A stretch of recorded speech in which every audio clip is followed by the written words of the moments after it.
All right, welcome everyone. This is the regular meeting of the Planning and Zoning Commission tonight on Tuesday, March 25th. Thank you for cramming in here. We have to kind of accommodate the town council. They're taking the main town hall and we got shuffled down into the boardroom, so we'll manage. We have the majority of the commission here and we have additional commissioners on the Zoom line as well as some other participants on the Zoom as well. So before we get into the items, why don't we just take a quick roll call here? Dan Radman here, Krista Nielsen here, John Kriz here, Chris Herring Here. John Engel Here. Paul Knag Here. here. Alan Swerdlow is coming late. Tom Benton, Here. Eric Knowles, Here. and Christina Larson. here, Great. Megan Lynching. here, Great. And Bill Pratt. Here. Great. Thank you. So for now, let's see, are these all new? These are new. Yeah, so we'll have to seat Swerdlow when he gets here, and we can seat Christina Larson for the first few applications at the least until Swerdlow comes here. I guess 82 Brickwood would be the only one that's new, right? That's repeating. Huh? The text amendment for Richmond Hill. Oh, that one too. Yeah. But that's later as well. Okay. I'll let you know when Swerdlow arrives. Yeah, please. And then we'll include him in.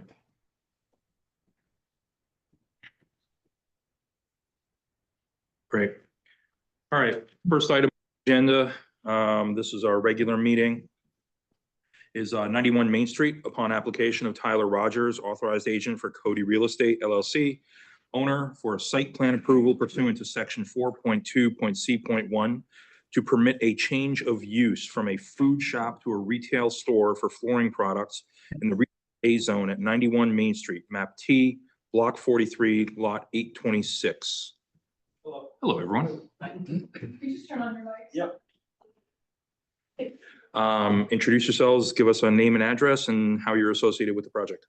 Okay, I'm Tyler Rogers. You want a home address? If you happen to live in town, that's all. Yeah. Okay, Tyler Rogers from 39 Hobart Ave, Portchester. The owner of Carpet Trends. Okay. Hey, I'm Ryan Rogers. I live in Rye as well, 131 Purchase Street. I'm also part owner of Carpet Trends. Thanks. Okay. Gene Hopkins, I'm the service manager for Carpet Trends, 1 McAllister Avenue, Norwalk, Connecticut, and not an odor. Okay. Tell us about your project. We're converting the space at 97 Main Street to be a retail showroom for our flooring products, an extension of our current business in Rye, New York. So we'll be displaying flooring products there for purchase and for install. Okay. And commissioners, just to remind you, as you know, just in the retail A zone, the use is permitted, but when there is a change of use, we still have to hear it for the change. So it's more procedural than anything else. Simple questions. Are you going to be stocking any of the material there, or that's stocked elsewhere? Stocked elsewhere. We have a warehouse in Rye, New York, so it's just displays. Just displays? Yeah, samples and displays. So there's no fabrication or anything else going on in the facility? Nope. And 91 Main Street, that's the old Garlic and Herb That's right. space? That's right. Gotcha. Okay. Commissioners, any specific questions? I have one, if I may, Mr. Chairman. The basement says storage, so what's that going to mean for you? Mostly samples. Okay, You know, we're gonna have the displays upstairs and then the larger samples downstairs. We'll have to go down and get those and bring those upstairs. But that's pretty much what we're gonna use the basement for. thank you. I have a question, Christina Larson. By samples, do you mean like remnants, like full roll carpet remnants, or like, what do you mean by samples in the basement? 13 by 18 samples. Okay, thank you. So would people be picking up like I ordered carpet, would I be able to pick it up at the store here, or do I have to? Or do We would deliver it. So Okay. fabrications down in Rye, New York, so they would order, if they order rugs or something like that, or wall-to-wall installations, that would be, the order would be done on Main Street here, and then all fabrication and installations are run out of our warehouse in Rye. So I assume you're not gonna be like loading. No, So this is Commissioner Chris again. So I'm a customer, a potential customer. I would go into the store. I would speak with salespeople. Yep. I will consult with them regarding my flooring needs. Mhm. I would look at some samples. Mhm. I would pick something. Mhm. Then you would come out to the house from measure. elsewhere and measure. And then the fabrication would occur elsewhere, and then it would be delivered and installed at the house. So That- it's that- just strictly a showroom. That's correct. Okay, thank you. You're welcome. Commissioners, anything further? Okay. You can vote on this. What? Vote now? That's fine. Okay. Anything further from the applicant side? No, look forward to being part of New Canaan. Great. Do we have anyone from the public looking to speak to this application? You know, We don't do- Oh, we don't? Not for this one? Okay. You're saved on that one. Thank God. I heard a lot of rumblings about, The carpet store opening up. Yeah. yeah. Okay. Commissioners, do I hear a motion on this one? Yeah, I'd move to approve. But if we could put a condition that no storage or fabrication of carpeting materials be done on site. No mass storage. Right, no mass storage, samples only. Yeah, that would be the condition I would, which sounds like would be going on anyway, so. Okay. Do I have a second? Commissioner Chris, I'll second. Okay, call to vote. Dan Radman, I vote yes. Krista Nielsen, Yes. John Chris, Yes. Chris Herring, Yes. John Engel, Yes. Paul Knag, Yes. Tom Benton, Yes. Eric Knowles, Yes. Christina Larson. Yes. Great, thank you. All right, thank you very much. Thank you. Thank you. Next application, 208 Elm Street. Upon application of David Rucci, Lampert Tui Rucci LLC, authorized agent for New Canaan Lumber Company owners for site plan approval pursuant to sections 4.4.C.5 to allow for approximately 575 square feet of footprint to be added to the lower level and convert the space, the current, I don't know if 2207 is current or proposed square footage, from banking to medical use in the business A zone at 208 Elm Street, map L, block 17, lot 92. All right, Mr. Rucci, commissioners, Mr. Rucci will hand out the package, but I'm assuming all of you know this site. It's the old Bankwell site on Elm Street.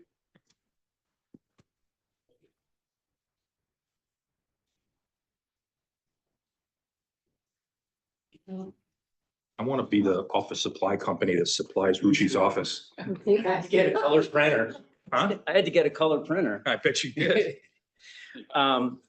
Good evening, David Rucci. I'm here representing New Canaan Lumber Company, and with me this evening are the principals of that, Anthony Domino and Dr. Tom Ayub. They own the site over where the Bankwell building is, as you guys know it pretty well. Let's get this up. So as you've seen before in some other applications here, banks have been more difficult to rent recently, and they've been trying hard to get some renters in this space, but actually it just hasn't worked out yet. They have a pretty large space. This is a site plan. It's actually, there's two buildings over there, but we're only talking about 208 Elm Street, which is the one that actually has the bank on it. This is a copy of the top. This is a survey of the top of the building. And this is the lower level, which I'll get to just in 1 second. I'll run through this quickly because I know you guys know the site, but here's the old Bankwell site. You can see that it spans basically these two different buildings, and it's got a drive-through on the site and some significant parking up top now. And I'll come back to that when we talk about the lower level. So we're gonna, basically the way you enter this lower level is beyond 212. You come down this right of way, you come into the bottom part of this underground parking area. And then this space right in here is where we're looking to add about 575 square feet of new foundation to this particular property. And this is in order to accommodate a medical use, a dentist, Dr. Festa, who's been in town for a number of years, who's actually on this site over on South Avenue that you guys just approved those buildings. So that was his former site. This is where he's looking to move to. That's just a picture of the entryway that is today. This is looking back out at the train station. And this is just looking back out the way you would come down into this particular space. So here's the lower level right now. You can see that we're going to be adding about 575 square feet. What does that mean? It means that we have to take out 2 parking spots on the bottom and add a handicap spot on the bottom of this particular piece of property. This is a copy of what the interior of the site is going to look like. From a parking perspective, this site is essentially a non-conforming parking property. It's got 12 spots. Sorry, hold on. It has right now 5 spots on the upper level, and it's got 12 lower level spots. We're going to be removing 2 spots, so it's going to end up going to 10 spots with 1 handicap spot on the bottom. They also have some access to use other spots at the lumberyard lot as well. But I mentioned that just because this, by taking out the spot on the bottom, eventually we're going to be redoing the top of this lot. And the top of the lot, I mean, our back of the envelope is that, you know, you can roughly get something like another 15, 16 spots on that top lot when we redo it and take out the drive-through. This is not planned for the time being right now, but, you know, as parking is always something that we talk about at the commission with the site plan, I just wanted to let you know that even though we're losing a space on the bottom here, or 2 spaces on the bottom, we're actually adding a handicap to the bottom spot. And we will be eventually, you know, reworking that upper level, which is going to give us plenty of parking on the site itself. I don't really have anything more as far as the use. I mean, it's really going to just be some additional use in the bottom. It's really kind of been a tough spot to rent in general, just based on the fact that it's on the lower of this particular piece of property. It's going to all contained as far as the parking now, and it's not really, you know, it's kind of hidden really from all the other different railroad spots. It's underneath an existing parking lot. And as you can see, you know, you kind of go out into the lumberyard lot itself. So we're looking for the site plan to change the use and allow for this additional square footage to medical.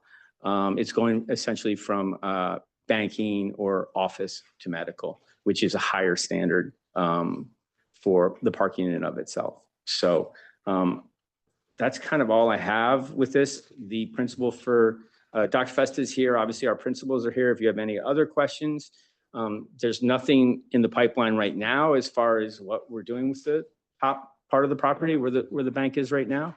But they are actively trying to find a banker or some other type of business to rent there.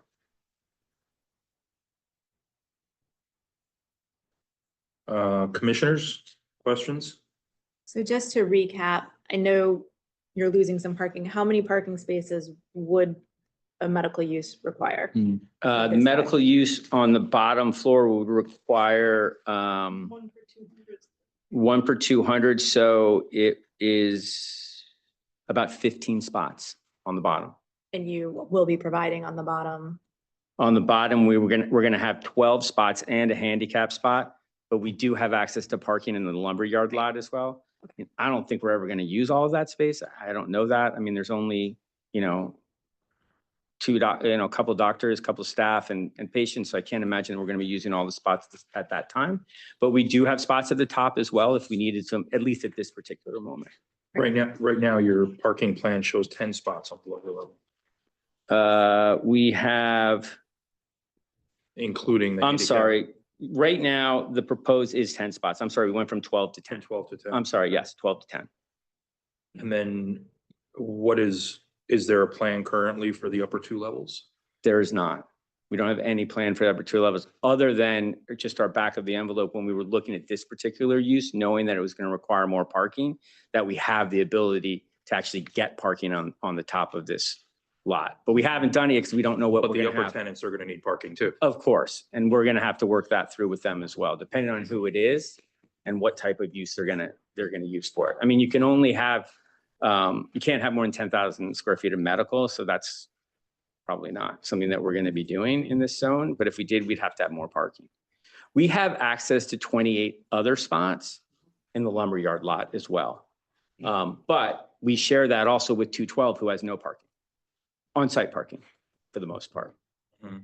So it, you know, whatever number of years ago when they made the deal with the lumberyard and Avalon, and the lumberyard was going to be basically Avalon where it is today, but then Avalon ended up moving out into East Avenue, and then this was an agreement for spaces for the lumberyard for this particular site. So with 10 spots, how many employees would be in the office at any given time? How many plans? 4, I believe. There's 1 doctor and 3 employees. So 4, and then how many patients at any given time? I'm gonna refer to the doctor on that one. Questions? Yeah, can you come up? Come on up. Just introduce yourself. Hi, I'm Anthony Festa. I've been working at 116 South Avenue for 31 years. There's only 1 doctor. It's just myself working at the spot. So it's 2 doctors there. When I retire, there might be a second doctor, but there's nobody coming in right now. I have a hygienist, sometimes 2 hygienists, and 1 assistant and a front desk lady. So total of 5 parking spaces that we use on a daily basis, sometimes 4. We never have more than 3 patients in the office at one time. And unlike a medical office, they're in and out of my office in 40 minutes, 45 minutes, an hour. So it's not a changeover of cars like in a medical office. Every 15 minutes, somebody else is driving into the parking lot. Whoever's coming is going to be there for at least an hour. That's my smallest appointment usually. And there's never more than 10 spots. At 116, we have the whole backyard of the property. And I've never had more than 10 cars at one time out there. So I don't think there's an issue as far as the parking that's there now would be more than enough. Are there fire marshal rules regarding the number of ingresses and egresses you would need in a medical facility? And what are they and how do they compare to what you would have at this facility? I don't know what the rules are. We would have 2 in the space that's there. That's the schematic right there. So there's the door that everyone's used to go into where the old safe was. This is really the area where the safe deposit boxes and the safe was. We spent a considerable amount of time and effort blasting that out and pulling out a safe. It's quite a project. Okay. And we didn't find any old rings or jewelry try that we made. El Capone or anything like I that? swear. And then there will be another exit on the side of, if you go back to that other schematic, David, like the model. Yep. Okay, there'll be an entryway towards the tail end, all the way to the right, upper right-hand corner. To further right, the top box. The last box, yeah. Right there. That will be an entryway back in and egress for fire as well. And of course, you also have the staircase at the top, other side further left, to go upstairs to have 4 various exits there, including a fire escape right at the top area above this space. Could you talk in a bit more detail about the design you're planning for the addition? Sure, that's it there, that those 4 offices right there. And it's really just an expansion so that the doctor has enough examining rooms. I believe, correct me if I'm wrong, you worked with your consultant on this, but those 3 areas are the 3 examining 3 would be rooms. operatories, and the last one furthest to the right would be my private office with the entrance. That has entrance into the office. Yeah. Could you go back to the photograph you had, Mr. Rucci, of the underground parking where the addition is going to go? Now I see there's a pillar there, which I assume is structural. And I assume you have to, the one in the back with the red. Far back? Yeah. the That's stripe gonna on be it. the demarcating wall. I assume that is a structural pillar and needs to stay where it is. Yes. That's gonna be part of the wall on the He outside, built the it. new wall. Okay. That's gonna be the exterior. So that truck that you see parked there could still be there when we're done, right? It would, still be a spot there. The spot that's being removed is the one to the left there of that orange stripe. You go back one, David, right there. Right, okay, back in there. That's the spot that's being removed. And of course, because we need handicap, we're getting rid of another spot throughout the system because there's, Okay, so there's an entrance there that's on the left. And then those windows, essentially that gets bumped out towards that red striped pillar, essentially Exactly. just moves out. exactly, In with, effect. with an angle at the end, so that when people drive in, it won't be problematic. Understood. But it's Thank not gonna you. be squared off. Thank you. Yeah, I just have a question for Mr. Rucci.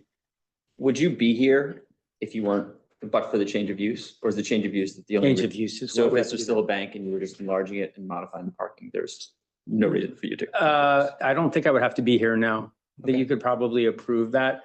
Depending that, so long as I think it's also a parking issue.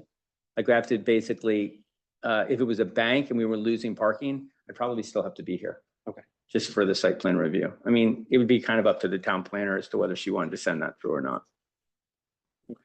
And I would say absent the need for the space for the dentist, I don't think we would be expanding the base of the building. I understand. The frame of the question is because we as a commission are overhauling the zoning regulations, and my perspective, just the intensity of a bank to a dentist office is not very controversial. And so to drag you guys in here seems like my opinion, kind of like a bureaucratic overstep. But I just wanted to just know Karen said that, you guys would be nice, so. yeah, my dad was a dentist in Avon for 40 Oh, years, so In fairness, as town people coming in front of the planning and zoning, see what a nice job you do, and telling you guys what you're doing is part of our stick. We're very proud of what we have in this town. And that's our thought. So we had no problems. That's why we all showed up. Well, we left Fred home. So with the remaining office space, how many square feet is upstairs on ground floor and second floor? Any idea? Remaining? Well, above 208 is only one other story. It's not two stories. There's the This is the basement basement here, level. Yeah. and then the just ground one, level. and then There's just not one. another, 212 has 3 stories. Oh, is that what I'm thinking of? Yeah. Yeah, if you go to that picture, Whoops. It's 2 then 3. right, Yeah, see this. there you go, see that? Yeah. You see that- the second? Oh, 212 is the 2-story next to it. Right here, yeah. Essentially, the bank lobby is left. And Gotcha, We're gotcha. pretty sure that, again, there's a desire for banks to move into town and either drive through. We're assuming you wouldn't really be favorably inclined towards having us put a Popeyes through there. So drive-through is probably not gonna happen, and we'll just wind up using that drive-through space for parking. Okay. You know, standard. So the total, how many parking spots on grade up top?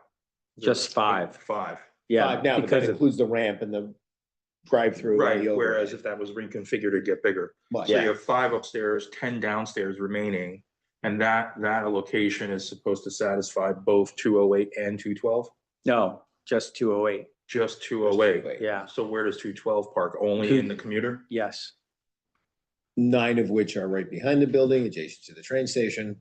I And thought those remaining. belonged to the other building, the Avalon guys. No, No. those are by the trees. It's ours. They're actually, you'll see signs there that say 208, 212. The ones that are, I don't believe any really, the only ones that belong to the Avalon, well, now the town, right? Right. Is On the far side? the far side parking area, Yeah. flat parking area across from Walter Yeah, Stewart's. yeah, And then we have another roughly 20 spaces, permit utilization scattered throughout the train station parking lot. gotcha. Okay. Commissioner Chris, again, are you planning any signage for the office? And if so, what? We're gonna need at least a sign, a small sign pointing down that road so they know when they're coming on Elm that they have to make the left down the driveway to find the office. It would likely be adjacent to or alongside the building at street level. I don't think there would be any standalone signage on the front lawn, much like what Bankwell was just against the building. And most of the signage will be directory oriented because it's a little micro, but both buildings have vestibules.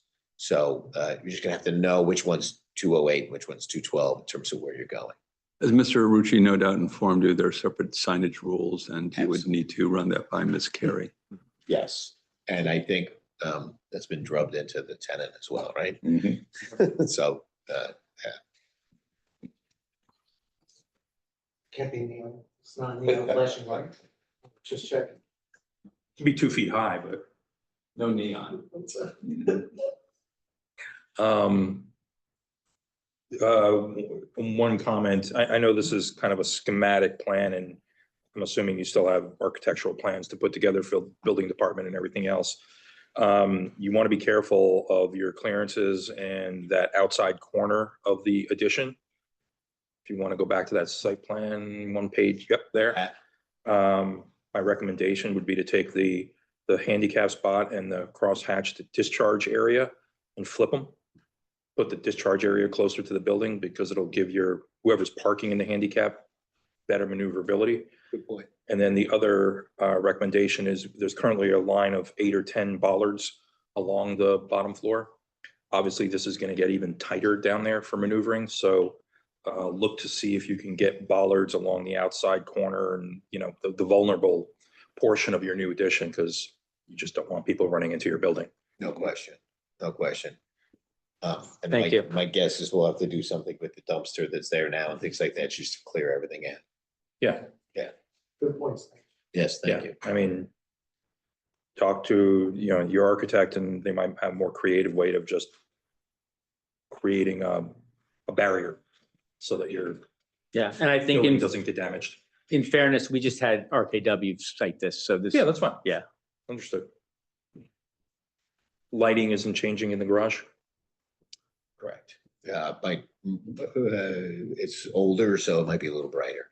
Okay. That would be it. Updated was probably the better answer. Updated. I did. As well. Commissioners, anything further? Mm, Okay, You can also vote on this now since we're still in the regular meeting. no public input on this one either. No. Do you have anything further? No, sir. Thank you. Okay. Application's closed. Commissioners, do I have a motion? I move to approve the change of use permit to move to medical office space. Any conditions? No conditions. Commissioner Chris, I'll second. I would just, the one condition I would make is just that they keep some semblance of bollards or protection for the building in that lower area. If that sacrifices a parking spot, Is it what? if that ends up sacrificing a parking spot, does the commission want it back before them? No, I don't think it will. I think that in conjunction with flipping that discharge and handicap spot will give them the space to do it without sacrificing a parking spot. Okay, but if it does sacrifice a parking spot, do you guys want it coming back to you or can it be handled administratively? Do you have an issue with? I say administrative. I see, yeah. I would think so, administrative is fine. given the flexibility they have in the lumberyard Yeah, with number of spots available. yeah. Okay. Do I have a second? I second Are you it. seconding? Okay. Call to vote, Dan Radman, I vote yes. Chris Nielsen, Yes. John Chris, Yes. Chris Herring, Yes. John Engel, Yes. Paul Knag, Yes. Tom Benton, Yes. Eric Knowles, Yes. and Christina Larson. Yes. Thank you. Thank you. You're approved. Thank you. Thank you. all. Appreciate it.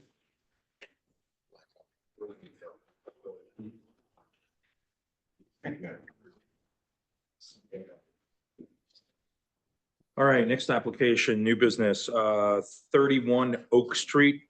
Upon application of Robert Lorenzo, owner for a special permit approval pursuant to section 3.7.E to allow a garage structure that will exceed the maximum building coverage by 662 square feet, and in return will deed restrict the height of 1,311 square feet of various structures on the property to 18 feet or less in the B residence zone at 31 Oak Street, map N, block 61, lot 934. Hi there. Hi, Give us your name and association with the project. Rob Lorenzo, owner of 31 Oak Street. Okay. Tell us about your project. So hoping to add a garage on our property. There's currently no garage there.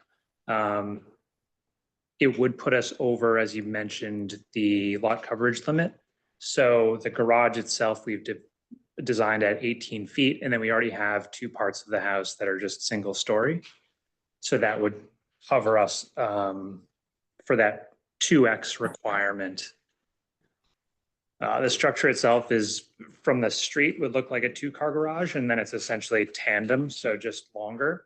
And the way that our driveway is situated currently is just a long driveway along the side of the house. So we're not giving up yard space, we're just taking driveway space and building on it. Okay. I can pull up any plans onto the screen if anyone wants to see something specific. Of the site plan to start with.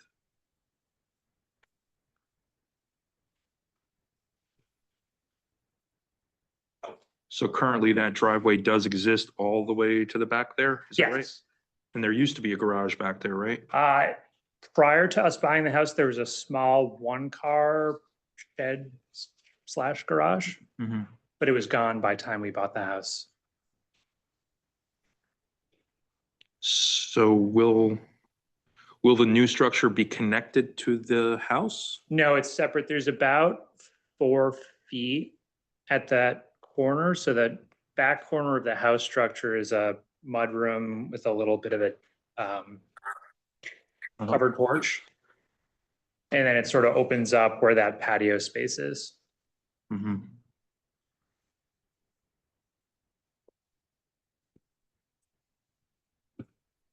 And any particular reason that the new structure wasn't slid further back into the property?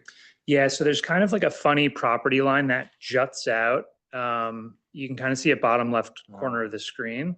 So there's like a curved 8-foot setback there. So we were trying to navigate that. Ideally, I would have had it back further, but sort of became impossible. So we actually narrowed it so that we could scoot it alongside the house. There is a window, which is limiting us putting it further forward. So essentially the front of the garage is like, a couple feet behind that mudroom window.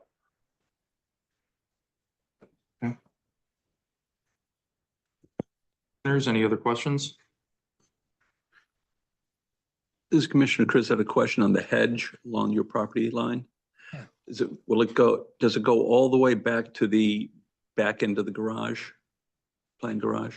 The hedge along the driveway? Yeah, that's on your, I guess on the left on this picture. Yeah, it sort of goes, How far back does it go vis-a-vis the plan? there's a vinyl fence here, so that hedge ends just short of that vinyl fence. And essentially the garage would be just in front of that vinyl fence. So it'd block out that vinyl fence. And the vinyl fence and the hedge are yours on your property? I don't know, because they predated me moving there. Okay. It's essentially on the property line, but I don't know who it belongs to. If you're going off of this survey, which I've since learned from experience that sometimes Bitter experience sometimes. sometimes when it's surveyed for one property, but then you do the next door, it shifts. But I mean, if you're going off of strictly this survey, it appears the hedge is on 31 Oak Street's property, and then it appears the vinyl fence is over on the adjacent neighbor's property, but that doesn't necessarily mean that the next door neighbors are the one who put the fence in. They may think it's theirs, so. Thank you. Would make sense to me, because when I measure the 8 feet from the fence, it seems like there's a lot more space. So it feels like their fence is more on their property. Could you, Ms. Carey, could you show the elevations for the planned garage, please? I noticed that so you have windows on the, I could call it second floor, and there's a stairway inside. Could you tell us a bit about what that is all about? Yeah, originally I had designed more of an open space up there, but because of the height restriction, it's become just attic storage, because it's not going to have height to have standing, essentially. So the idea is just easy access to put, lawn stuff and furniture stuff, like outdoor furniture and whatnot up there. So you go up the stairs and it will be a storage area. It won't be plumbed. It won't be an ADU. It's simply going to be a storage area above the garage. Yeah, I don't even think the height will be like 6 feet, unfortunately. Understood. Thank you. That's my questions. Thank you, Mr. Chairman. And then which plan should I be looking at that shows the areas that you're height restricting? If you go back to. On the survey. Yeah, so the entire garage, so the garage is about 1,000 square feet, and then those hashed red areas are already one The story. 2 porches or? It's actually, The the one story? front one's like a dining room, it just happens, I think at some point it was an addition. Uh-huh. Then the back one is a mudroom, bathroom combo, that's a single story. Gotcha.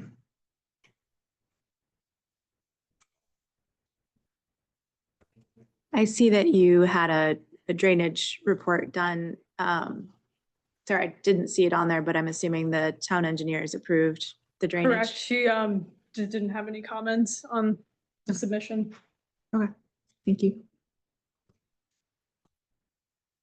So there's a thing I don't quite understand on the site map, the zoning chart. It says something to the effect of existing building coverage 2092, and then it says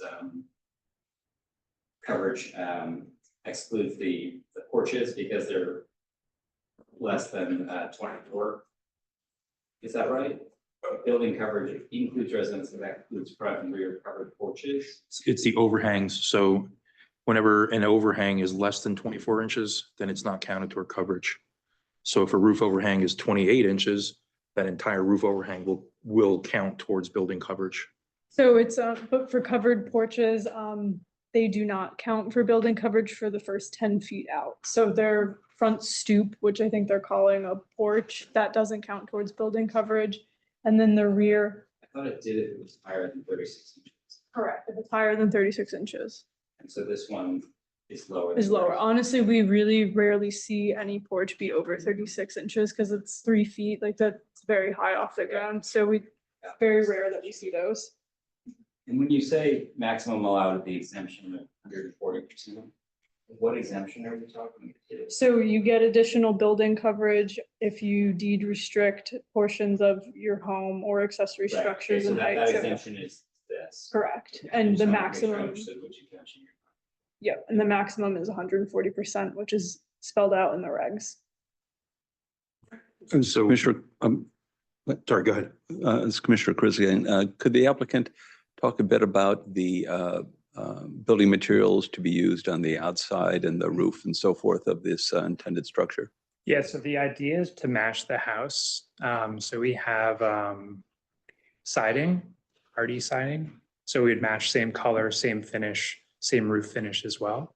Same window design. So it would essentially look like an extension of the house, just detached. Thank you. Sarah, one more question for you on this. In terms of setbacks, I know it's 8 feet and residence B. Is that 8 foot from the foundation or 8 foot from the roof?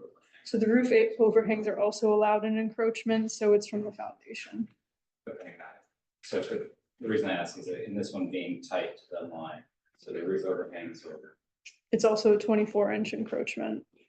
Okay. And these are less than 24. Correct.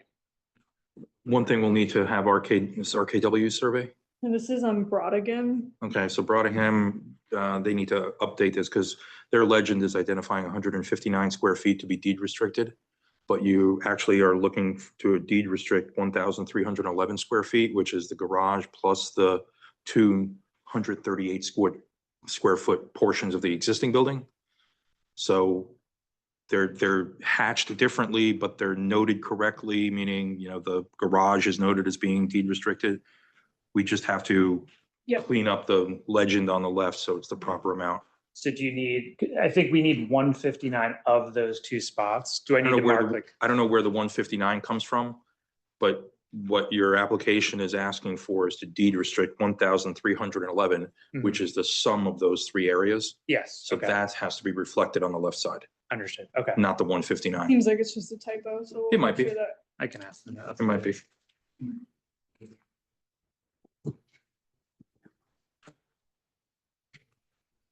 Commissioners, anything further? Will the gravel driveway stay as a gravel driveway, or do you have any plans to make that asphalt? We plan to keep it gravel. Okay, thank you. Where I was looking at the drainage and just trying to, I know this is past, so the whole text, are they, the drainage, are they behind the new garage? Behind, yes. Okay. Didn't see them. Thank you. Should be on the site plan here, Right there, yeah. those boxes.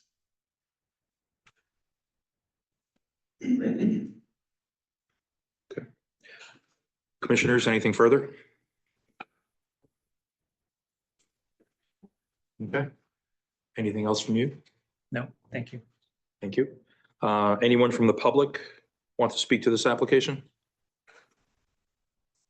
Anyone in Zoom land? Okay, this application is closed. Thank you. Thanks very much.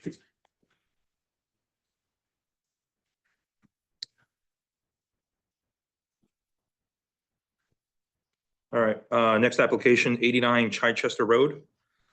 Upon application of David Rucci, Lampertui Rucci LLC, authorized agent for the New Canaan Beautification League owners to allow a modification of conditions to a special permit dated March 31st, 2016 in the 2-acre zone at 89 Chichester Road, map 26, block 22, lot 1.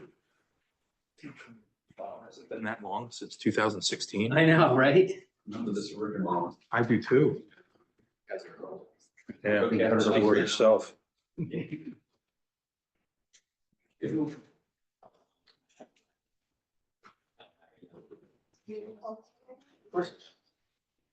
just gonna carry you around in my pocket. Do that for me. Good evening, David Rucci, here representing the New Canaan Beautification League. Yes, we were here back in 15, I think, yeah. And you may recall that what we were looking for at the time was we returned the Leaf Family Gardens had left this to the New Canaan Beautification League. And there was a house there and they were renting the house. And eventually they decided they weren't going to be in that business anymore. They just wanted to make this essentially a shed. And it's a little bit nicer than a shed, honestly. But they wanted to basically reconvert it to be able to use it to store some of their plantings, some of their materials, and also to take care of these grounds. So the first slide that you're looking at is the original, showing what was there earlier. And then the second is what's essentially there today. And I'll just show you a little bit. This is one of the entrances to the shed. This is the second entrance where most people are going to end up parking. Before I forget, I have Dave Hunt here from New Canaan Beautification League. I also have Faith Kirchhoff here, and they'll talk a little bit about what they're doing. This is when you come up one of the first entranceway that I showed you. This is how you would come up from the parking area into the space. And really what we're looking for today is we had a bunch of modifications put on this particular application, conditions, I should say. And the conditions really had to do with how this is going to be used. And one of the neighbors was very concerned that this was going to become a very active space, when in fact it really has not changed at all, and is probably not active at all compared to other people's homes in the area. But nonetheless, the big one was really, number one that we wanted to change is just, we're talking about volunteers instead of members. That was one of the conditions, as you can see on the front. Number 6 was that the garden shed will be open throughout the year, and it was going to be closed between April and November. And that really had to do with the,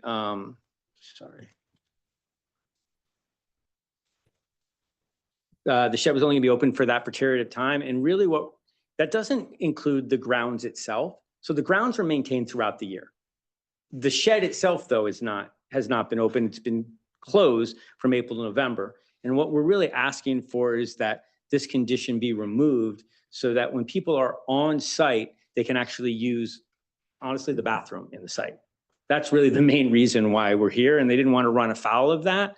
When they first came to me, it's like, I'm sure that's not a big deal, but they want to make sure that they did everything right as per the conditions. So that's really one thing that we're asking to take out is the fact that we're able to actually use the facility that we have there. And then the next part of the condition talks about when it's going to be open, and the grounds are really open on Saturday and Sunday all the time. The grounds are always open. The shed is to a certain extent. We want that to be able to be opened as well during these times. We don't want to have a time frame put on it. I haven't heard from any neighbors. I mean, I've sent out obviously notices to all the neighbors.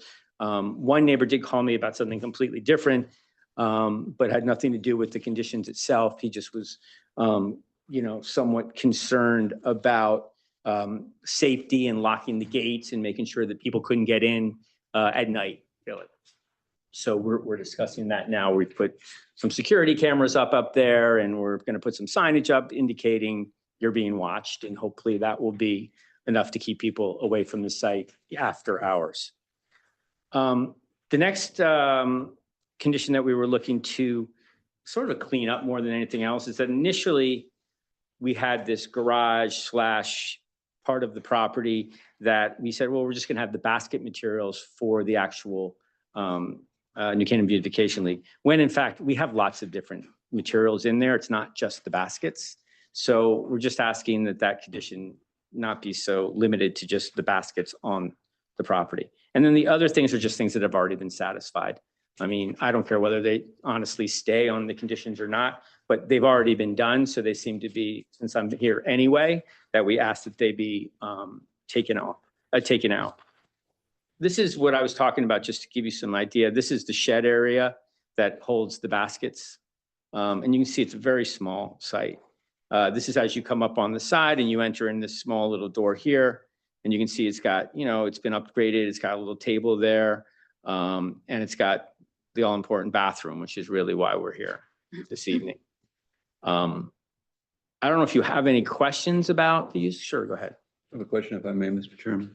The page 10, you want to see the porta potty, what's up with that? So Construction. they just done a renovation on this particular interior of this. They upgraded all the things in this. So that was what that was for. It's going to be removed. And the conditions that are stated, it mentions basement, that's that white door? Yeah, it's no longer a garage. It's now more of a basement. It used to be a garage. Understood. Thank you. Those are my questions.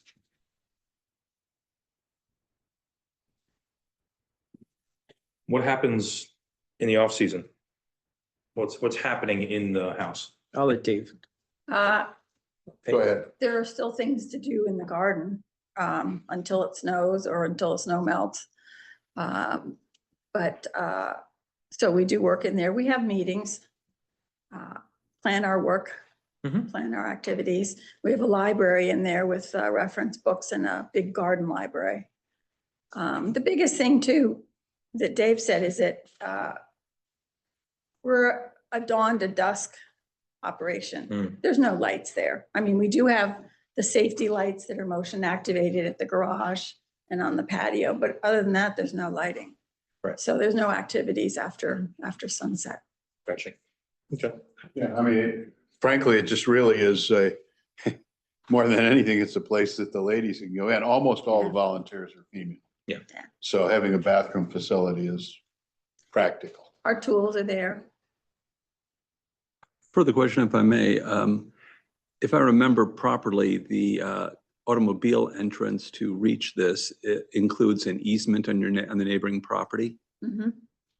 And how are things with the neighbor whose easement? They're here, there if is? you wanna Okay, ask. just wondering how things are. Are there issues regarding that as part of this change you're suggesting? Not that I'm aware of there's been any issues with that. There's But been no change on the driveway. yeah.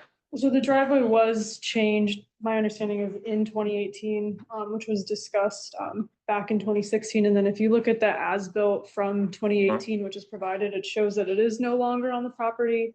But the next door neighbors, they did come into the office and meet with me this morning. And they did submit an email to me this afternoon, and I assume they plan to speak. So they will. Okay.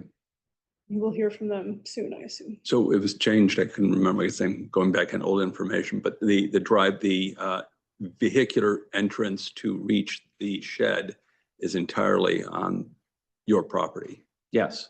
Okay. Super, thank you. And that deer fence exists? Yes. Or we wouldn't have azaleas and rhododendron. Yeah. Yeah, there's a parking area. We define it as the parking area, which is the lower one. Right, and that's for the public and volunteers and members and people want to come to see the garden. There's a gate there, again, to keep the deer out, and it says, keep the deer out. You can open it and go in. And then there's the house driveway, and the driveway, we just access it is with the volunteers. It's not open to the public, and there's a sign that says that. Right there, there's a sign. The green sign. Yeah.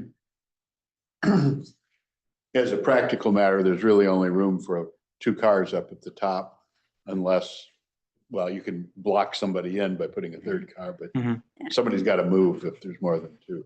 Yeah, we did widen that a little bit. I think that's what you were referring to on our side. We widened that when we did the original construction so that we could turn around. It's a uphill curved driveway, so it's hard to back down. Sure. Yeah, so we made it wider. This is Commissioner Chris again. I'm looking at number 10 and there's an asterisk. So that's a subset or part of condition 10 on page 9. Or no, I'm not quite sure what the role of that sentence is. No, that was just me showing you that what it was actually being used for. That's not a part of the Okay, fair conditions. enough. Yeah. Okay, clarification. Yep.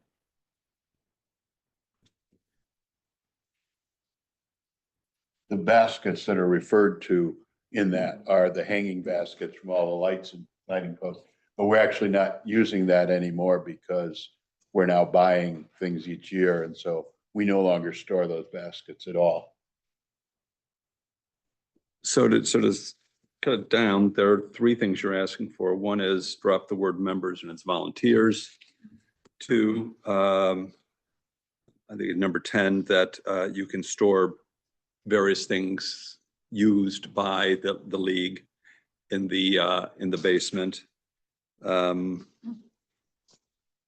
it will be, the garden shed will be open throughout the year from, again, dawn to dusk, as opposed to limited calendar wise. Those are the requests. Correct. Yes. Can I ask, on the dawn dusk and throughout the year, was the renovation, did it also add heat and air? Yes, that's why we can, yeah. Because it looked like, because the previous one was Right. spring to fall. Previously, we had to turn off the water. Yeah. No bathroom.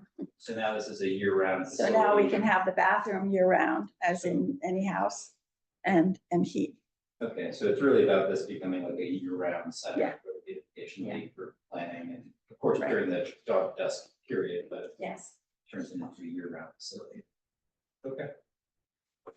And how often, Faith, is it used during the months? Like how often? In the winter, Yeah. maybe we're there once a week, every other week. Just depends, not much. How many people for that type of a meeting? 6 or 8. That would be a high Where do they amount. all park? In the parking lot, and then we can put a couple on the driveway because we're workers that work in the garden. So down here where the, and then Parking up lot holds about 8 cars. It does. And Okay. If they park nicely. yeah, they're not too big. And the driveway can take 3 or 4. Gotcha. Okay. Anything further, commissioners?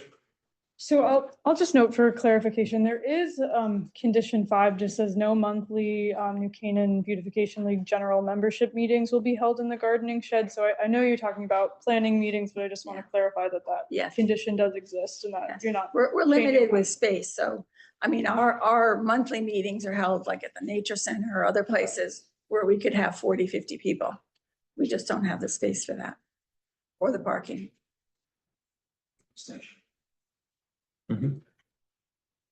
Okay. Anything further, commissioners? Anything further from your side?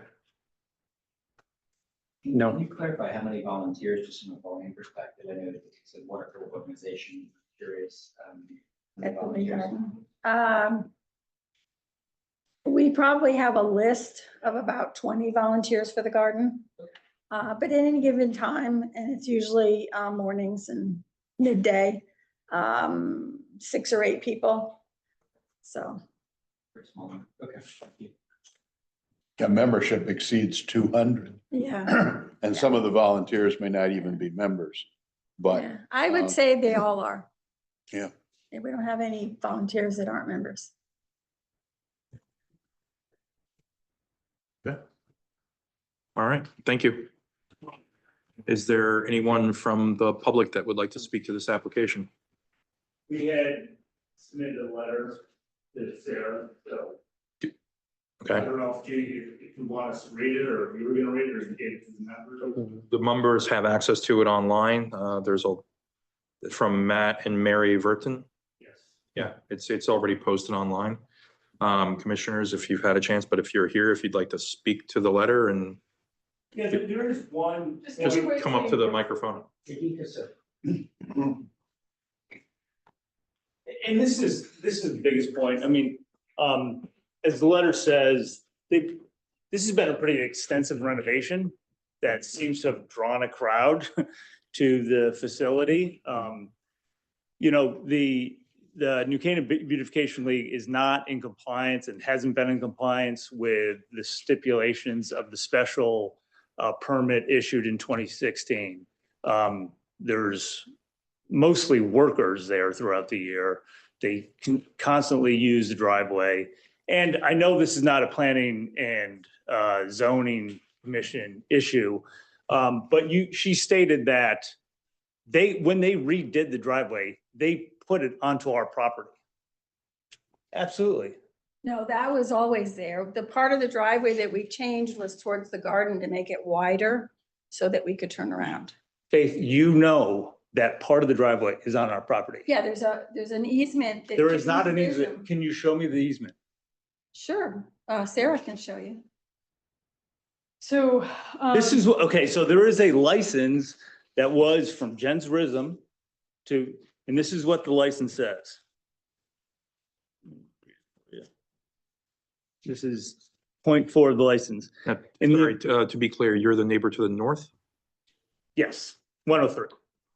Says, in the event the driveway to the licensee's residence shall require substantial repair or improvement, which you did, the licensee shall remove the encroachment of such driveway on the licensor's land as part of such repair or improvement. If they couldn't repair it or improve it or take care of it, we have taken care of it. And that. You were supposed to, when you repaired, when you did, the Mackenzies had you remove the driveway, right? The part of the No, they driveway. never did. They said they were going to, but they never did. Was the asphalt removed from the Mackenzies property? She told us. that- Was the, Let's, hang on. We're not going to argue about this. Okay. Right? So your concern is the driveway, the paving, and whether or not there's an easement. We have a survey in front of us from RKW that does not show the driveway on your property anymore. To be clear, it's dated in 2018. This is 2018, it's not current? Correct, it's from 2018 when it was. they redid the driveway in 2023. The reason that driveway hasn't changed is that there is an old historic stone wall there that has not been moved, so we couldn't change the driveway without moving the wall. There was no pavement near the stone wall, Well, correct? there was no pavement on the driveway, pretty much. So I- again, For a long the time. relocation of the driveway off the easement was not a condition of approval by planning and zoning. So it is, a dispute that would have to be solved by, between adjacent neighbors and isn't the subject of any jurisdiction of the commission or P and Z staff. It is, something that clearly may need to be worked out, but it is not under your jurisdiction or my jurisdiction. Mm-hmm.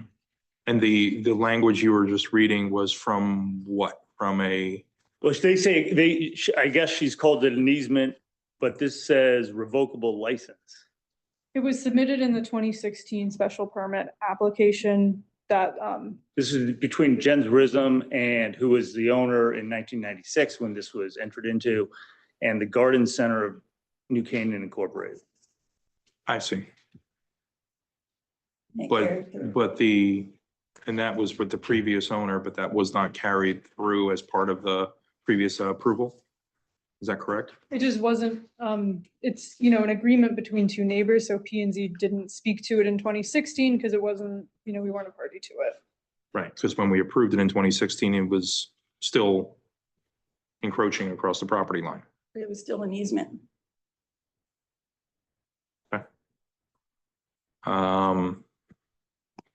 Well, I mean, again, we can't speak to that issue. That's something you as neighbors will have to figure out and resolve. You know, our authority really lies with the use of the building and what's going to be happening with the building itself. The driveway is pre-existing. I mean, what authority, do we have any authority to rule on a modification to the driveway? No, But the question was asked by one of the commissioners earlier. That's Sorry? why I brought it, that's why I brought it up. The question was asked? He asked a Earlier. question about, yeah. Right. Gotcha.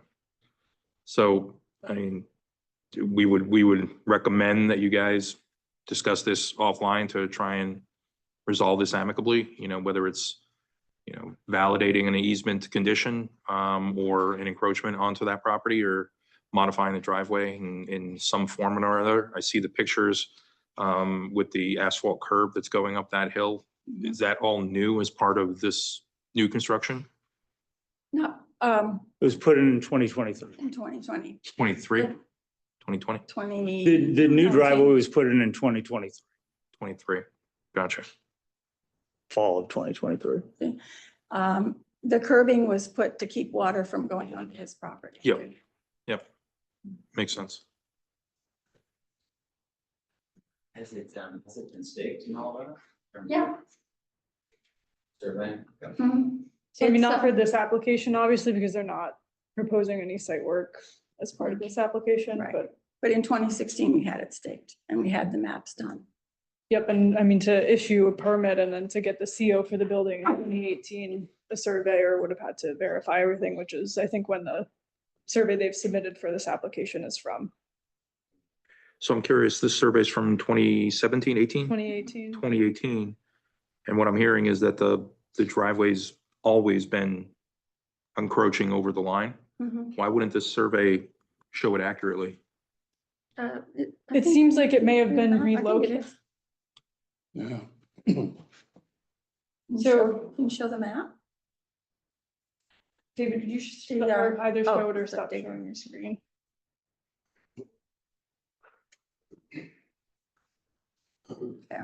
Yeah. So I mean, my assumption of events was that it was relocated as part of the construction. And But Based on the how the map- construction didn't happen until after the survey was done. no, the structure was built after 2016, CO was issued in 2018. This as-built was for the construction of the garden shed. Gotcha. And the construction was on the existing house layout. Mhm. Nothing was. Mm-hmm.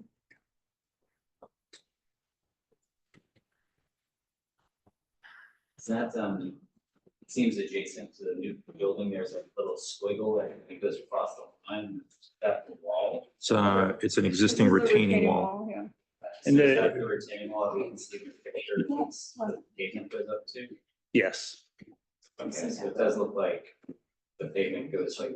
Mhm. to- Pavement definitely goes into our yard, and the pavement had been removed to the property line. They asked us for permission to pave that. We said no in writing, and they did it anyway. But again, we don't have jurisdiction over this. Yeah. Yeah. That little thing on the other side of our line is a wall. That's the wall that the easement let us keep and use. Mr. Lee had built that wall in the 40s. Again, you know, this is out of our jurisdiction. Yeah.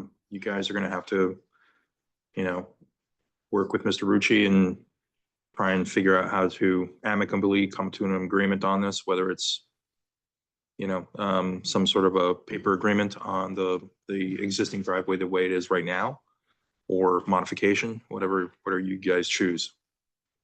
So, it's the best we can do. Okay. Sorry. I mean, I guess the issues with changing the special permits, the conditions of the special permit, I'm opposed to it, as stated in the letter. There's no reason, I mean, they seemingly disregard, they have been disregarding the stipulations of the special permits before this. They went and spent a significant amount of money changing the storage shed into something other than a storage shed. As a building permit show, they've spent tens of thousands, close to $100,000 on this shed to change it into something other than. And what are they going to do there? They're not storing baskets there. That's actually not representative of what's going on, and I just have to speak to that. The interior of the space has been made nicer, but it was exactly the same use before and after. It's much nicer on that first floor. Was there a kitchen put in there? There's never been a So kitchen. why does the building permits say there's a kitchen put in there? There's an area that might be referred to as a kitchen, but there's no kitchen. There's no kitchen. There is no kitchen. The bathroom is better, but it's still just a bath. The table down the middle is a different table, but it's still just a table down the middle. The library on the side. Now, the one place that you may be referring to, the basement, we no longer are storing these wire baskets in that basement. We've actually removed what was a garage door and could have been a functional garage door, and we could have run cars in and out of that, but we didn't want to. And we improved the insulation in the basement so that the building would be airtight from a heating standpoint. We also frankly needed to seal up some areas the mice seem to view as expressways, and we got that cleaned up. But everything that we did is making an existing thing nicer, but not really different, except in the basement where the storage is no longer baskets, it's something else. If that is the case, why are there so many? Typically allow crosstalk. Yeah, we're not going to go back and forth. Thank you for your input and for your letter. We'll definitely take it into consideration as much as we can. Okay, thank you. Mr. Rucci, could I ask a question? Why are you coming to us for a special permit modification after all this work has now been completed? Well, the work itself, we were going to do regardless. So it doesn't matter. All we're trying to do now is use that particular space as we were using it before. So we could do all this work. You could say no, and we'd still be in the same spot. We still wanted the space to be nicer during the times that we could. So there was no prohibition of, again, improving it. And I think that, you know, what Mr. Hunt said earlier is the same, is that, remember, this used to be a residence there, okay? It still has things in it that are a residence, still has a, you know, a bathroom, it still has a meeting room, it still has a library, and all those things have not changed. Yes, they're nicer, but they haven't changed. And we are trying to use it because we are allowed to be on the grounds during the year. It's just being in the shed during those, or however you want to refer to it now. But that's what the different part is, that we weren't allowed to be in that particular space. And that's what they're asking for, that they're being allowed in that space itself during those periods of time. Yeah, I just find it curious that you would put that money into the renovation, including changing in there to a 4-season facility before the modification, before this application. It's kind of rolling the dice. Well, it was also, I believe that there was a gift given to this particular. Where the money comes from, I could care less. Well, except in fairness, were there this gift not appear, we wouldn't have been in a position. Understood, but. But we went for permits and got approved for the construction and everything we did. We had permits to do it. But this special permit was kind of hanging over us with things in it that we had already satisfied and done. So we just wanted to update it. I think, you know, we can use within the construct of the existing permit, our life is a little better. Okay? Because we've got a building that's all-weather building, so within the hours that we're allowed to use it now, we don't have to drain the water out the way we would have done. Right. We get a modest amount of benefit, even if you were to deny us the right to use it the rest of the time. The idea that we can't have a bathroom there in the winter for these people who are working in the gardens, it's a little hard to accept. Understood. Commissioners, anything further? Commissioners on Zoom, any questions? Okay. Anything further from your side? No, I mean, obviously we'll work with the neighbors as far as this drainage, I'm sorry, as far as this driveway issue goes. I'm more than happy to talk with them about that and try to resolve that. I don't believe that there's any more use on the property, whether it seems like it's the outside use that they're more concerned with, not necessarily the inside use of this particular building. And that's not really going to change very much as far as taking care of the grounds themselves. But yeah, we are looking to be able to utilize this building more than we've used it in the past. And it's really just a function of the volunteers being able to, you know, use the bathroom during the off season or during the other parts of the months that are that we were prohibited from using the building. Understood. I would encourage that conversation with the neighbor. Of course. You know, there might be an amicable solution here. Neighbor could be concerned not just about the use, but also the claim of the use on their property, that whole 7-year thing. There could be a letter of agreement, you know, disconnecting yourselves from any kind of a claim to that piece of the property. Obviously, Mr. Ritchie, you know all the nuances of that. Yeah, I don't think that's going to be an issue. I mean, that's a good point, but that's not going to be an issue because there is something already, an agreement on the land records of some type. So there's no claim that can be made by the New Canaan Beautification League, at least. Okay. All right. Thank you very much. Thanks. Closing it. Yeah, application's closed. Thank you.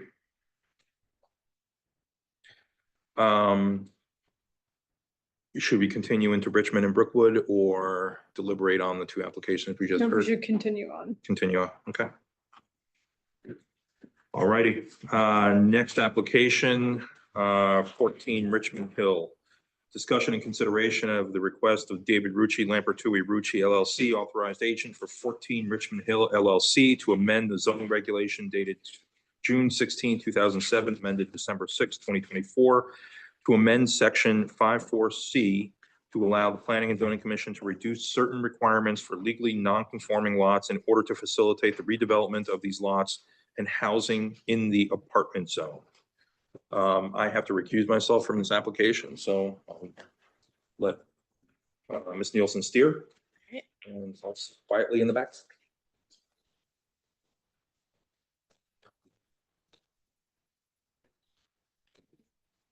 All right.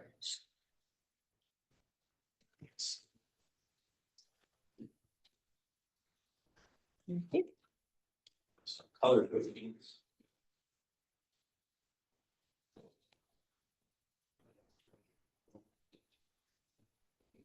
Want that. So why is it coming? Just go to that. Beautification of their house. Uh-huh.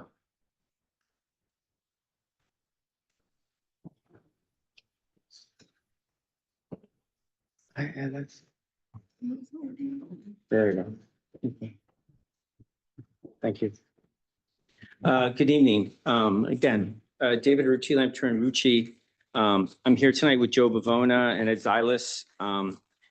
Joe was not here last time around, but they're both the principals for Cypress Hill and for the owners of 20 and 14 Richmond Hill Road. You remember the last time that we were here, we talked a lot about the text change for these really non-conforming buildings that have higher density in them. Essentially, these particular two lots each have 4 units in them per se, okay? But what happens with the apartment zone regulations is that if you wanted to rebuild those 4 units, you really couldn't rebuild them other than whatever the footprint it was in today. So you couldn't expand them in any other way. And there's a question as to whether or not you could actually even go forward with them without coming to either this commission or the variance board, because your density is now different. I mean, you have a legally non-conforming right to rebuild them the way it is, but you can't make them any larger than they are. So at the last, this is the proposal that we had before. The only thing that we talked about deleting was subsection D, which essentially was this site runoff contained on the site. After speaking at this meeting last time, looking at our drainage regulations, I mean, we're going to just comply with whatever the drainage regulations are with the town, which are pretty vigorous. So we don't think that that's necessary to have in here. But just to give you an idea of what we have is the last time we were here, there were 4 things that sort of came up as items that the commission had.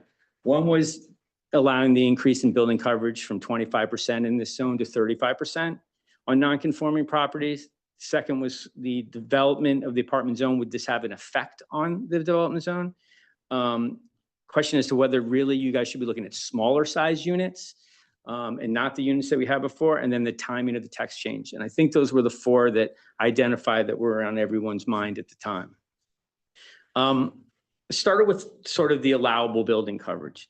And the way that we looked at this, number one, is that you have this density of 4 units right now on the property. If I was going to rebuild this unit, what I would probably do is just build a 2-family, or I would just build a single family. There would be no rationale to build a 4th family with the density and the coverage that you have today, because really your regulations for the apartment zone, they're almost more like a single family. So if you look at the apartment zone or you look at the B zone, you have this 25% coverage, but then you have like setbacks that are like a single family building. So really when you're looking at these, there's no real incentive to go forward and say, all right, well, you know, I'm going to go buy this property. I'm going to go redevelop it. I'm going to try to make more units, where you really can't make any units of significant size. At least that's what we found in these particular developments. So in this case, what most people would do is they would look at the 4 units that we have today, and they're like, all right, I'm going to do a 2-unit, or I'm going to do a single family. That's just where you're going to probably end up with that. And that's contrary to the apartment zone itself, because really the apartment zone is looking for more density. They're looking for more units. Unlike a single family zone where you're going to be looking for less units, you're going to be looking for single family. So we believe, and this is also, there was a submission from Steve Kleppen, who was our expert on this. He looked at all the different zones, and I actually think it's a really good starting place, the memo that he did, because I know that you're all going to be looking at the zone later on, but he's given a lot of good examples and things to look at. But one of the things that really resonated with us is that, you know, as you get closer to town for these apartment zones, you're really looking to create more density, and you should be allowing a little bit more coverage. You should like gradually come into more coverage. So when you're going from the single family to the B residence to the apartment zone, that's exactly the way you should as you get closer to town, is by allowing more coverage. Now, 35%, I know Mr. Knowles like, well, how'd you come up with 35%? Well, 35%, the way we looked at it at the time was that we think it should be more, number one, just based on the fact that 25% is essentially the same thing that the B residence zone is, as far as the coverage calculation goes. So if you looked at the affordable zoning regulations, you know, at least this commission has considered that this zone can support a 35% coverage ratio. But the difference is that on a lot like this, a 35% affordable housing or inclusionary zoning, you're going to be going 3.5 stories up. You're going to have a 50-foot building there, right? Where at least with this particular text change, yes, you're going to be allowing a little bit more coverage, assuming that the commission likes the building, they like the landscaping, they think that it fits in with the neighborhood. I mean, there's still obviously some controls that this commission has, and it's really up to 35%. Then it's up, but it's going to be in a lower level, right? It's like 2.5 stories, 40 feet. So that's going to fit in more as you get closer to town on these smaller lots. And I keep bringing that up because we're talking about smaller lots, and we're not talking about a lot of lots that can be developed, which I'll get to in one of my other slides. But that's sort of the rationale behind why we think there should be an increase in the coverage. It's just based on the fact that as you get closer to town, that's something that we should be increasing as a commission, as a planning tool, and also for redevelopment of the site for anybody who owns some of these smaller lots in the zone. And also, you know, just to be clear, we're talking about lots that are non-conforming now. We're talking about lots that already have 4 units on them or 3 units in them. So you're not talking about, oh, I'm just going to be able to develop it. You have to have a non-conforming lot to begin with. Here's just some examples that we picked out. It's not so easy to find all the examples because we don't have coverages for every single, you know, surveys for every single lot in the zone. But I can tell you as we get in later, I mean, most of the items that you're going to see in this zone, in the apartment zone, are really condominiums, smaller pieces of property. But you can see there's a couple here. You know, we have the 143 Park Street, which is about 28%. We have the Ardsley Square, which has about 60%. I gave there's some examples here also on what you could actually build from a density perspective. And then I'm just going to go to sort of the apartment zone properties. So once again, just to familiarize yourself with the apartment zone, it's this orange. Okay, so if you look up in this area, you got the Heritage Hill Apartments. This area, you have another condominium complex over here. Seminary is sort of the outlier, weirdly. It's there's a bunch of, you know, smaller houses as you go down Seminary. Some are 2-family, some are single family, very small lots. Not really sure how they could ever really be developed meaningfully, honestly, under the apartment zone. But it was interesting that that was actually in the apartment zone when we were looking at this. But so there's about 65 properties in the apartment zone. 35 of those are larger than about a 1/4 acre. Okay, most of them are legally non-conforming, either to setback, either to coverage, to density already. It's hard to tell exactly not all of them, and about 50% of this zone is condominiums already, okay? And most of them, it's hard to tell, but if you looked at the 15 properties, and if they had to conform to the density standard, you could only get 24 units. Once again, that's really the 2-to-1 that you're talking about. You're talking about if you have one of these lots, you really are looking to either do a 2-family or single family on it. I just was going to show you sort of the GIS map. So here's the sites. This is 14 and 20 right here. And then as you can see, like just surrounding it, we do have a single family here. We have a lot of single families across the street. And then we have these condos in here. If I pull back a little bit, that gives you more of an idea of what this zone looks like from a most, you know, as you can see, it's mostly condos for the most part. And then this is this seminary, right? And this is just another area of seminary that sort of shows, you know, I think you have single families up on the top. And then as you sort of come down the hill, you have some, I know we did a detached 2-family down there at one point.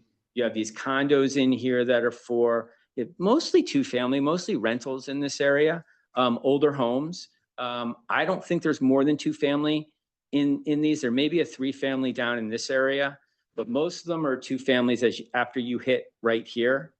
And then there's those condos. There's about 4 condos there.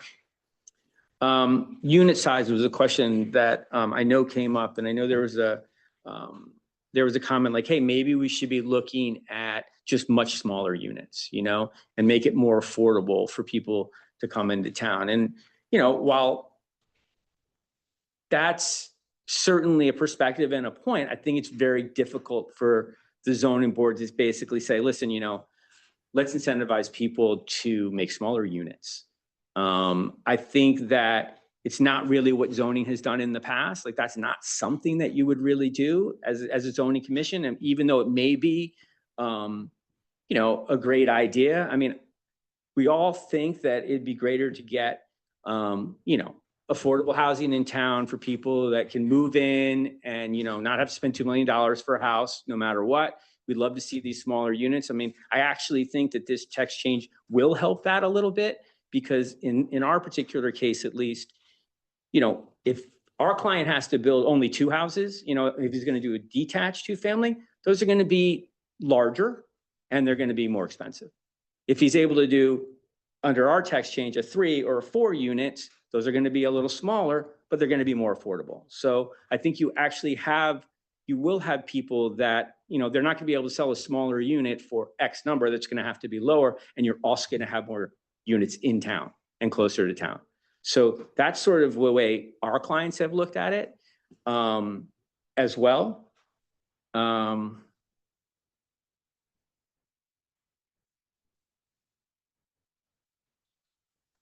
Timing of the text.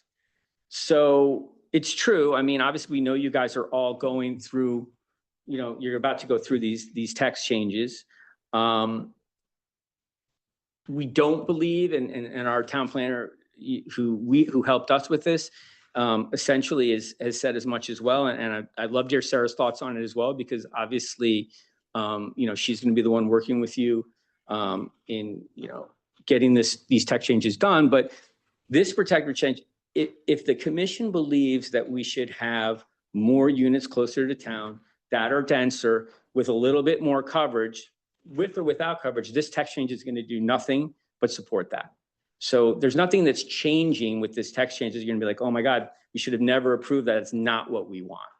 So approving this just helps us, these properties that are non-conforming in the zone, redevelop them today and not wait potentially for something where I think that's where you guys will end up anyway. I mean, it seems like if you're going to make the apartment zone, you're going to try to make it denser. You're going to try to give it more coverage because you're going to try to bring more people into the center of town.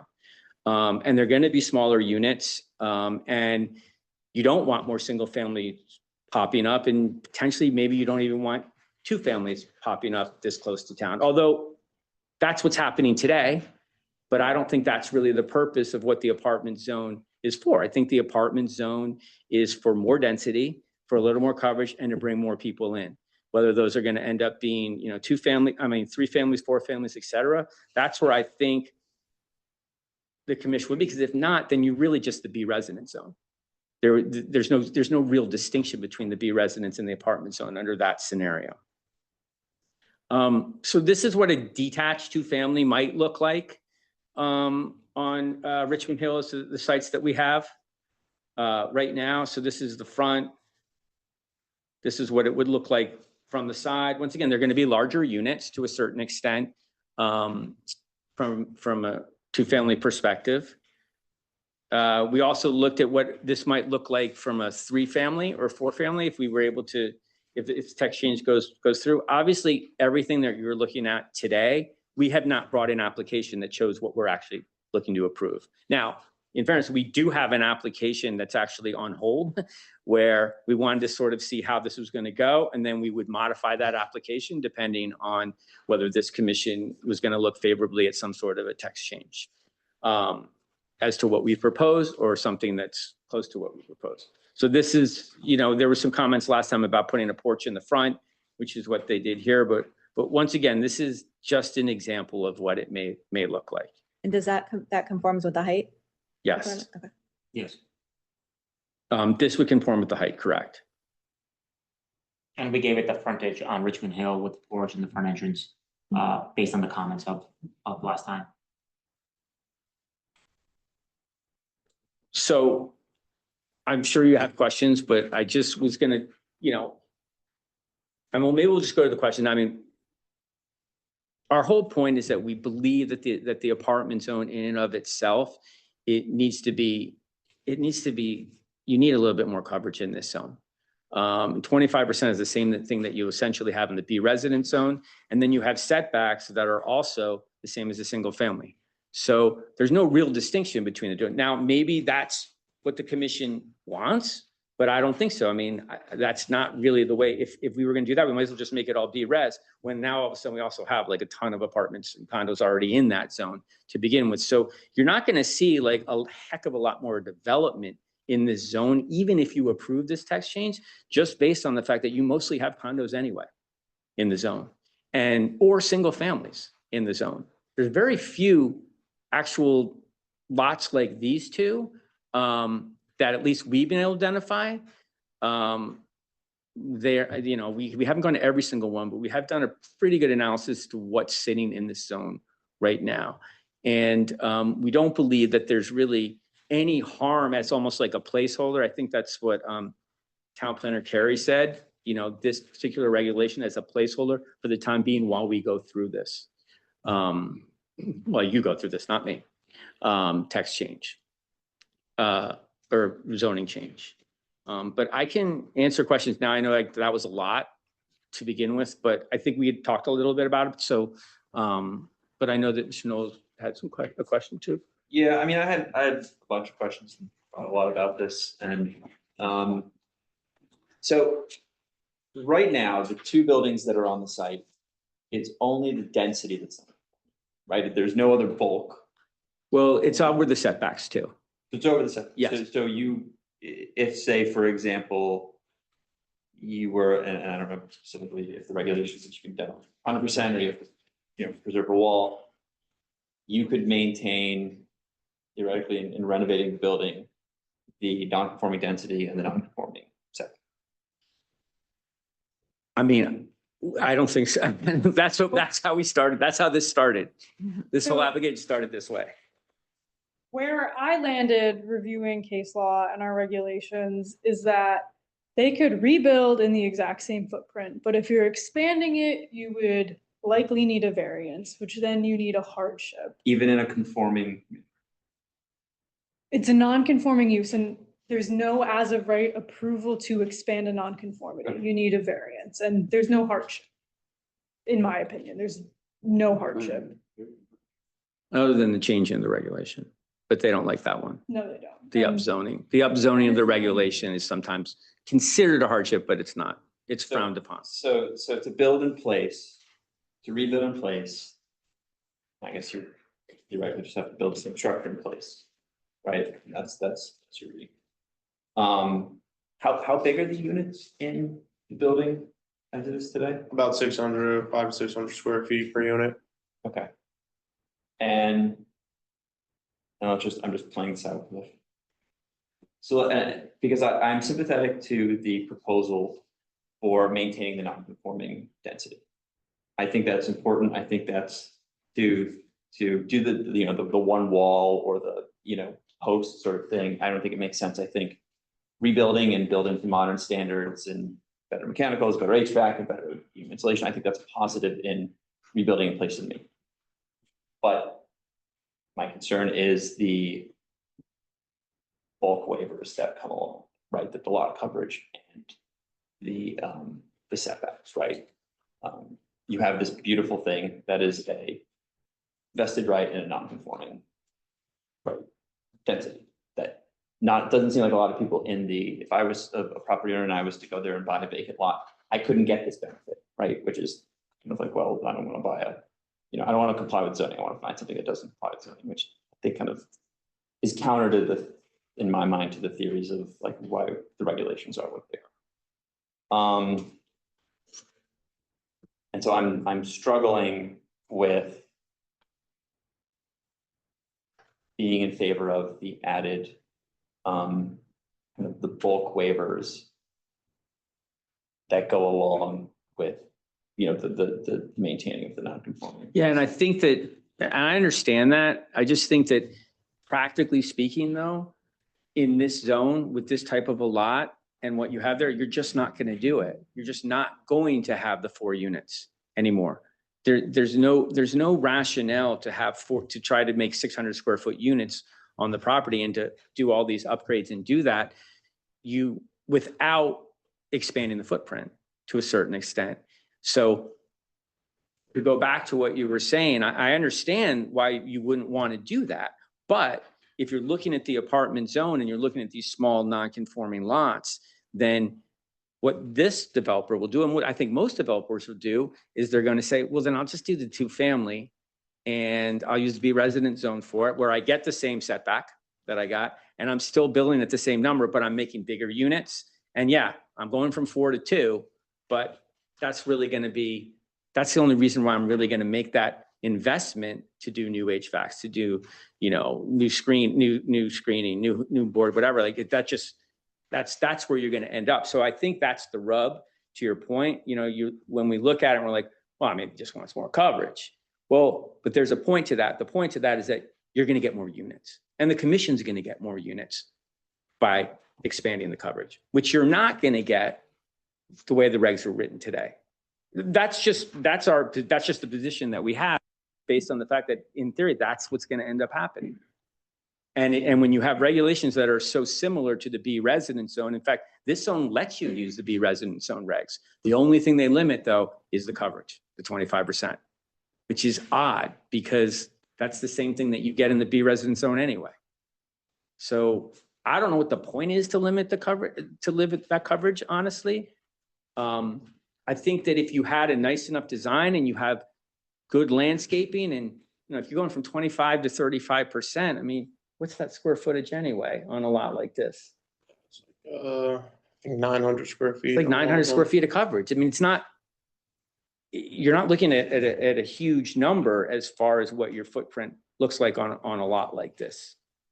So I think, and that's what I mean, when you look at the zone and you look at what would actually happen in this zone, and the fact that most of them are condos and most of them are only 2 families to begin with, you're not going to see a marketable change in all these properties being, redeveloped to 3-4 family and going to 35% coverage.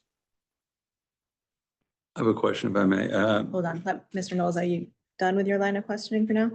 For now, I have a Okay. couple that are remaining, but. Okay, go ahead, Mr. Price. Pose a question to Ms. Carey, some definition issues for the commission and also for the public to be sure. We have terms of density and then we also have building coverage. If you'd also speak of impervious coverage issues and some of the definitions among those different terms. Yeah, so starting with building coverage versus impervious coverage in the apartment zone right now, it's 25% building coverage, but then there's also 50%.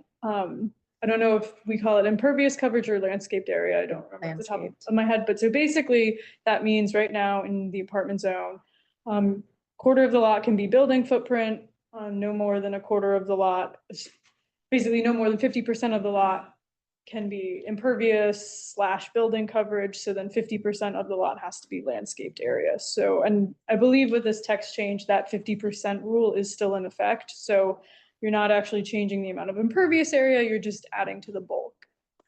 And the density term? So, density is just units per acre, and I will note, P&Z staff has our own data on densities in town, and the majority of developments in the apartment zone are non-conforming to today's density. Basically, only things that were constructed post 2006 meet the requirements of the apartment zone, and everything else is non-conforming. Density is units per Acre. Now, also, my concerns would be that de facto, to the extent you have, a potentially higher building coverage, you may end up with higher impervious coverage, which is a potential concern, even if you have, you're meeting the various water runoff issues, and in effect, there's higher impervious coverage would be a potential concern on my part. I mean, they wouldn't be allowed to have any more than is already allowed because that 50% landscaped area rule is in effect, and whether it's roof or driveway or, gravel or patio, it's all treated the same under our drainage policy. One other point is under 2, it says may utilize the setbacks effective the date of construction. Given they may have changed depending on what this construction, you have a bit of a hodgepodge of exactly what that would end up being. I'm wondering how we should think about that. So when this was built, you were allowed to have 15-foot setbacks and 10-foot setback. But we did put in the regulation that nothing can be less than 15, regardless of what it was when it was built. And 15 feet is a setback for a 2-family in the B-res or the apartment zone, so that number doesn't come from nowhere. It is already in the zoning. Thank you. And we have looked at the landscape area, and that would be something that we are comfortable maintaining. The 50% landscape area. A couple of questions for you. The first one's somewhat hypothetical because point taken on how the apartment zone is built out today and is largely condominiums, but would this text amendment apply if someone consolidated lots? Like, to Well, create a I don't larger think parcel? so. Well, I guess it depends. I mean, they have to have a non-conforming lot to begin with. So as soon as you change your non-conforming lot They have to to have a a non-conforming dwelling, It doesn't say lot. it says dwelling. dwelling, you're right. So I mean, I would say that it could apply if you combine multiple non-conforming. I don't know if we would actually sign off. I don't know if staff would sign off on. Well, the problem that you run into, and this is what I ran into with another project, was that we had non-conforming lots and we wanted to change something on the non-conforming lot. And we had a long discussion actually with this commission as to whether or not we could do that. Now, we were actually, this was 7.1, which nobody wants. What's the non-conforming lots, reg? Oh, 7.6. 7.6.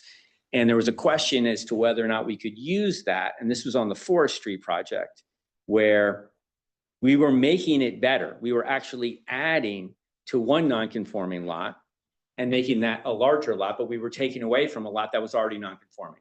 Now, this commission at that point said that was okay because in the end, both lots were actually more conforming at the time. But there was a question as to whether or not we could do that. And we used 7.6. But since that time, I was thinking about 7.6 actually with this application earlier. And when I talked to Sarah, she's like, listen, we don't think that that's a good reg, and we're not sure that it's even legal, and we'd rather you go a different route. So we did. Okay. I will just say that, because I did say all of that to the applicant and before there was a application actually before us, but I think the thing to remember is that non-conforming uses and structures are so heavily regulated and looked down upon in, the Connecticut land use law circuit. So my recommendation was take it out of the non-conforming category and make it conforming. So there are less hoops to jump through for, developments going forward. Okay. But I would think also to your point though, if you did take two non-conforming lots like that, you'd probably still be making them better anyway, because the lots in this zone are so small, these non-conforming lots. They're less than a quarter acre for the most part. So if you're giving yourself a half acre lot and you're combining them and you're building to whatever 30% coverage and you still have 2.5, I guess you probably couldn't, well, you'd have to be 15 feet. I don't know, it would be a question. I mean, like I said, it's a hypothetical question because Yeah. I don't know that would happen in the time between now and when we revise the zoning regulations. I mean, someone would have to be You'd have to go build, yeah, working today to be assembling lot. I think it's unlikely. Second question, I guess somewhat hypothetical. Is this a text amendment that you would still want if we were not amenable to increasing the building coverage to 35%? Unlikely. Okay, We would so use it. that's a Yeah. key piece of it. I think we would go to, as I said earlier, I think we would go to two families, either detached two family or single family. Yeah. Personally, I don't know how that helps the zone itself. Other properties in the zone, whether they would use that or not, I can't answer that question. And I guess to piggyback off that, if say, for example, we were to be okay with the coverage, but we included a provision that the height had to be lower. Say, what is the maximum is 40 feet now, if we said it had to be 30 feet and 2 stories. Right, so my concern is the bulk, right? My concern is not the density. I think more units is fine. It's the viewpoint of the bulk from, I live on the other side of Richmond Hill and I go by it, and you go, over Mead and you go through that area and these are tall townhouses, these are tall condo units. And what's there is not that. And I'm from a visual perspective, a 40-story or 40-foot, building, it's very bulky considering you're also next to your park, all that sort of stuff. So would that be something that you? So trade trade coverage for height. Right, if you're Or gonna. this, because you're getting benefit of this special. Yeah, permit to build more units than you could if you were to. So I think that the issue with that would become Now, when you get your coverage, like the idea here is that we need more living square footage, right? And when we have to sacrifice the height, but we get coverage, you know, we're losing one to gain another. So it doesn't actually solve the problem that we're faced with right now. And in addition to that, I do just want to point out that the building on 20 right now is about 2.5. It's not much less than what we would be building anyways. But I guess from the last meeting, the units would be about, you said like 2,400 to 3,000 square feet? No, these units, so if we were to build detached, if we were to end up going with the detached two families, those would be like 3,500, 32 to 4,000. These would be closer to 2,000 to 24. If we were able to, and I think something that David and I had spoke about is there's a need in New Canaan right now for units that families, young families specifically, could get into. And I think that this tax amendment helps that. And because otherwise, you know, again, if we had to build to what's allowed right now, we built 3,200 to 4,000 square feet, and it's just gonna be priced substantially higher than what we'd be able to build with this tax amendment. Gentlemen, I know you're the proposed developers, but could you put your names on the record? I'm sorry, Joe Buffon. And Edward Zislis. Thank you. Commissioners, other questions, thoughts, comments for Mr. Rucci? And we do have the potential to close and vote on this tonight. We don't have to, but I just want to make sure we get everything out and on the table before we get to that point, if that's where we're headed. I mean, I'll ask just one more question, kind of in the PowerPoint, the data that, the way you collected just the information about kind of other buildings in the zone, was that just, you kind of looked at the map and then just kind of sketched it out sort of thing? Or was Yeah, it, I went. you know, how did you go? We basically went through and pulled the data from, just went and looked at the field cards, basically from the data. So it's not absolute, like, I'm not gonna, you know, tell you for sure. And just if you kind of take larger shots of the zone, it's kind of easy to tell. And plus, you know, honestly, I've lived here a long time. I know a lot of these anyway, and I know where the two families are and et cetera. So I can't tell you all of them, but most of them, I have a pretty good idea of. I just couldn't tell the coverages on them. Okay. You know, that was harder to do. That was much harder to do. But I just assumed that based on the lot acreage and kind of what was on the footprint, most of them are at least a setback issue in the zone. I mean, I don't know about all of them being coverage issues. Some of them we were able to identify. This is Commissioner Chris, if I may.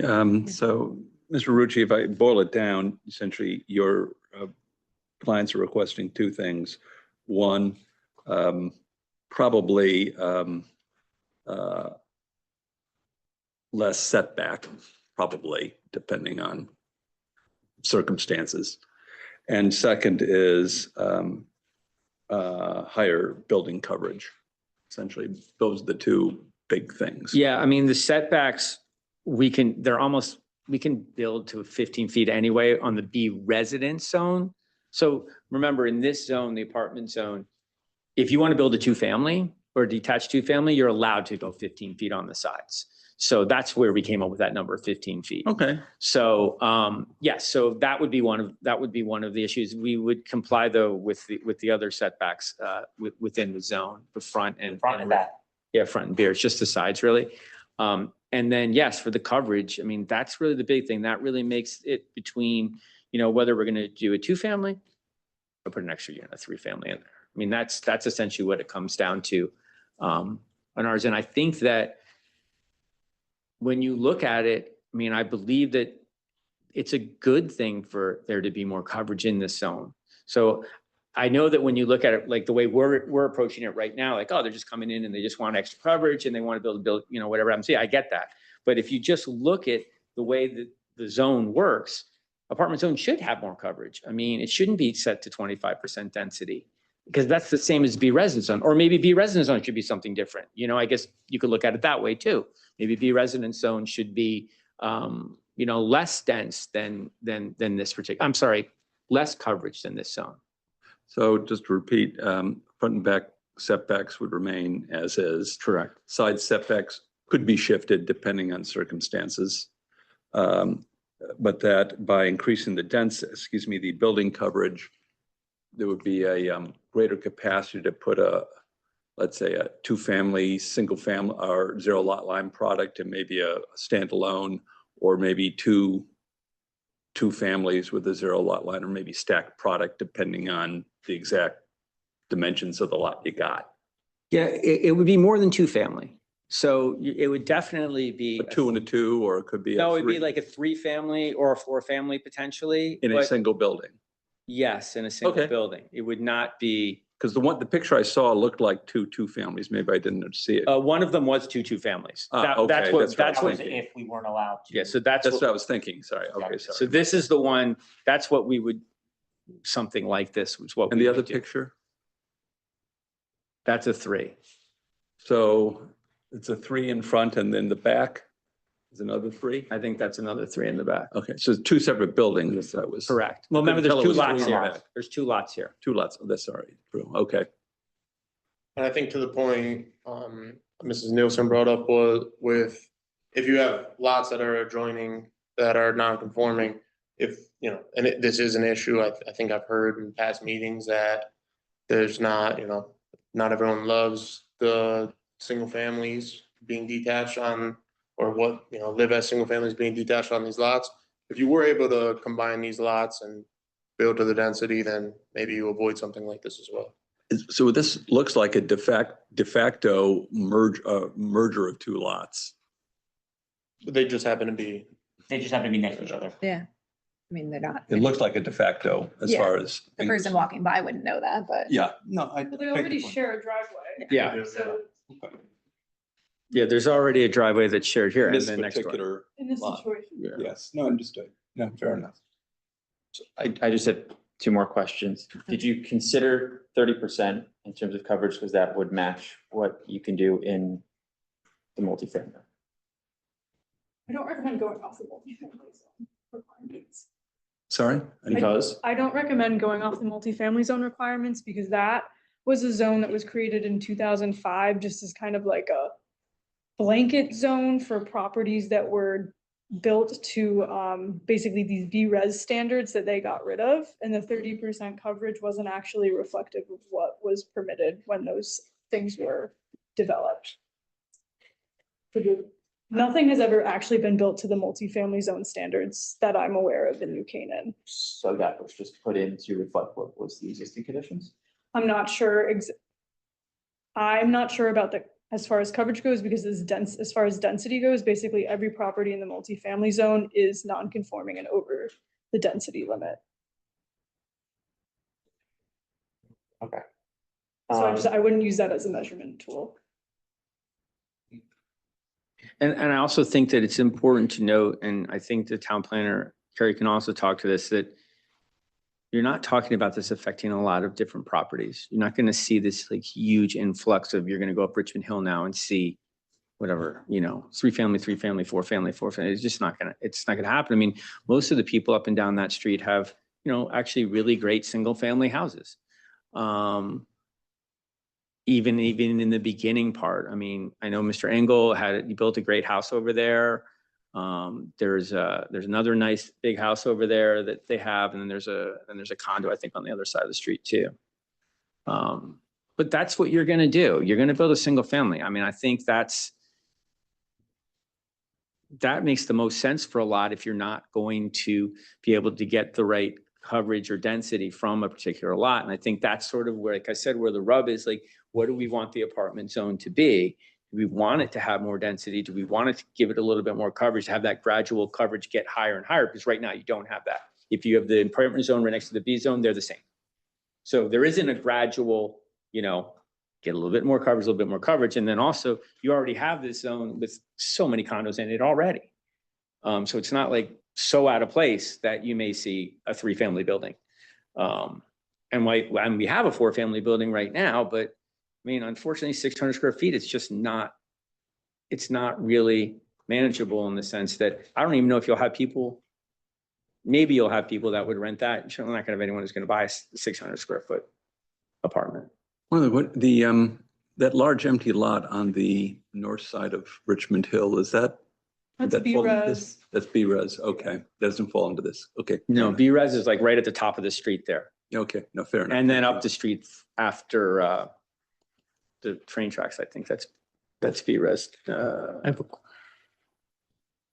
When you keep referring to 600 feet, that's the 600 smallest unit. That is the one bedroom. That's not the average. You're Oh, I not know. talking I'll about ask them. 2,400 feet of total coverage. What's the total coverage now? They're all 1-bedroom units. They're all one bedroom? Are they averaging 600 feet, or is that the smallest that he keeps referencing? I would have to pull up the field card, but they're 1-bedroom, living room, small kitchen. I've been in them and I've rented them for the last 10 years, so. So, you know, It just so seems do to you me know what they that are? one of them is that small, but the owner lived in a rather large unit. Much bigger than 600 feet. His was the largest unit, and it was also, I mean, it wasn't very practical by any means. Like a boat. They built it- I know. They built It wasn't practical, but we keep talking about the fact that if we don't do this, you're gonna be limited to 4 600-foot units, and I think that's somewhat misleading. So I wanted to know how much square feet do you have now? And then you made reference to the fact that it would be increased by 900 feet. So I'm just trying to understand what are the coverage. real numbers that we're dealing with? So I think that the point is that all that becomes feasible for us is to build within the B resident zone, those regulations, and build the 4 detached. Yeah, that was the only point I was making. It wasn't that Yeah. there was a 600 square foot and 800 square foot. It's just in order to develop the property, put new HVACs in, new siding, new renovations, whatever, you're going to basically build 2-family homes. That's all I'm saying. I'm not saying that there's not 4-family there and that there may not be someone who would love to have a 600, 800 square foot apartment or 900 square foot apartment. It's just that in a redevelopment sense for the apartment zone is just not going to happen. It's not happening now. And you're not going to have someone who's going to go in and necessarily do that. So that was my only point. It wasn't that you couldn't do it. Of course you could. You could go renovate those if you want. But what I'm saying is that if you're in the apartment zone and you want to redevelop a property and you want to upgrade that property, then what you're going to do is you're going to look to likely go to 2-family or single family. When I think the apartment zone, or what it was designed for, was for more dense units, more units, and more coverage. Okay, I just want to pause us for a moment. Number one, it's 9 o'clock and we do have a Oh, big sorry. application in front of us. Number two, Mr. Engel, if you have a potential financial interest in the renting of these buildings, then that would be a Been conflict. at least 5 years, 6 years since I rented a unit over there. The owner, I have no financial interest Okay. in this property. I don't own on Richmond Hill anymore. I just wanted you to put that on the record so that it's clear to the public that there's no conflict. Commissioners, what do we want to do here? First off, Sarah, do we take public comment on text amendments? I can't remember. Yes, you do. Okay. Just looking at the Zoom and based on the room, I don't know if there is actually anyone here Okay. that would, so.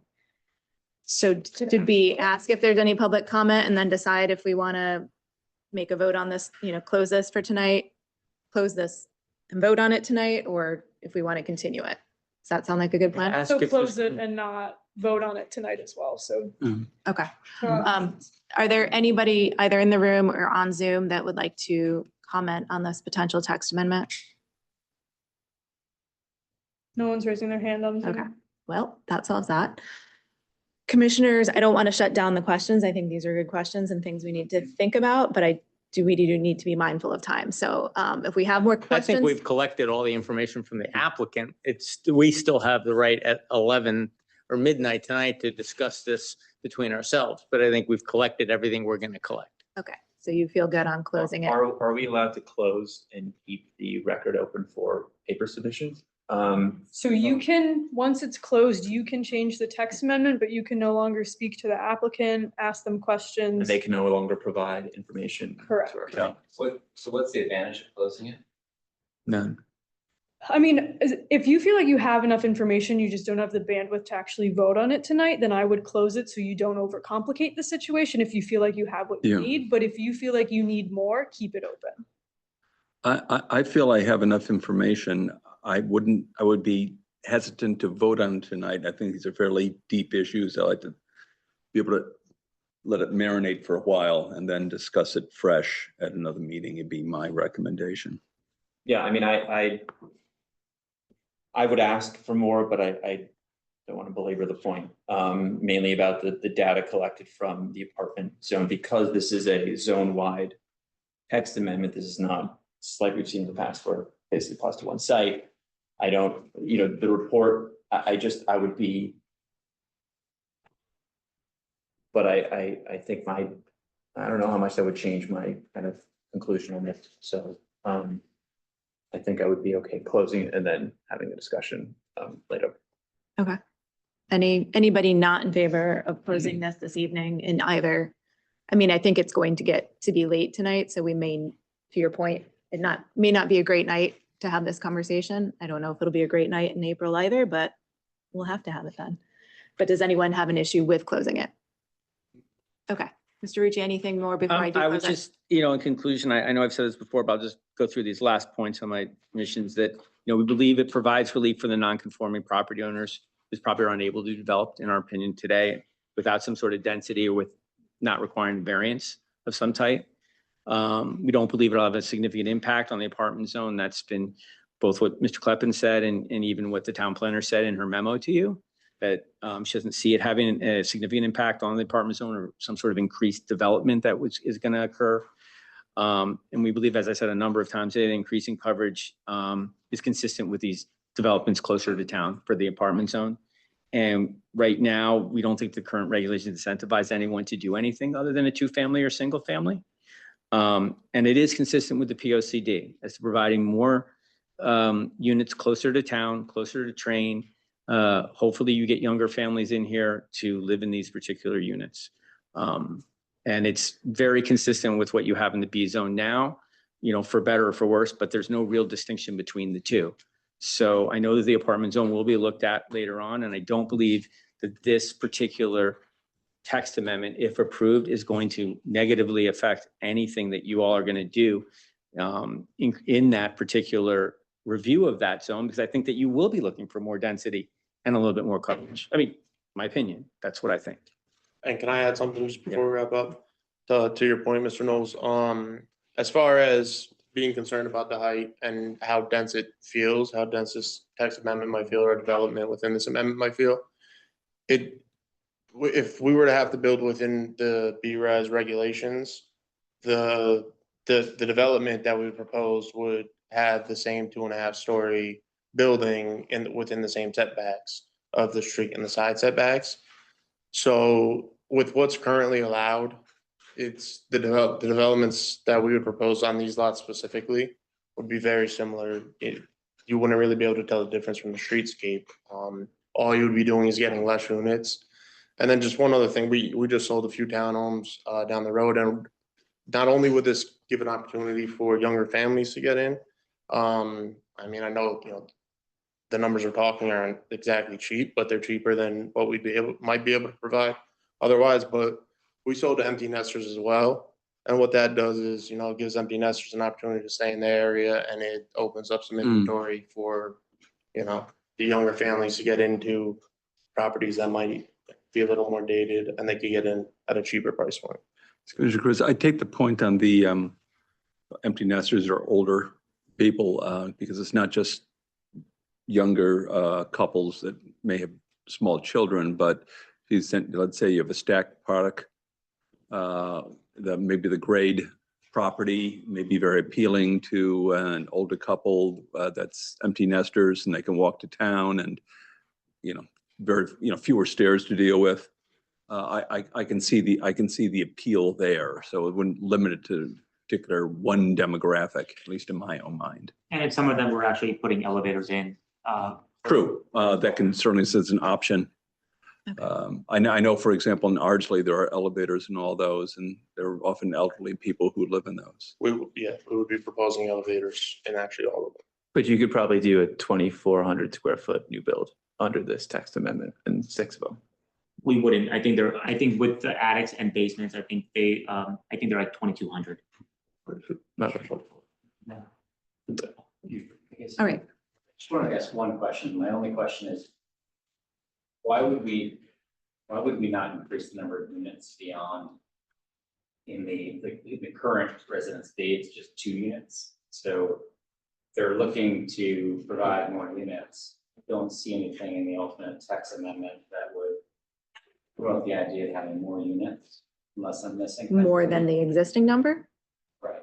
So I think that was a can of worms that we thought would be better open when we do a full text amendment of the whole zoning regulations, and this was just more addressing non-conforming densities now. Yeah, because we have non-conforming 4 units now, so we could build to the same density. That's the difference. In the apartments. Meaning 4 per unit. Units, not density meaning square footage. Correct. That's why that's why we're asking for the additional coverage. And to that point, just the text amendment itself, a non-conforming multifamily dwelling in the apartment zone that was built in conformance with all of the regulations at the time may. Would you be okay if that was limited to a non-conforming multifamily dwelling as to density in the apartment zone? Right, because the way I read that is a non-conforming multifamily dwelling could be, you just have a setback. And therefore you get, what other of these benefits that, you could in terms of lot coverage, in terms of setbacks or. Well, I think. Yeah, I mean, that's where I was going. I feel like I wouldn't, I guess if we're giving you this privilege of doing this, then I think you'd want us to push towards the idea of creating more units and That's and the to limit point. it to existing sites that have more units than you could build as of. Correct. That's the way we start. Yeah, That's the way we exactly. started. Yes.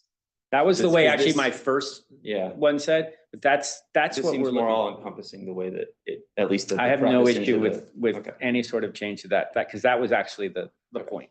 And the second point I just wanted to make in terms of the proposed text is the idea of high quality, including high quality construction materials.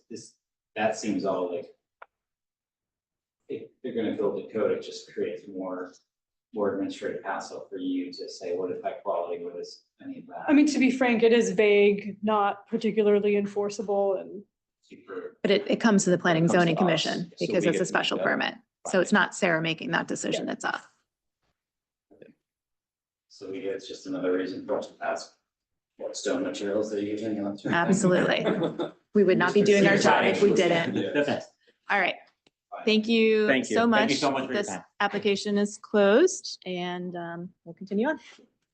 Thank you. Thank you. Goodbye. Thank you. Yeah. Rolling it out of my way. we want to take a break. Yeah, let's take a 5-minute break for bathroom before we roll into the next one. That's how I am. All right, jump into it then. 82 Brookwood Lane, upon application of Amy Zavatakis, Rucci Law Group LLC, authorized agent for Brookwood Hills LLC, owners for a 9-lot subdivision of 31.7932 acres of property located in the 2-acre zone at 82 Brookwood Lane, map 33, block 41, lot 4. Welcome. Hi, good evening. I'm Amy Zavatakis from Rucci Law Group. I'm here on behalf of Brookwood Hills LLC. I'm joined by the representatives of the owner, Jim Hoffman and Adam Shearer hiding in the back. I've also have with me Len DeAndrea, the project civil engineer, and our wetland consultant, William Kenny, is available by Zoom. So this is the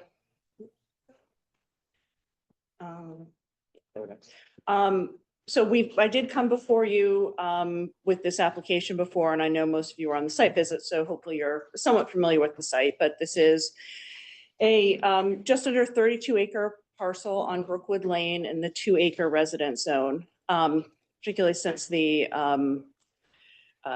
directional has fallen off of this map. I just wanted to orient everyone, because of the size of the lot, we've got north to the right and west at the top of the screen.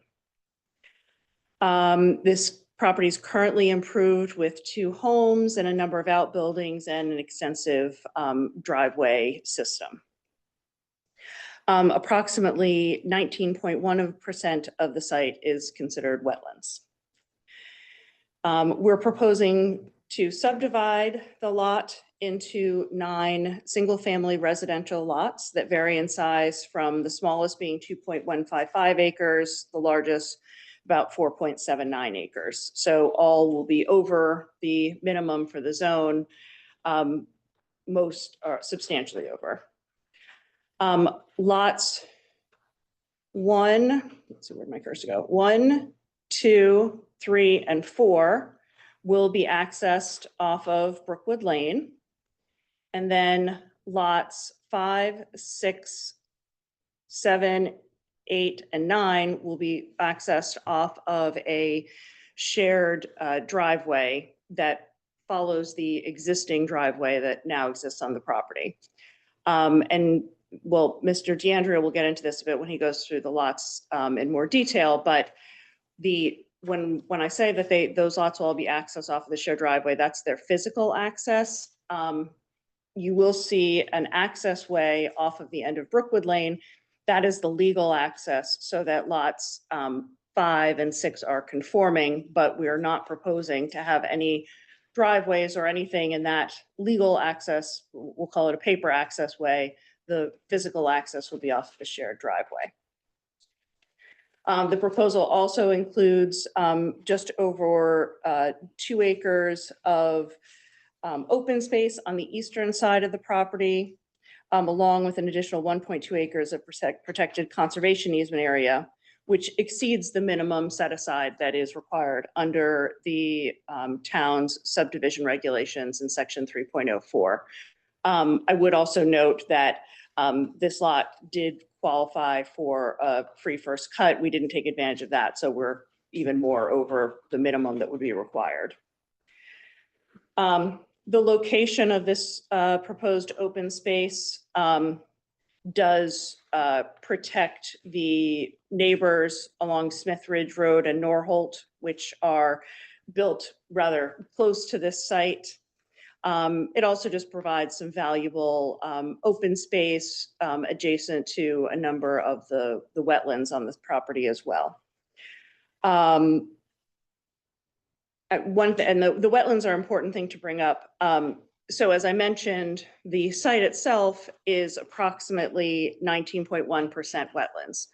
The way that the New Canaan zoning regulations or subdivision regulations are written, it requires that our open space set aside not have any more wetlands and also not any more slope, et cetera, than is found on the site. So the reason, one of the reasons our wetlands are, one of the reasons our open space is shaped the way that it is to avoid including wetlands within it. So that the percentage of wetlands in our set aside is 15.6%. So less than the 19.1% that's on the lot as a whole. When you then look at this property and sort of add back in the wetlands as additional protected area, you actually end up with 8.79 acres ultimately protected either through the open space conservation easement or the fact that it is protected wetlands. The applicant is prepared to put some additional protections on those wetlands areas. We just aren't including it in our set aside because of this percentage. But ultimately, that's how much land on this subdivision will be protected. One other element of the plan that I'd like to point out is there is proposed a access to a dry hydrant off of the driveway leading to the pond that's sort of in the center of the lot. This was something that was requested by the fire marshal, and it was on the initial plans that we submitted to you. One change from the plans that you've seen previously is that in addition to this access way, and again, this is not a paved access way, it's just an easement that will have no trees. It will, so that the fire trucks can get down that pathway. Is this the, sorry to interrupt you, is this the area between lot 8 and 9? Correct, between lot 8 and 9. Sorry, I'm trying to show it with my cursor, but my cursor keeps disappearing on the screen. So that's the dry hydrant access. What we've added is an easement for what that is called a fire protection easement. And what that means is there will be a pipe leading from the dry hydrant across an easement across lot 8 and then out to Brookwood Lane. There will be a hydrant on Brookwood Lane. And I believe that the fire marshal's on the phone, so he might be able to describe it better than me. But basically what would happen is if there's a fire in the area, not just within the subdivision, anywhere in the neighborhood, the pumper truck could go down the dry hydrant access way attached to this dry hydrant and then pump water out to the hydrant that could then be used to fight fires in the area. That pipe would work exactly the same way as the pipes that you see that are attached to an Aquarian fire hydrant. So, we've spent quite a bit of time carefully designing this project to make sure that all of the lots adhere to the local zoning laws, and the town's environmental standards. All of the lots meet the requirements of the planning of the subdivision regulations, and we're working with the Wetlands Commission. We do have approval from the Health Department, the town engineer, and the fire marshal. The project's really been designed to try to minimize disturbance and maintain and support the existing wetlands and other natural resources on the property. And that's really the reason for utilizing this existing driveway and shared driveway, so that we're not cutting a whole bunch of new driveways and access ways through the lot, particularly adjacent to any of the wetlands. We have had a number of hearings with the Wetlands Commission because that's what they're looking at is the work that's in the upland review area. I should note that in the initial set of plans that we submitted, we did have some loss of wetlands. We had planned to expand the driveway and it was encroaching into the wetlands. With the back and forth that we've had with the Wetlands Commission, we've now made some changes that I'll go through with you that mean that we will be losing 0 wetlands, but we are proposing quite a bit of wetland restoration.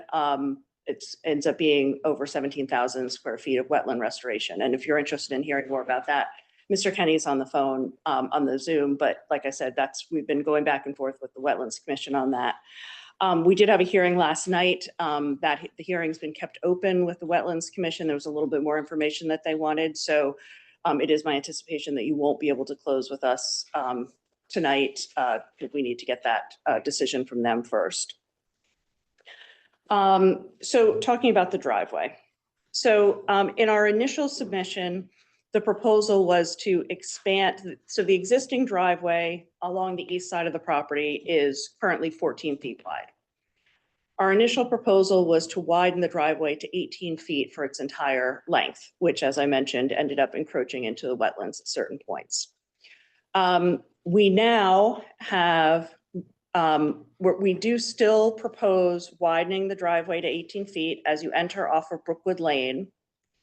It would then narrow down to 16 feet for, let's see, I have the measurements here. So, okay, so it's the first 450 feet are 18 feet wide, then 16 feet wide for the next 150 feet. Then it would widen again to 18 feet wide for the next 500 feet. And one of the reasons for that is to accommodate, as you can see, that's the area where we're near this dry hydrant access. So we wanted to have that be wider for the fire trucks there. And then it will, the driveway would narrow back down to 14 feet as it goes through this, an area between 2 wetlands, and then back out to 16 feet until you get to the traffic circle at the end. That circle is designed so that the fire trucks can turn around at the end. It also allows us to put a vegetative drainage area in the center of the circle. So the driveway, except for the 300 feet at 14 feet, will stay 16 feet or wider for its entire length. Under the subdivision regulations, the traveled way, if you're serving more than 2 lots, is supposed to be 16 feet wide, but that is a design standard that this commission can waive if they feel that it is appropriate to protect the natural resources on the site. So we would ask for a waiver to allow us to have that 14-foot section in there. Has the fire marshal weighed in on that width? Yes, the fire marshal has weighed in on this, and as I said, he is on the call if you'd like to hear from him, but he did state to the Inland Wetlands Commissions last night that he is fully supportive of the plan. And the general plan was that after the applicant's presentation, we would hear from Paul Payne and then Maria Koppel, the town engineer, to provide their comments. Understood. And I would state, the town engineer also stated her support of the plan at the Wetlands Commission last night. Let's see. All right, so I think at this point, I'd like to have Mr. DeAndrea go through each of the lots so that he can show how they conform with the town's regulations. We did, as part of this process, we did meet with the health department. They have approved the sites for as viable for septic and well. But one thing I want to say before we look at the lots individually, and I did say this previously, so I apologize for repeating myself, but we are not proposing any development of any of these lots at this time. This is a application for a subdivision only. There are necessary infrastructure improvements to with the road that are required in order for it to this to work and for the subdivision to be issued, but we are not proposing any development. The only reason that we're showing you house siting and septic and well siting on these individual lots is so that you can get a sense that, yes, you can see how these could be developed, i.e. that they are feasible for development. We don't know where houses will be sited on these lots. We don't know where the, except for where these legal access is, we don't know where the driveways ultimately will be, but we're showing you basically that this works. It is possible that, once this development is approved, assuming this development is approved, which we hope, someone might buy 2 or 3 lots and not even build as many houses as we're showing here. But we are asking for a 9-lot subdivision, so we want to show you that they work.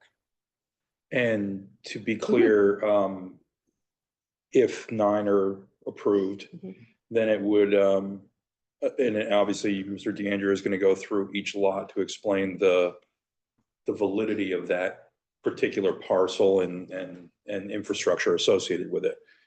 In the future, if a builder were to, or someone were to build on there, they would not have to come before us again, but they would have to come before us for driveway cuts on the road, no? No, driveway cuts are managed by the Department of Public Works. Okay. It's hard to say whether they would have to come before you. It depends on what exactly the application was. There are certain grading issues that might need of course. landfilling, regrading, so there are reasons why these lots would come before you, but if they, they wouldn't necessarily come back before you. Okay.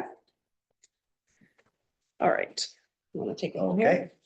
Good evening. My name is Leonard DeAndrea, Connecticut professional engineer with DeAndrea Surveying Engineering PC. And we have been providing, not just for this client, but previous clients too, land surveying and engineering services for the parcel. What you're seeing now is the overall. We can jump to, I guess it's slide 8. That's good stuff right there. Sarah, correct if I said anything wrong on setbacks. So the slide you're looking at there, we tried to highlight it for you a bit so that you could see the property lines stand out a little better in blue. And that's either tan or orange are the building envelopes that we put on there based on the setback criteria for whether it's a rear lot or a front lot. There's also, you can see a circle in there. That's your lot shape, and that the circle diameters are 225 feet. Another part of that design criteria is to make sure that lot shape, that lot circle is, does not encroach any more than 50% of it into a wetland, defined wetland area. Now on that map, we should have highlighted that for you too, but you'll see some of those fuzzy lines and more towards the center and then more towards on the east side of that center spine. And that is the flag wetland limit. As far as that goes too, of all the 9 lots, only 2 of the circles slightly encroach into the wetland area. So each lot is nicely shaped. I'm going to stay on here for a second because I'm going to run around quickly, starting with lot number 1, which is in the upper right-hand corner. That's considered a corner lot. And so we have 2 fronts. The front setbacks are 45 feet. Then we'll have 2 side yards, and the side yards are 35 feet. That establishes that building envelope. On to lot number 2, that's a front lot. So we have a front and rear, the rear being 50 feet, and the front being 45 again, and the sides are 35 as well. Number 3 is the same way, that's a front lot. When you get to number 4, it's a little bit different because it's also got a piece of the access way serving lot number 6. So that has a little bit more unique. There is a front setback of 45 feet, transitions along the access way to 35 feet. And then towards the middle or the rear, that's going to be 50 feet with the opposite side, 35. Okay. Then the next lot, number 5, that's your rear lot, which gains its access out to Brookwood over a shared access way that is fee simple to lot number 6, or it's part of lot 6. So the New Canaan regs are nice in that fashion. They allow you to have one access way to provide legal frontage for 2 lots. So when you have a rear lot, then you have a single setback all the way around, and that's 40 feet. If I'm a question, if I may, Mr. Chairman, I posed this last time, and I'm still perplexed on this access way. But I hear the word access way, I assume access. Right. That's me. And it's this skinny, call it peninsula. So that is part of this property. This access way is on the land, this plot. That strip, right, will belong to and will be owned by the owner of lot number 6, of which there'll be an easement. If it was necessary, there would be an easement to bring in, let's say, utilities or a driveway to serve lot 5. But however,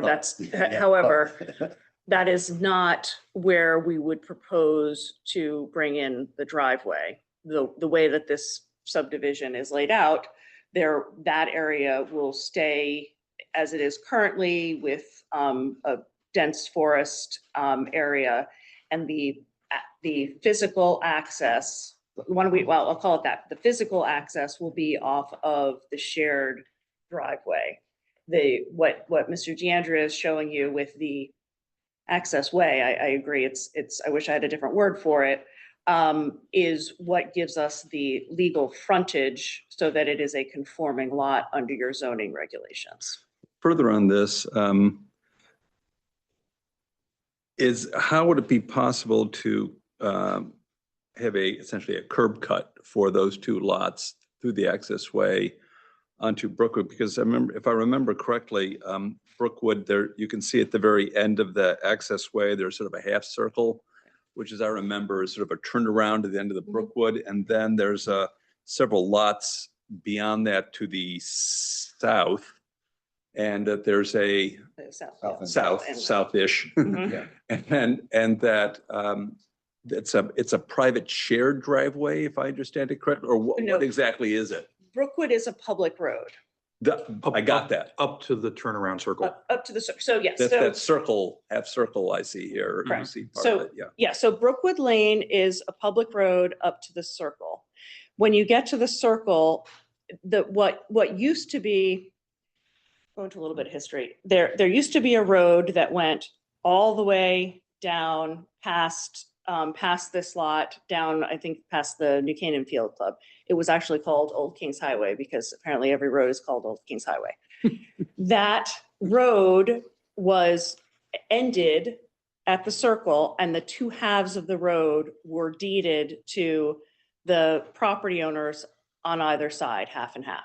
So that's why our lot has this, what we're showing as an access way now for lots 5 and 6, why it has that little jog, I guess is the best way that I can call it. So I don't know why I'm pointing at my screen as if you can see me. This area here. So if you see this space at the end of the circle is as wide as Brookwood Lane. Half of it is now owned by the lots on the west. Half of it is owned by 82 Brookwood.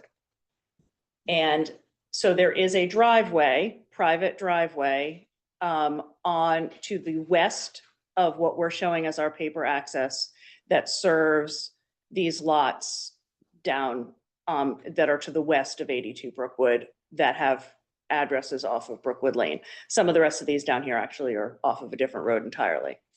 So again, we don't like the idea of putting in, we could have designed this with a road, a driveway through this access way. We didn't like the idea of having a driveway so close to another driveway, because there is a driveway on the other side of the access, on the other side of our access way.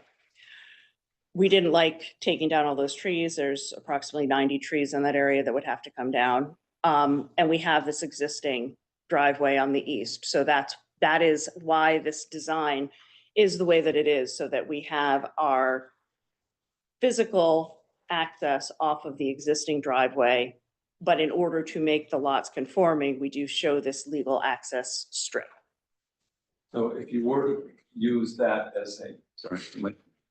as a driveway for those two lots, I guess one of the lots would have an easement onto it. Since it's not their property, I would guess you're nodding, so I'll take that as Yes. as agreement. And there would essentially be two parallel, call it private driveways, until you reach the public road of Brookwood.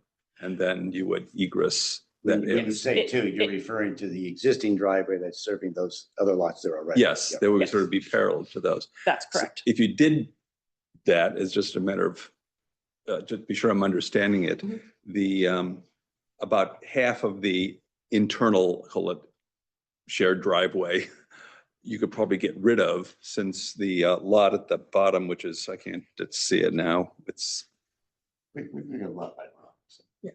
it's, let me get my. We are going to go lot by lot. It might be Oh, better if okay, we that do it would at a be larger able scale. to Yeah. A lot by lot. eliminate it. But to answer the question, yes, we would then not have as much of the eastern driveway, but again, that driveway already exists and we're continuing to utilize it. So to be clear on what exists and what portion of that is shown on this easement portion for lot 5 and 6. At the end of the current cul-de-sac, there is a single lane driveway that accesses those 3 houses down at the end, right? That single lane driveway, is that represented by the, I'll call it the western half of what is not in the blue line? That's correct. So that is not the our- easement portion that's hatched within the blue line, that's just the rock and the dense forestation that's to the left of that driveway. That's correct. Okay.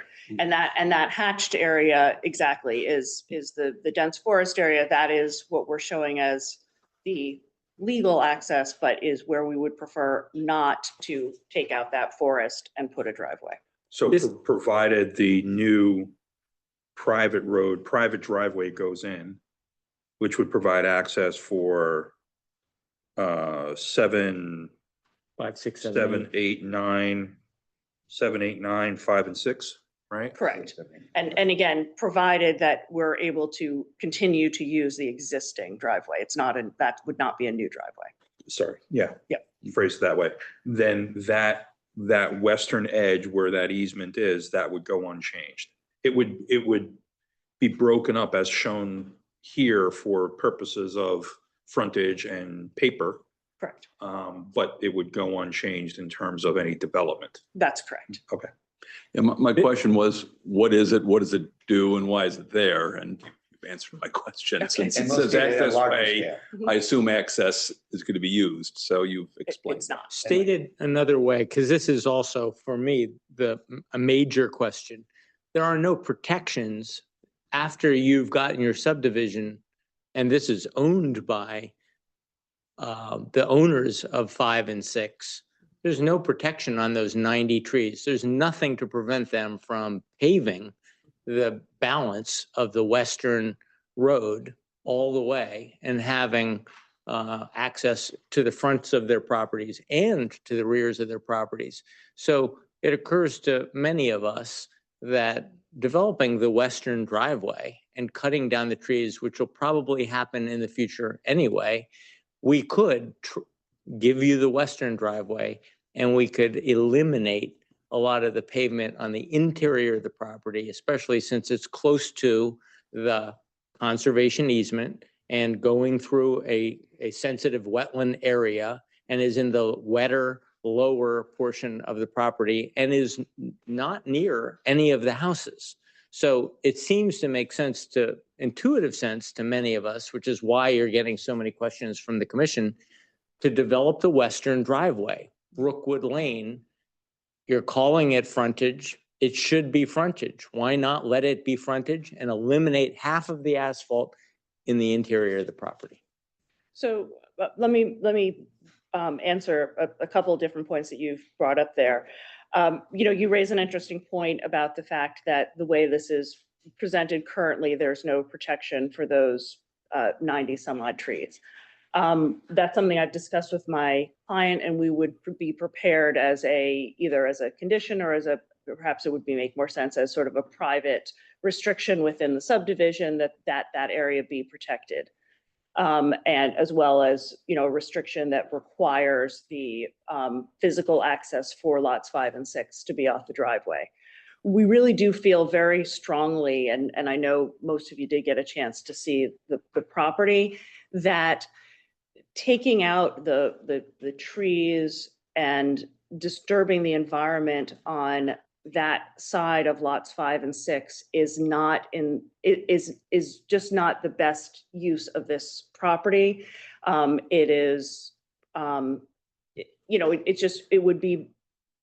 It maintains the specialness, I'm sorry, that's not a real word, of this property more to protect what's there and use what's there. That was really the attitude that the developers went into when they started working on this project, is protect as much as they can and use the already disturbed areas.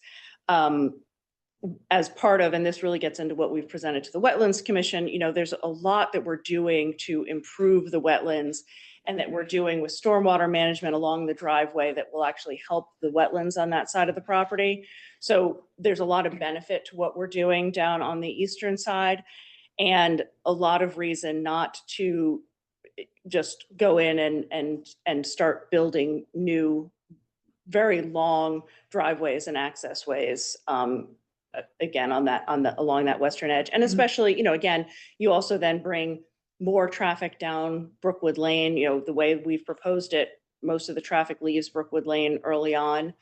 That'll take more traffic down Brookwood Lane and will, as we stated, end up with 2 adjacent driveways, which I think is something we try to avoid when we can.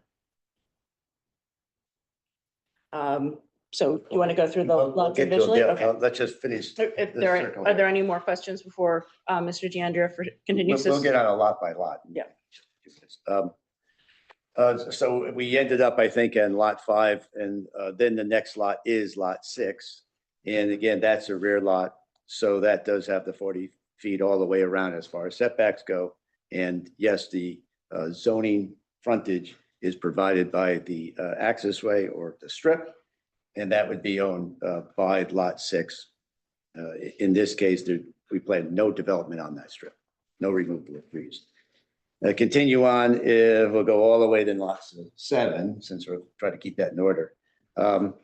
That may look a little bit unique in shape, but it's a good sized lot. It's 2.7 acres of buildable. It is a unique shape in that, in this case here, we have Brookwood Lane as frontage. And on the most northerly line, that would be a side yard, so that's 35. Opposite that, Brookwood Lane would be 50, because that is the rear. Then along the access way that serves lot number 9, that would have a setback of 35 feet.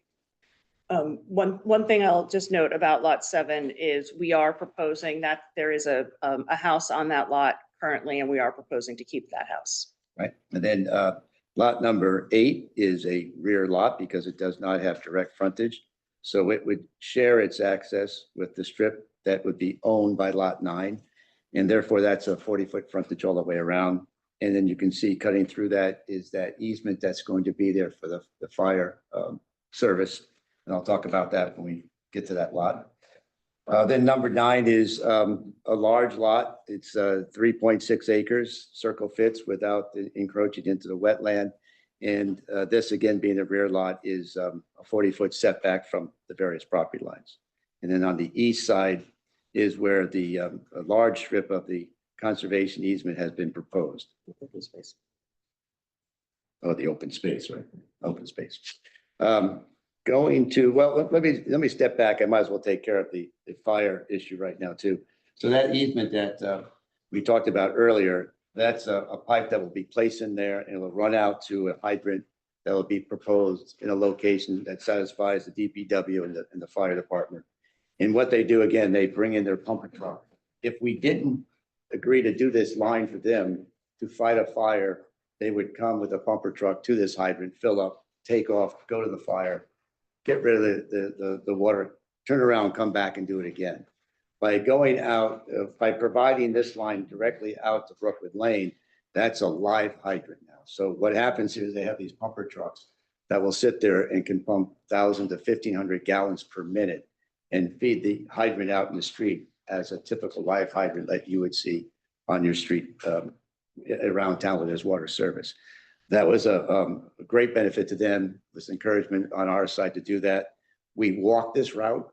We had a field meeting out there with some staff, and we literally walked and picked a route that would not disturb the wetlands, get out to our common driveway and get out to the road. So that's a great benefit, not just for this subdivision, but certainly other people that homes in the area. And would that access way between lot 8 and 9, would that be just clear cut lawn, or would that be a driveway, or what's It's the a requirement? combination, right? So what you do is you put like this honeycomb member into the soil and you let grasses grow through it.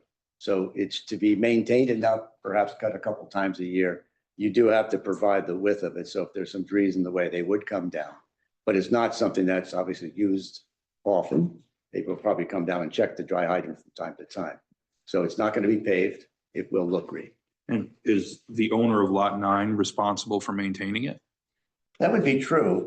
There are things they're not going to be able to do on it. They're not going to be able to put a structure on it. They're not going to be able to have trees growing on it.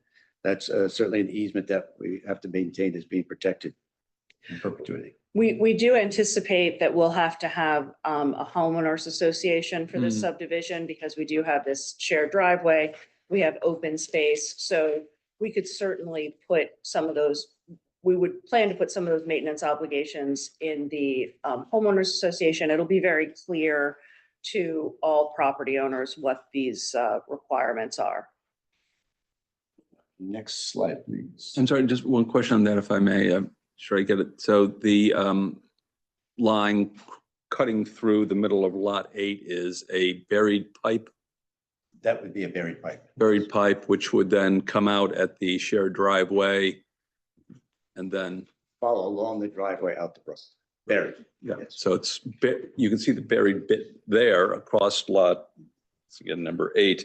And then the rest of it is simply underneath the driveway. Underneath the driveway, correct. And goes out to the entrance to a the hydrant, line. right, in that general vicinity to a hydrant. Thank you. Okay, it's interesting, they call the hydrant by the pond, that's the dry hydrant. And then we're calling the hydrant in the street a live hydrant. It'll be a hydrant. So if they turn on the water, they have to bring the pumper truck to there, and then it becomes live on the street. Okay. This next slide. Now we're going to get into each lot individually, not by this slide, but this just is the overall conceptual plan where we establish septic areas, well sites, home sites, driveways, drainage management areas. And the first thing we did, one of the first things we did to establish the feasibility of the various lots is to meet with the health department and together read, I think, some 80 some odd test holes across the properties to confirm that there are viable soils there that can support a primary and reserve septic system. And we weren't skimpy. We're not trying to fool you with a small house box. The septic systems we've designed here are for 6 bedrooms. And as you can, if you had a larger house, it would be easy enough to extend that length. Might as well just go up then. So coming up with it, we'll start going around. Some of these are less interesting than others. This. May I ask a question in the previous slide? Sure. So we're looking at this, and I think this goes back to Mr. Engel's question. I'm just interested in the fact that they set a core of the lot to the, we're looking at this to the right of the traffic circle seems to be the wetland that needs to be avoided for all the septic systems. Is that correct? Sort of that central swale in the middle of the lot. Sorry, you're asking about this wetland here? Yeah, that wetland. Yeah. So that's the area that you're generally avoiding for all of your septic and all of your development. Totally avoiding any wetland soils. Right. And then the other side of the wetland is on the other side of the road. So the road is sort of creating a dam between that center wetland and the outer wetland. There are pockets, a couple of pockets that feed into the larger systems on the east side of the driveway. So when you look at that east side wetland area, open space area, there are 2 wetland pockets, and they, from years and years ago, there are some culverts that go underneath the existing driveway. And so that's how those systems are connected. So those culverts culverts will stay in place. We're taking one of them out and the other ones stay in just so we keep the drainage patterns the same.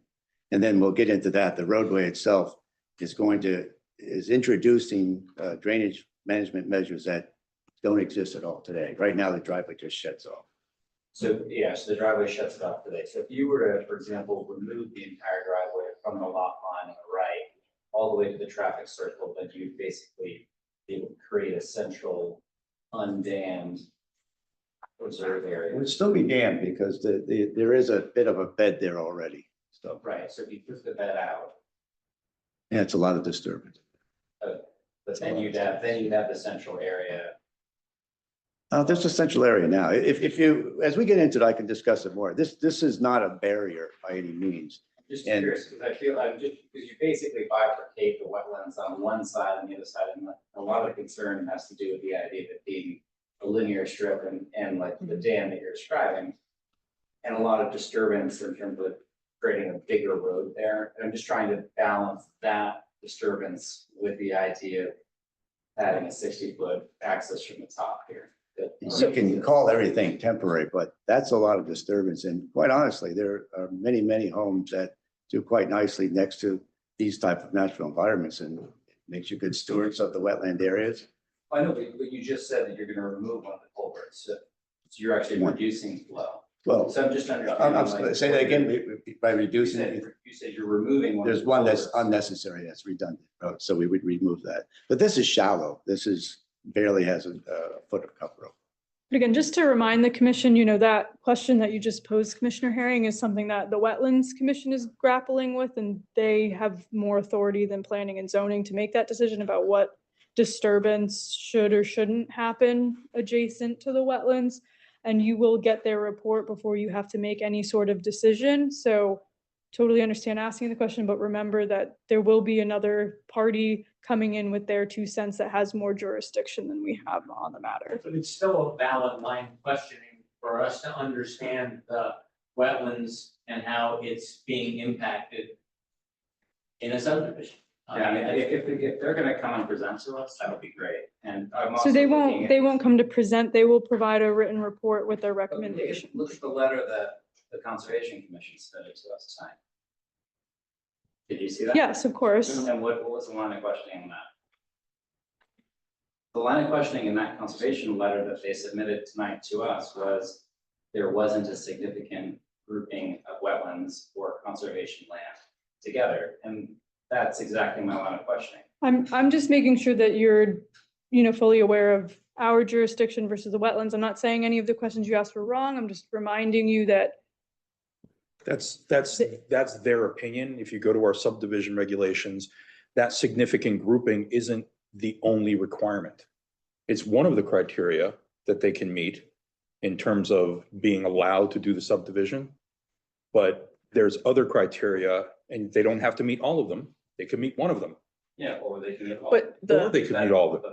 we're going open space They is can't different meet than all of them. If you wetlands. look at the We're- criteria, we're there's no way they confusing can meet the all of two. them. Yeah, can if I can just reiterate, Totally reasonable question. It is. Right, I mean, interrupt, it feels critical. So I'd like him to be able to continue, because I have the same line of questioning, and I'm not cowed by the fact that wetlands is also considering.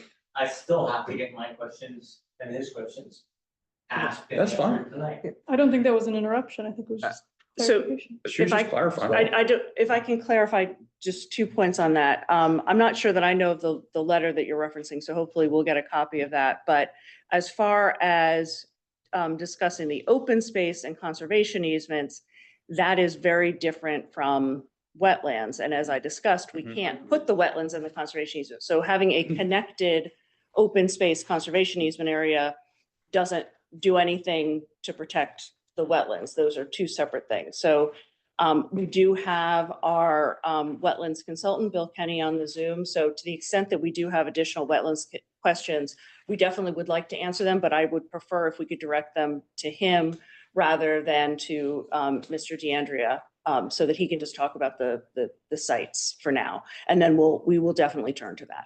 Okay? Okay, that's fair. Yeah. Yeah, no, I thought we were going to wetlands and conservation. We were talking about placement of septic, so that makes. Well, I'm just gonna try and run through fairly quickly, each lot. Yeah, we're not, again, we're not proposing development, we're not proposing septic location. The point is that the lots have been tested by Mr. DeAndrea's office and and with the assistance of the health department, who have confirmed that the soils are feasible for septic systems and wells. Again, not having anything to do with placement, not at all addressing the location of the wetlands. So in the interest of time, I know you want to go through each one of the lots. Yeah. But it's obviously going from one to the other is pretty duplicative skip in it terms of if you'd like. identifying. Yeah. So just be efficient about going through the descriptions. That's all. Point well taken. So lot number one, for instance, it's not that interesting, right? It's a lot. There's the wetlands on the easterly side. We have some slope to it. Slopes sometimes are very good for septic designs. We're showing a house box. We're showing that there is a well, and those circles around it are the various setbacks that have to be honored between a well and some drainage and a well and a septic system. And unless you have a question, you can move on to the next. Lot number two, same thing again. We have a driveway. These driveways are shown as 12 feet wide. We're showing a nice back out area of 35 feet. The house itself, that's a footprint of about 3,400. It would relate to about a 7,000 square foot livable home, livable floor area. In this case, again, we have the house in a nice location up near a level area on the western side of this lot. Down the gradient is the septic system, primary reserve. We've set aside an area for drainage. Drainage is very tough in New Canaan, in that we have now got to control not just the water quality, first inch of rainfall, not just the peak rate of discharge, but also volume discharge. When we design these sites individually, we have to prove to the engineering department that we are not discharging more volume off site than presently today. Going on to lot number three. No different than the others. A nice level area. This is about in this kind of the basic area where the existing house is now the primary house. Same thing again. There's a nice level side up top. And then going down gradient, we have a great place for a septic system, primary reserve, well, drainage, and a large depth of this lot, a large distance away from the wetland area, more towards the rear property line. Four. No different, same old story. Picked a nice grade, a soft grade for the house. Of course, the house can shift, it can be twisted, it can be moved down. The septic system can also change if necessary, but this is where we took the test holes, and this is, these holes panned out very well for the septic design. Again, wetlands is down towards the bottom of the slope. Number 5, so this is that rear lot, and this is where we're looking at things differently now as we visit this property many, many times. That driveway that comes to this location, the existing driveway that comes to this location, sets yourself up for a dramatic location of a home site, which is why we have been pushing so hard to use the existing driveway to serve these, which at the same time then allows us to protect a large mature stand of trees on the westerly property line of this. There's a grade change in here along that access way. It'll drop down, it drops back up. A lot more difficult to design, not that it can't be done. So we saw this as an opportunity, and everyone has, to use this existing driveway, come to the more level area of the lot, propose a lot, same thing, septic system a little higher up in this case, where we felt the soils were better. And so that flips things around too, leaves our septic up top, puts our house down below. So what you just described from the turnaround circle, getting to what would be the residence, dropping in elevation and then rising in elevation. That's right. Is the elevation sufficient where no significant fill would be required in order to get yourself a drivable driveway? Yeah, these sites work well when you do a cut and fill balance. I mean, the idea here is to see what we can keep on site.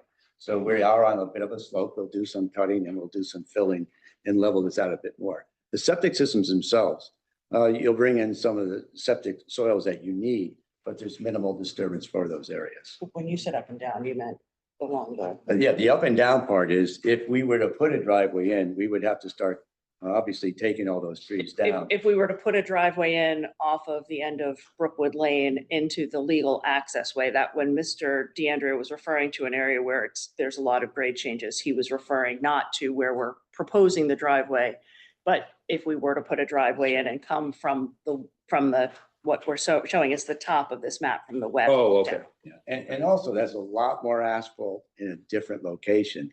And that's a lot more engineering involved in doing this than taking and addressing what's there today and providing water quality that we'll talk about in a few minutes. So again, if you were to drive to the end of Brookwood and look at this site, you would be looking down the slope as the most logical location for the house site. You take this driveway, they put this driveway in this location for a reason. It brings you out to these nice low meadow areas. Lot number 6. It's the same thing. Get off the slope, put the house down at the bottom. You'll see down where we're showing this house in number 6, that's a level area. There's just doesn't seem to be a need, and you're trying to balance this thing between what's existing, what the resources are, and how much engineering needs to be involved. And if you walk this property and look at this, you would not think that the house should go up top where we're describing this other possible driveway and access location. There's a lot more design work involved in that. This is shown in a beautiful little low-lying area. Yes, the septic system's a little bit up gradient, very common. The systems are very reliable. And again, that's why we've chosen this location. The cul-de-sac itself that we're proposing, or the circle, that's going to have a rain garden in it. It's a great feature. The circle diameter is set so that the fire truck can come down this driveway, do a full turn without doing any hammerheads or any backing maneuvers, and then take off. And the circle itself will drain into the rain garden. Far more difficult if we had to do all that manipulation at the top on the west side. I understand that bit for a second, so I just want to make sure if I actually got the question. You're saying that the placement of the house up top is not that feasible? Well, you can see on here too, the tighter the contours Yeah, are, that's what the I'm getting little at. So steeper it is. no matter where the driveway if it was accessed from the top, you'd still put the house down toward the bottom? That's a design element that the architect and the owner would look at, but we would tell you that this driveway starts getting much steeper.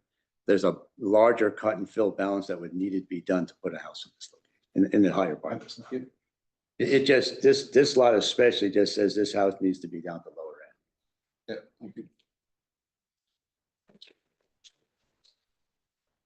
Going over to lot 7, right now, the house that's there right now is in great shape. So this subdivision is not calling out for that house to be removed. That house could be there and someone could come along and buy it, live in it. They could come along and tear it down and build a new house. But we don't see a need to show that as being necessary for removal. As this is marketed, if it shall be approved, then a future buyer will make decisions. In this case here, we're now bringing in, we've now shifted the existing driveway a bit for a couple of reasons. There's a network of driveway on this lot number 7, some of it to the north. And one of our first sidewalk, Kathleen Holland looked at us and said, don't even think about going here. We want this restored. We want this removed. So that northerly part will have any of the current driveways that are there now removed. And then Mr. Kenny can talk about how that's going to be restored. Repeat that? She said what about? So- There's let me- multiple gates there, if you can Yeah, point it out. there's, one of the proposals that Mr. Kenny can speak to is one of our areas that we will be, we're planning to rehabilitate and basically add new wetlands in this section of the property. It actually sort of goes off the map a bit. In that area, there is an existing gravel driveway that goes out to Brookwood Lane. And when we first walked the property with Ms. Holland, one of the thoughts was to bring the access for this lot off of that existing gravel driveway. And Ms. Holland said, no, she really felt that that was an area that would be better served by doing some wetlands remediation and rehabilitation in that area. Right, so there's a network of driveways here, and then the thought here was, and then move the driveway away from it. So that this first few hundred feet is a section of new driveway, I would call it. Not in the wetland at all, it's an upland area, no different than if we would do it for any other lot. But we want to use it as a shared driveway. That's lot number 7, going to lot number 8, which would be on the other side. This is a nicely shaped lot. Again, it has wetlands on it, but that's okay. Wetlands can be a great feature to have on your property. We have room for a primary and reserve septic system, area for drainage, still an area that we can bring. This is the lot that brings the fire line out across to the shared driveway and out to the street. Again, that's just a conceptual house. They're all the same footprint that we've been showing you tonight. And plenty of room to design a nice home in this lot. In this case here too, the property starts to fall off towards the water course. As you come in on Brookwood Lane, in the location we're showing this driveway, underneath it are 2 18-inch pipes that discharge stormwater from the streets.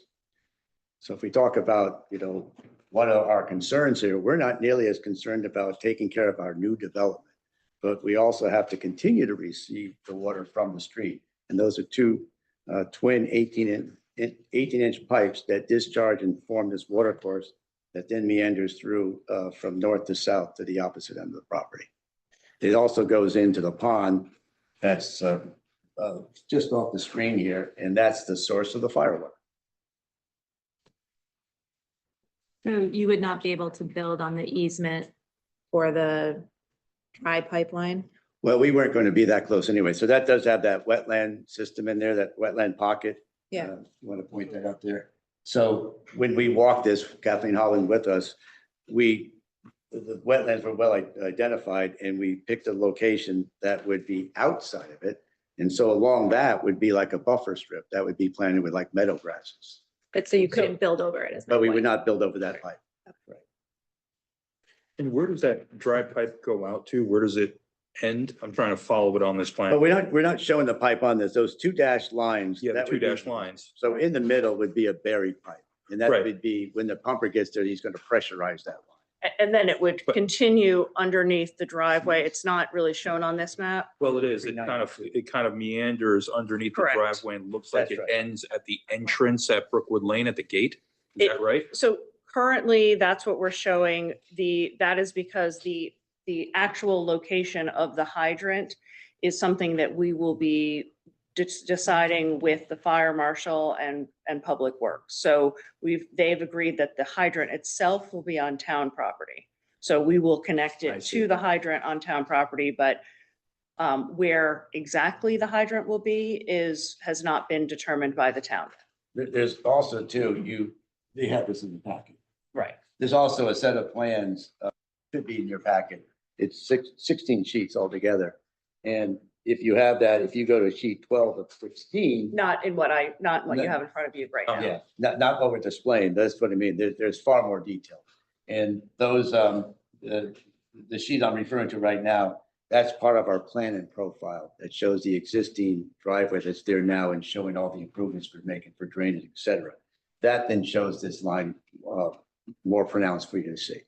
And so then it comes underneath the road out to Brookwood Lane. We picked a location for this presentation, but that's going to be decided between the DPW. Okay, so going back to, I think we're down to the last lot, which is, again, a large lot, a good size, 4.79 acres. There is a wetland system to the south, kind of split in the middle. There's a nice gradient starting from where we're showing the house location that's quite level in that location there. We picked the septic system to be on the slope away from this dwelling, away from the well site. And again, I'll say it again, that the little slope on your land for a septic design is better. It helps to move in the groundwater. And so that's why we look at those kind of areas. It also keeps us away.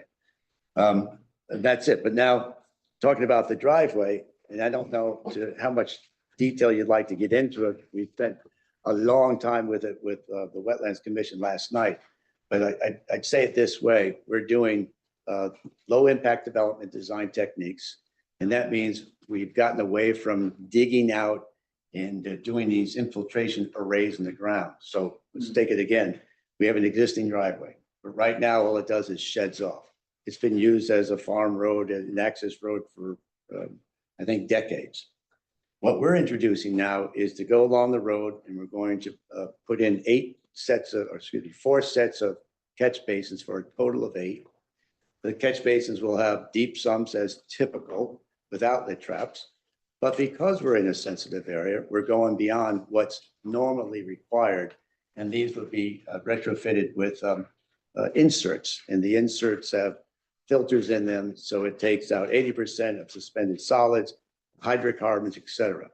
And of course, there's maintenance. There's always maintenance with everything. I don't care where you put the house. If you don't maintain it, you can pollute. So what these are, because this is now an association, there'll be a maintenance agreement in place, and we've already written a draft of it, and it will tell the routine maintenance for inspection of these catch basins and these other things that we're introducing too, which I'll get into in a second. So whether it's a catch basin, a manhole, a sewer line, a driveway, everything needs to be maintained. And here we have a situation where we have a fairly flat driveway.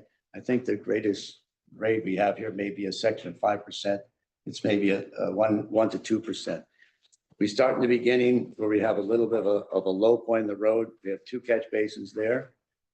That feeds into an infiltration array to get more infiltration before it discharges to the water course. Those basins will have inserts, and we're removing a tremendous amount of the trace particulate and trace pollutants. As you move down, you'll come across an existing culvert that's remaining.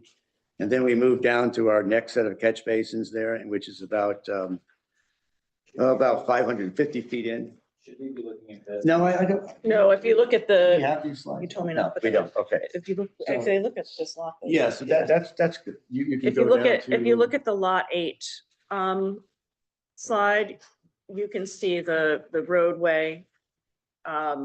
And then this is the next thing you're gonna talk about, right? This is what, so yeah, that's, you circle that right in there, right. That's a 2-bay vegetated bio retention pool. So it's a natural low impact development design, meaning we do just a minimal amount of earthwork. And then Bill Kenny's group, they plant it for us. So again, we don't discharge directly into it. We grab the water, isolated water on our driveway, and we run it through the catch basins first with the filters and the inserts, and then it discharges to finish the policy. So that's nutrient uptake.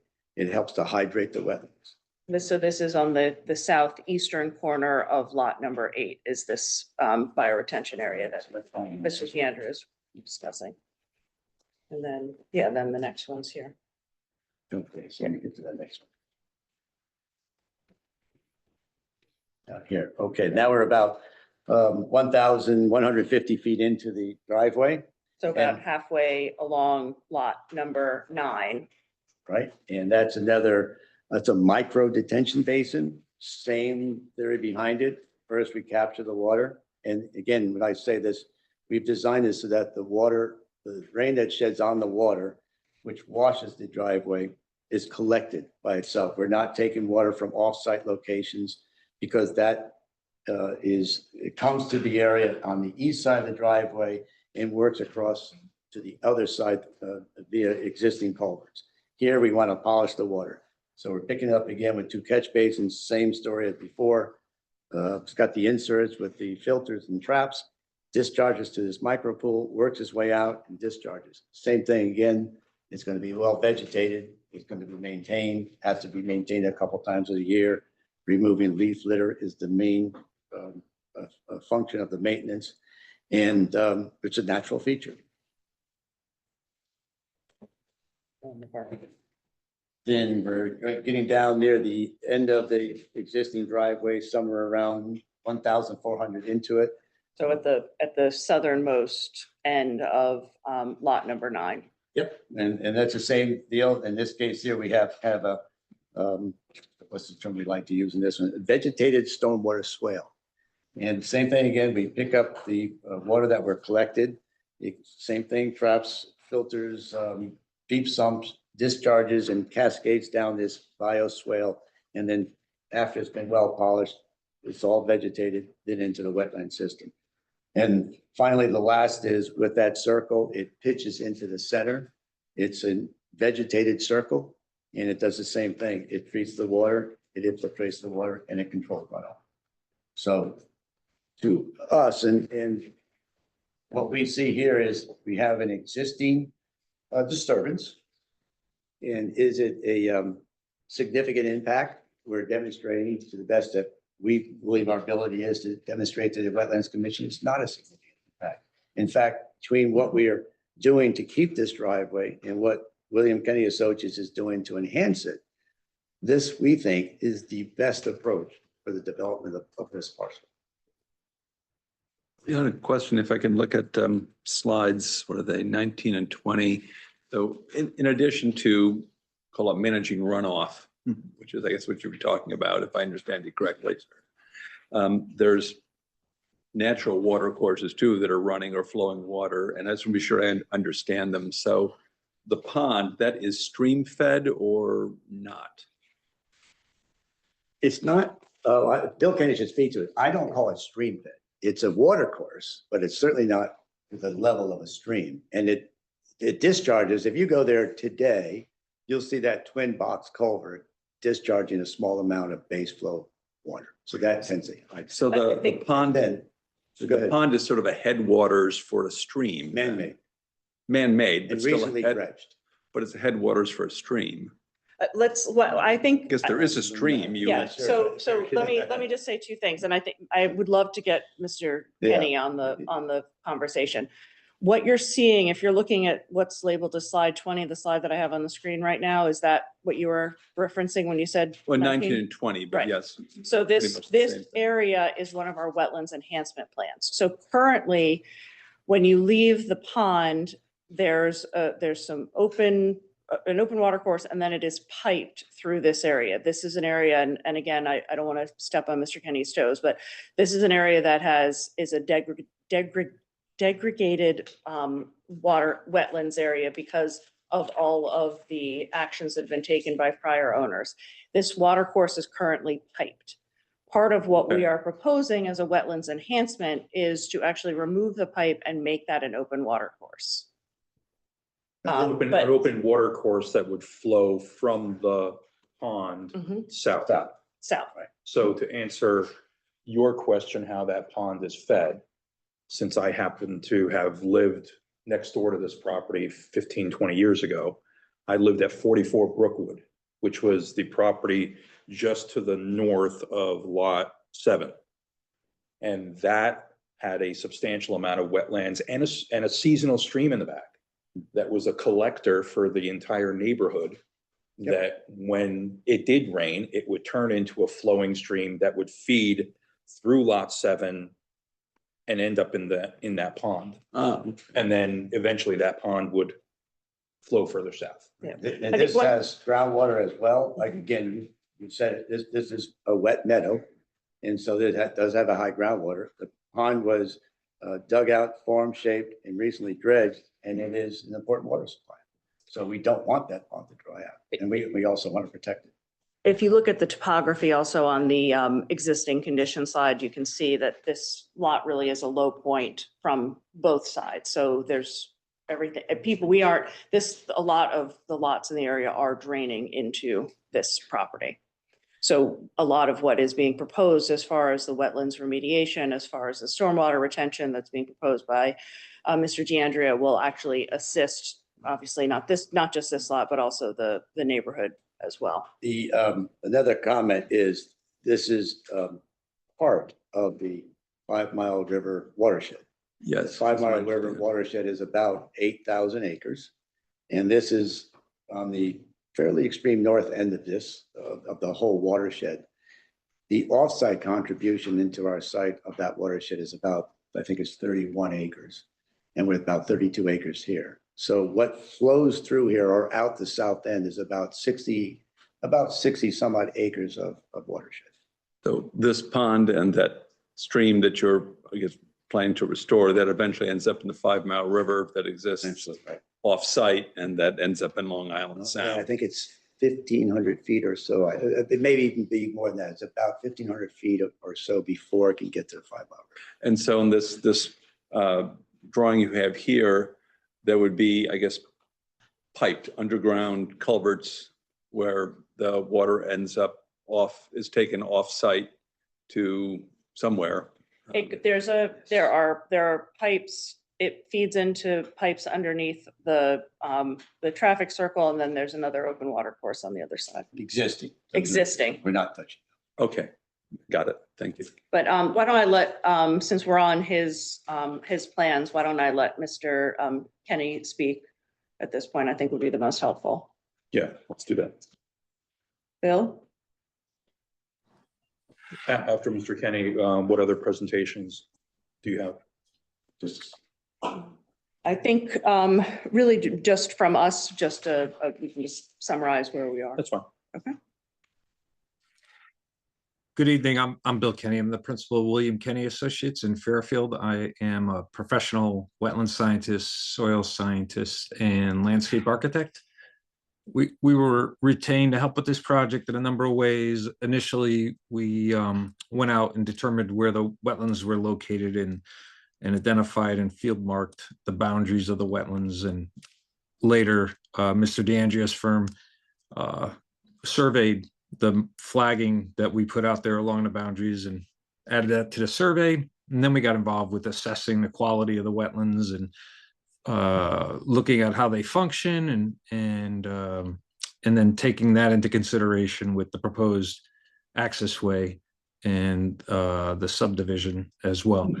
And in the process of that, so we looked at the existing conditions, proposed conditions, potential for effects from the development on the wetlands, and then opportunities to improve the wetlands, as has been discussed with this estate and many that we find similar to this in Fairfield County, Westchester County.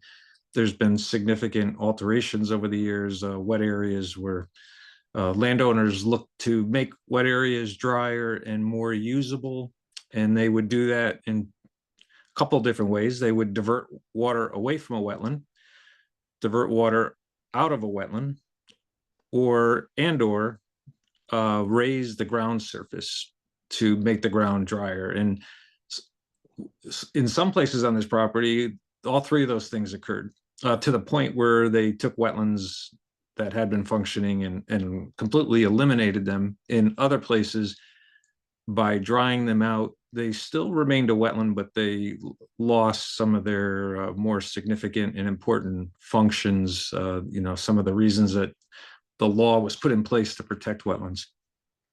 And just quickly, the site, you have two ridge lines essentially running north to south, one on the west side and one on the east side.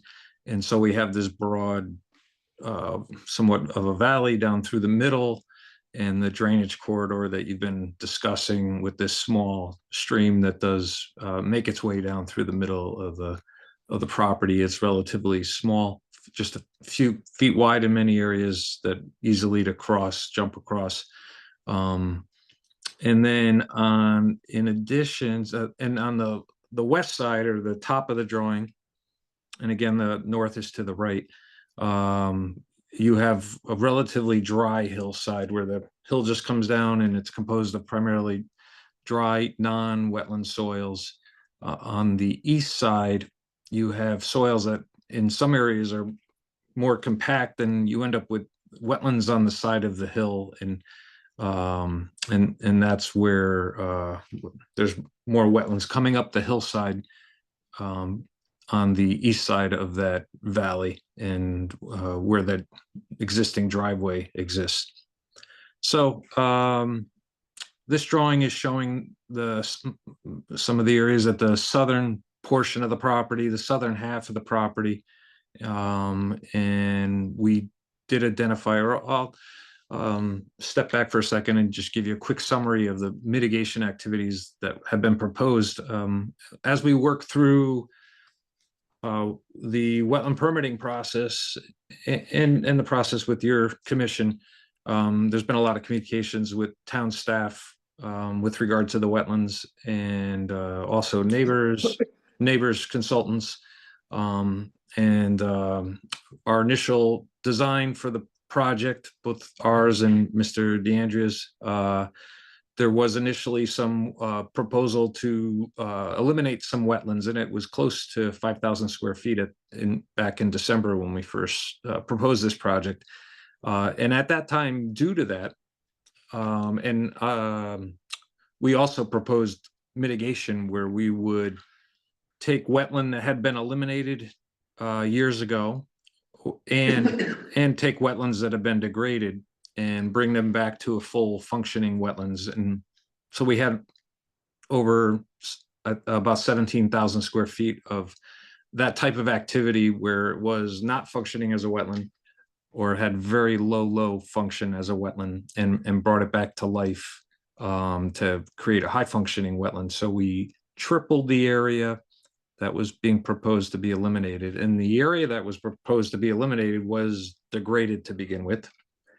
But we were going to triple the size of the new wetlands and make them higher functioning as well. So, but the current proposal that after working with town staff and community folks, proposal has been modified where no wetland loss is proposed now. Went from just under 5,000 square feet down to 0. So no wetlands are proposed to be eliminated. But we kept all the mitigation, and actually through questions and suggestions from the wetland agency, we added more wetland creation. So now we're well over 20,000 square feet of restoring wetlands and enhancing wetlands. We have focused our attention with regard to this primarily at the outer limits of the property at the southern end and at the northern end. There's plenty of opportunities on the site to do improvements because of the past disturbances to the wetland. But the first area we have is at the left-hand side of your drawing, where this stream that makes its way north to south through the center of the property flows out of a pipe that has existed for decades. And in that area, the stream was lowered a couple of feet when they channelized it. And that dried the wetland that was immediately adjacent to it because they dropped the stream down below the wetland. So we're proposing in that area to take the wetland and drop it down to meet the stream. This makes for a healthy wetland system. And what I really like about this on a suburban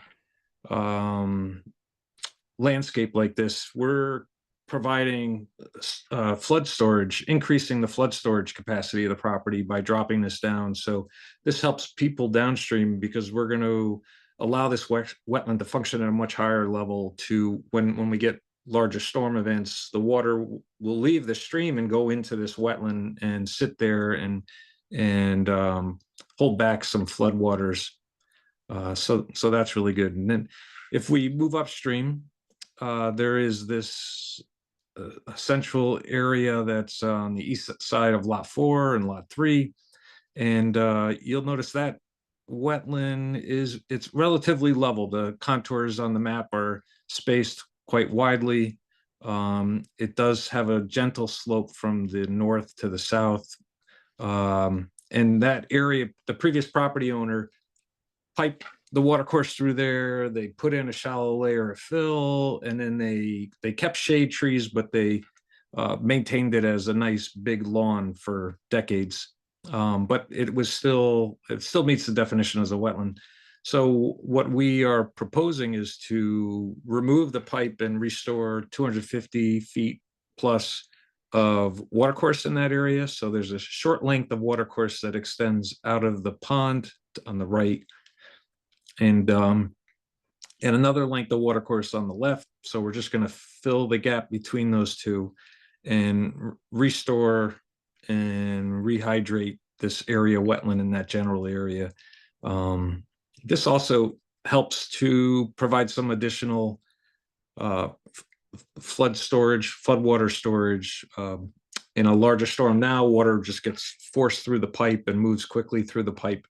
By opening this up now, the water has the opportunity to come up out of the channel and spill out into the wetland, the adjacent wetland, and provide some storage. Also provides a lot of opportunities for aquatic insects and other life to live in that stream, and other animals to drink water from the stream, and to grow wetland plants in the stream. So that's the second primary area of wetland mitigation that we propose. And then on the next drawing that we have is quite a large area at the very northern end of the property. So I like how these areas are removed from some of the residential improvements, the future residential improvements. They're well removed. So and they're surrounded by other existing wetland areas. So I think they'll be well buffered in the future. This area is somewhat interesting. There is the existing gravel drive that comes in off of Brookwood to the existing dwelling. And the caretakers for the property over many years had a separate minor drive that came off of that access drive to the property that they used to apparently dump landscape debris for many, many years in that area. And this is in the northern portion of the wetland system there. That area is, they dumped enough material in that over the decades that it's no longer wetland. But we're proposing to remove all that material that's been dumped there for decades and make that whole area one wetland now. Currently there's wetlands to the north and wetlands to the south, and this central area where they dumped, they converted to non-wetland. So we're going to remove all that fill and make that whole area a wetland again. And that's I think over 14,000 square feet of restoration there. There's a lot of invasive vegetation that's growing in the fill. By removing that fill, we'll remove not just the fill, but all those plants and their root systems, and take a high and dry area and make it low and wet. And this also becomes a great area for flood storage as well as wetland habitat, but to an area now by lowering the grade, providing another area to hold back floodwaters and help not just the property, the project property, but other properties downstream.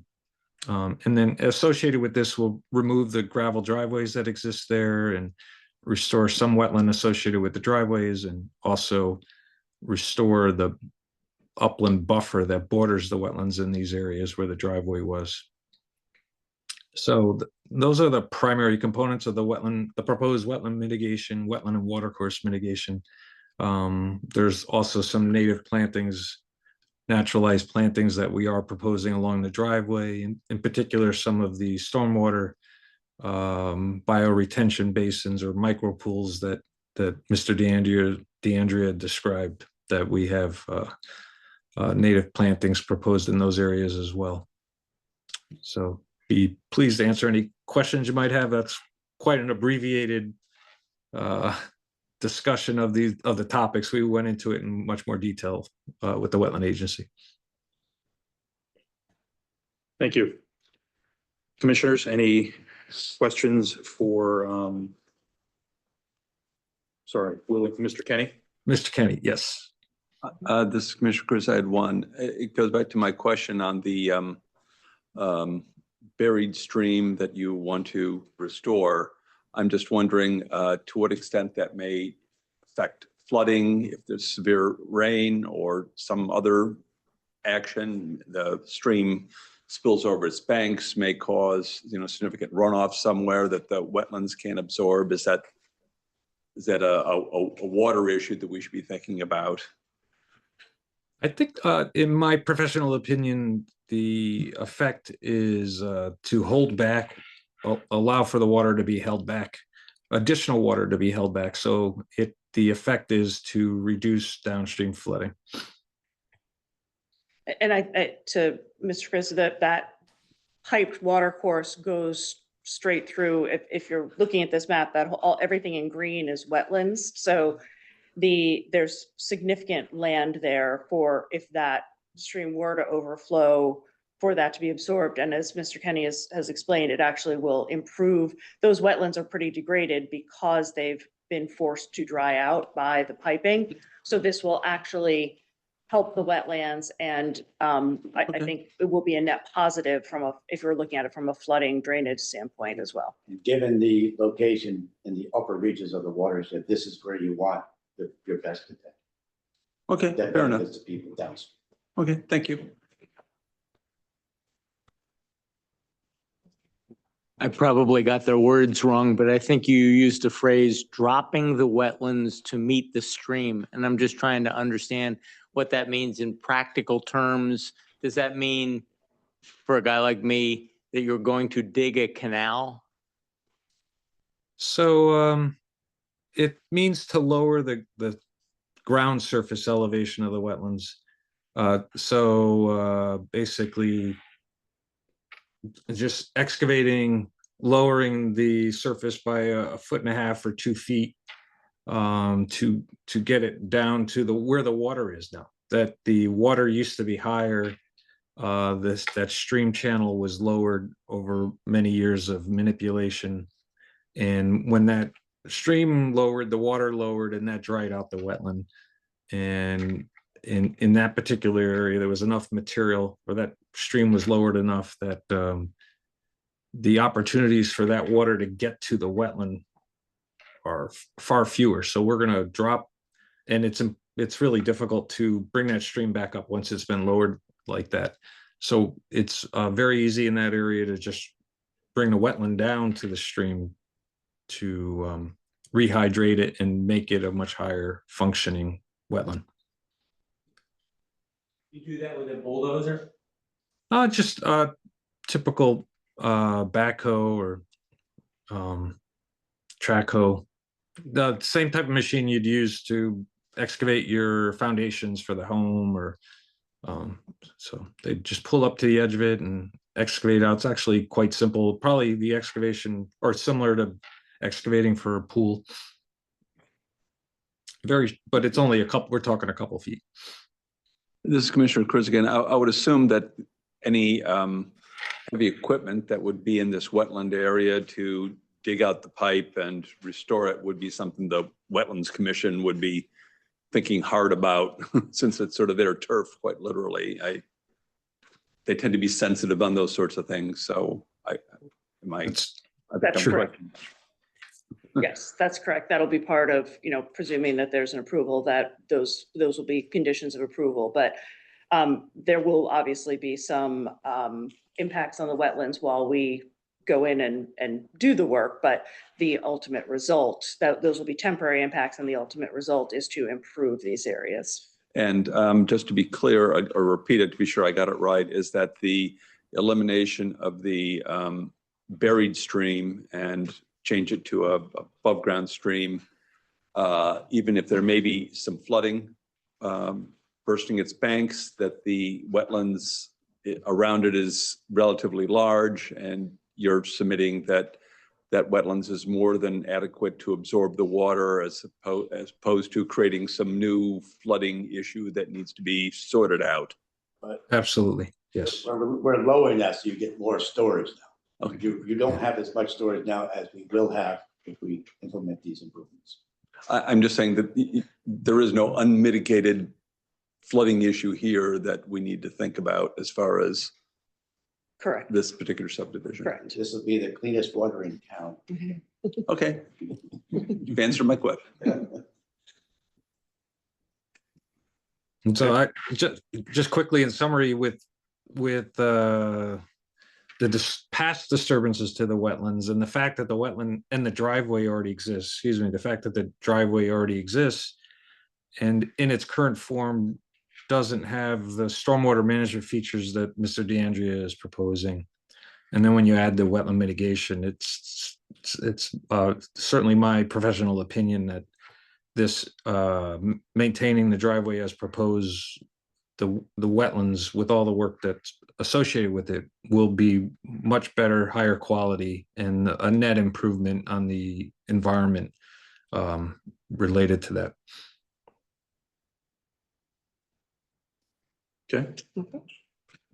Commissioners, any further questions for Mr. Kenny? Okay. So we're pushing on 11 o'clock. I know you want to do a summary. I do want to gauge, we also have the Fire Marshal, Paul Payne, to be speaking, and the Town Engineer, Maria Coplet. I also wanted to gauge, I know we have people in the audience here, if any of you were planning to speak tonight, or anyone on Zoom that's planning to speak tonight, can you just raise your hand and let me know? Okay. Anyone on Zoom planning to speak? Guess not. No one has raised their hand. Okay. We will not be closing this application tonight. We all know that. And we'll have to consider next month's agenda is pretty jammed. So for the applicant, would you, and we have to discuss this as a commission as well, potential of a special meeting between now and next month's meeting to hear the balance and possibly any additional public comment and then the deliberation. Would that be acceptable? That would be acceptable. The next inland wetland meeting is April 7th. So It would be after that. we would prefer it to be after that, but yes. Make everyone's life easier. Okay, well, let's see how quickly we get through the fire marshal and the town engineer, and then we'll take it from there. Also just highlight for the public comment, I'm not sure who raised their hand, but you do have the ability to submit anything in writing and we add it to the record for the commission to review. So if there is anything that hasn't been submitted in writing, you are welcome to do that. It'll get heard faster or read faster than That's true. public comment right now. And just so everyone understands public comment, we're going to be limiting everyone's comment to 3 minutes. So standing rule. Anything further from your side? I think since, as we discussed, we won't be closing tonight, I'll save any closing remarks for the next meeting. I think it's important that the commission hear from the fire marshal and town engineer, especially since they've been on the call. I would for so agree. And late. I would recommend you read the Conservation Commission's letter that they submitted as well, and you might have a response to that as well. Okay. Okay. Thank you. Start with Maria. Ladies first. Stop sharing your screen. Oh, yeah. Sorry, Paul. Good evening, everyone. Let me see, is my audio working? Yeah, we can hear Yep, you. we can hear you. You're Okay, good. wonderful. The engineering department reviewed the application before the Planning and Zoning Commission for the proposed accessway associated with the planned subdivision at 82 Brookwood Lane. As part of our assessment, we evaluated the documents prepared by DeAndrea Surveying and Engineering, which includes a site plan review set, stormwater maintenance plan, and drainage summary report, originally dated December 24th, 2024, with recent revisions dated February 14th and March 14th. The proposed site work activities associated with the residential subdivision application include the reconstruction of an existing driveway to accommodate a common accessway serving multiple lots. No individual residential lot development is proposed as part of the drainage analysis, nor future required stormwater management evaluated for those individual lots. I just want to stress that. As described in our memo dated January 16th, 2025, the drainage analysis for the common accessway appears to be consistent with the Town of New Canaan drainage policy as pertains to the driveway reconstruction.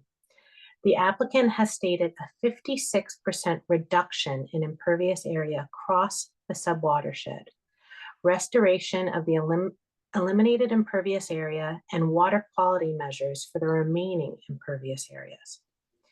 Since the original submission, the drainage analysis has been further refined and improved. The changes proposed allowed for surface stormwater mitigation adjacent to the accessway, replacing all but one subsurface infiltration system with surface micropool basins.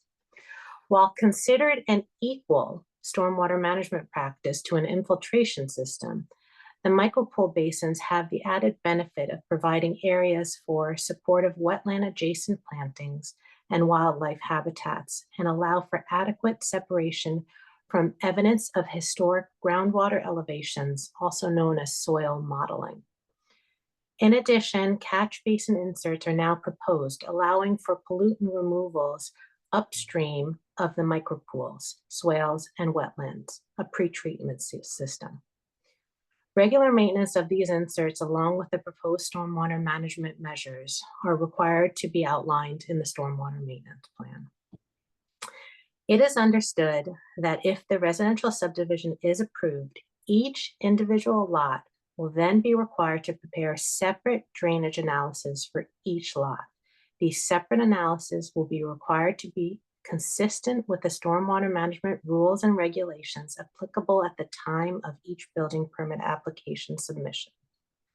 At the time, each individual lot will be considered 100% pervious, with no credit being taken from the impervious area removals that are being considered under the common access way drainage analysis in the application before your commission.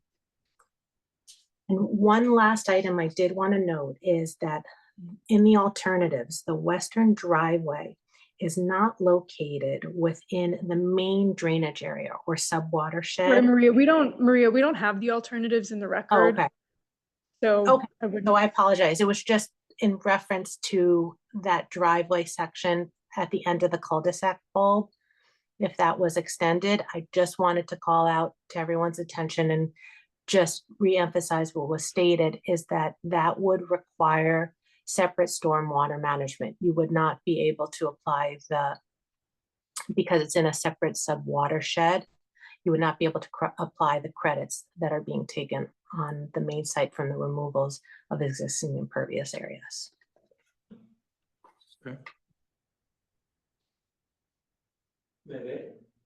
That's it. Okay.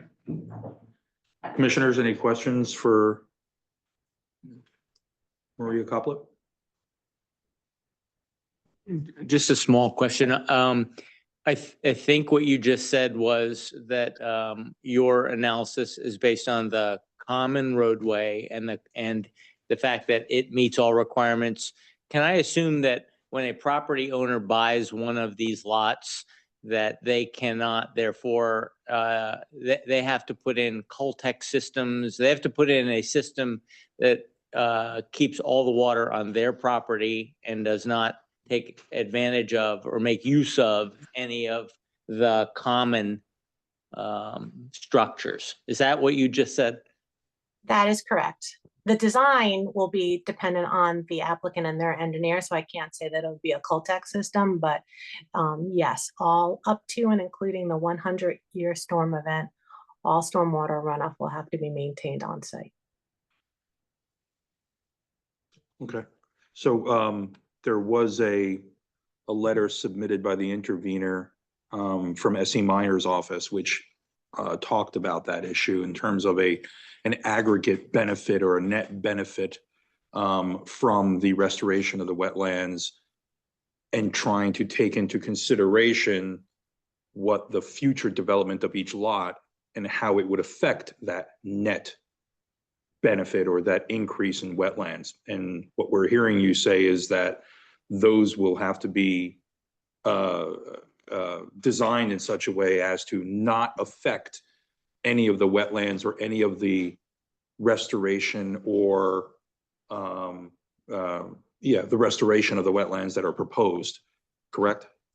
Correct. And there are a number of properties that would also, when they come forward to be developed, will also have to go back to inland wetlands to Gotcha. make that same assertion. Gotcha. Okay. Commissioners, any other questions?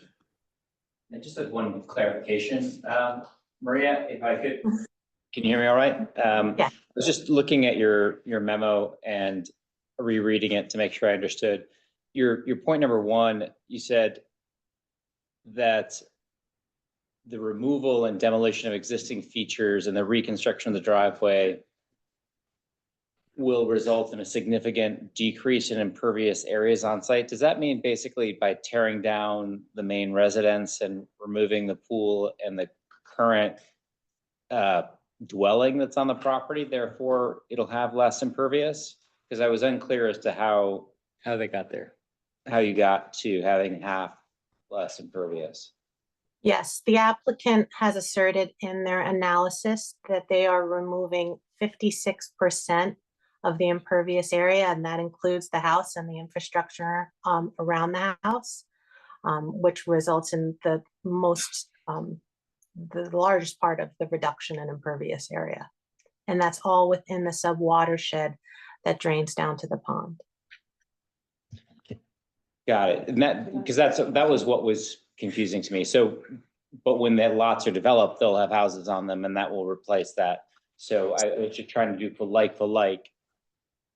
That's why I was trying to just stress that at the time that each lot is to be developed, it's to be treated as 100% pervious. So the onus will be on each individual lot owner and their consultants to address 100% of the added impervious area to each individual lot. Okay, thank you. That was just the way that particular clause was structured was somewhat confusing to me. And when you mentioned reconstruction of the road, is the road today considered pervious or impervious? Impervious. Okay, because I wasn't sure if it was entirely paved today or whether it was at times gravel. Okay.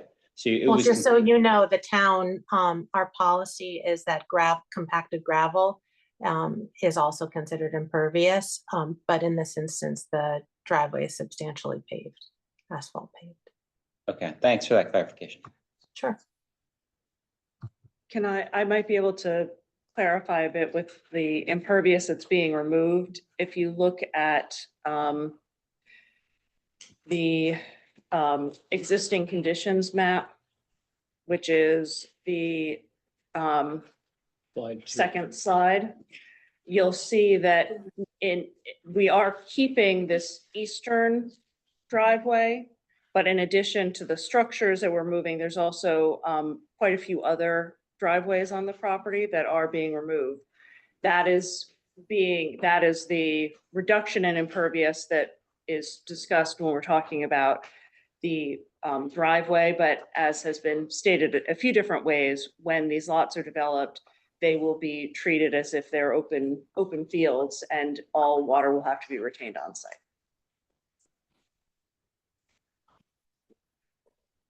Sorry for stepping on your toes, Maria. No, you didn't. That was helpful. Commissioners, any other questions for Maria? Thank you, Maria. Appreciate it. Thank you. Have a good evening. You too. Mr. Payne? Excuse me. Fire Marshal or Fire Commissioner Payne. Thank you, Mr. Radman. Good evening, everybody. With respect to the fire protection that's proposed, I do want to thank the applicant. We went through several iterations here, including dry hydrants, cisterns up on Brookwood. But I do want to thank the applicant for really thinking outside the box and being able to take full advantage of this water supply for fire protection purposes that will not only benefit the subdivision, but it will benefit all of Brookwood Lane and to some extent Country Club Road in an area where we really don't have a water supply. That being said, Mr. DeAndrea and Attorney Zapatakis, you did a great job describing this system. I'm just going to briefly review it again very quickly. The pond, when we did our last field walk, we still had ice cover on the pond. With us was a fire protection specialist that was retained by the applicant. He very quickly and conservatively measured the pond, and the conservative volume of the pond was about 600,000 gallons. So just to describe how that would be utilized, there would be a dry hydrant coming out of the pond. We would commit an engine down the access way to the dry hydrant. We would draft water from the pond and then pump into another hydrant that would be that underground pipe that goes from the pond northward to the access way and then eventually out to Brookwood to a fire hydrant to be determined at a later time where that location exactly would be. I just want to emphasize that the hydrant system infrastructure would be the same as you would find with Aquarian Water or First District. The difference being we would be able to pump approximately 1,000 gallons a minute through this. We do not have that benefit in a hydrant district. We cannot draft from hydrants. We have to take whatever water that hydrant gives us when it's open. So this is a very viable water supply, and this is a very good idea. With respect to the road, we provided Mr. DeAndrea with a turning radius for our largest apparatus. That would be ladder 3. It's a 42-foot apparatus. I received an email from Mr. DeAndrea yesterday telling me that the calculations have all been done. Everything works. And with that being said, if that's the case, I fully support this subdivision. But for the record, I would like to, at some point, have a map with those turning radiuses plotted on this access road, as well as the access to the dry hydrant and around the turnaround, and being able to negotiate the rain garden that's going to be in the center of that. I think that would be prudent before I could 100% put the fire department behind this. So does anybody have any questions for me? Commissioner Cruz, I have one question, if I may. Sure. I'm looking at your letter, Fire Marshal, of 21st February. It's the latest one of the two that are in the on the website, and it mentions in point 1, it's the minimum width of the lower access road, not less than 18 feet wide, and it was submitted that it was going to be somewhat more narrow in spots. So I'm perplexed. So with this was in the original discussion when we were talking about simply a dry hydrant and possibly some cisterns out on Brookwood Lane. With the addition of this pipe, that would alleviate a lot of the apparatus traffic on this road. Our concern was rigs coming and going, filling up with water. And that was the bigger concern. That really has been alleviated due to that pipe. Now, the fire code states that a road is required to be 20 feet wide, but is allowed to be lessened by the authority having jurisdiction. I've discussed with the chief, and we've agreed that this is probably as good as it's going to get, and it'll work, especially with that pipeline being added. So just, Commissioner Chris again, just for the record, the various widths of the internal shared driveway, I'll call it, access road that have been submitted by the applicant are okay with you? They're not ideal, but yes, there are going to be driveways that somebody coming the other way, that's our biggest hurdle, would be somebody coming the other way. There will be driveways somebody could pull into, possibly in the drier spots, pull off the road. But we're comfortable with this. Okay, thank you. And we'll make sure that before the close of the public hearing, there's a final memo from Fire Marshal Payne, just so the record's clear for the commission. Got it. Yeah. And we'll make sure to get those turning radius information, Mr. Payne. I think it's actually already been prepared, so we'll get that to him as soon as possible. Thank you. And Commissioner Payne, Fire Marshal Payne, the dry hydrant solution at the end of that access way, that's effectively going to be one pump out of the pond, one pipe out of the pond, and then one pipe going to the hydrant 500 feet away or whatever it is. And your truck will, the apparatus will act as strictly a pumping station, correct? That is correct. It will draft and pump at the same time. My understanding, we'll leave this up to the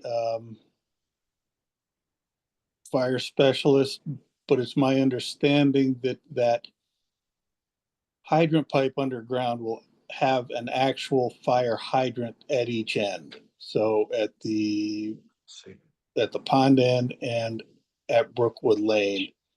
And I believe the reason for that is that when a hydrant is in the closed position, it opens a drain on the bottom of the hydrant.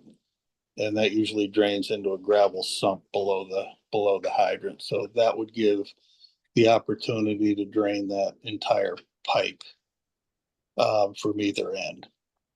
That's my belief, but I'm going to leave that up to the fire specialist that the applicant has retained. But other than the visible two pipes or pipe and a hydrant, there's no other equipment or devices or anything out there by that pond? Nothing at all. And I'm sure, Mr. Radman, you have seen the dry hydrants coming out of ponds in various locations in town. There's one over on Mill Pond. Yep. The one up on Ponus. Yeah. Yep. Typically a 6-inch PVC coming out of the ground at a 45-degree angle and then leveling off at a 45-degree angle.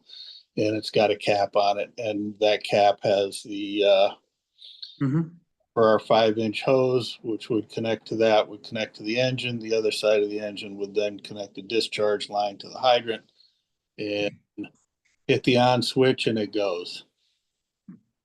Got it. Thank you. You're welcome.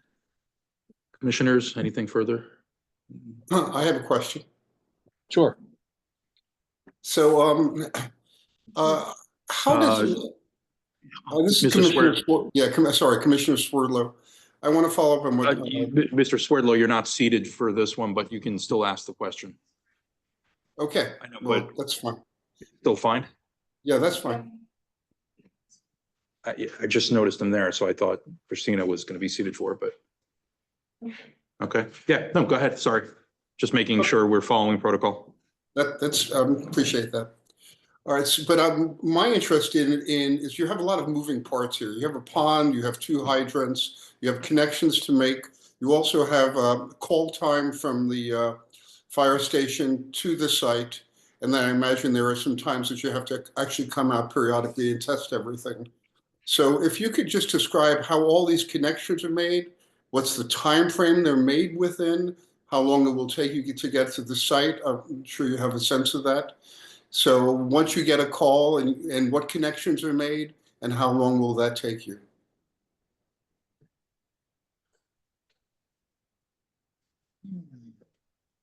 Well, there are connections made at any given fire. You know, there are a lot of moving parts to your question as well. Where's the fire? Is the fire out on Country Club Road? Is it within the subdivision? Is it lots, say lots 9, 5, or 6? That might just be a matter of the engine hooking up to the dry hydrant and then stretching a hose to one of those houses. So there will be, on any given structure fire alarm, the way the town works is every given address has what we call a box assignment. So when a structure fire rings, everybody in that box rolls. That could be Vista, that could be Darien, it could be Norwalk, it could be Stanford, with various pieces of apparatus, and everybody has a task. So I don't want to speak too much about operations. I'd rather leave that to the chief, and maybe we could continue this discussion at the next meeting, and I could ask the chief to attend. But that would be, yes, I would agree that there are more moving parts to the one engine that would go down the access road and have to hook up to 2 points. The rest of it is just a standard, any given fire, we're going to hook up to a fire hydrant, which would be the case out on Brookwood. So the real moving part is that one engine, and they will pre-plan this and they will practice this. They do test hydrants twice a year in the spring and the fall. And this will A, be pre-planned, and B, be tested regularly. I hope that answers your question. I don't want to get too specific because my expertise is not in operations, but I would be happy to ask the chief to come to the next meeting. No, I think you did an adequate job of answering my question. I have just no knowledge of this, and it just seemed to be a very complex series of events that you'd have to go through to actually fight a fire. So, but you've certainly gone a great distance to answer it. So I'm satisfied at this point. Thank you. Okay. Mr. Payne, thank you very much for your time. Thank you all. Have a great evening. Great. Thank you. Thank you. Okay. We'll hear from the 2 people in the audience that wanted to speak. Take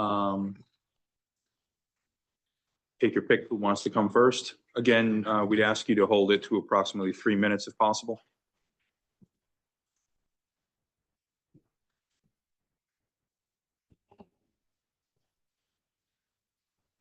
Hello. There you go. Hello, my name is Spencer Grimes. I'm a 13-year resident of Brookwood Lane, and I'm one of the 2 interveners. I'm sorry, on this. we're taking comments from the interveners at the next meeting. We are? Yeah, so public comment slightly different than hearing from the interveners. Okay, so I'll defer to- talk, right? Well, it's up to you. You tell me if it's. So I mean, it's up to the chair, but I mean, typically it's public comment is one thing, intervener is another thing. Another, because yeah. You have a different status than being in public. If you want to save it for then, because we are going to have another meeting on this, it's obviously going to go on. So Okay. John?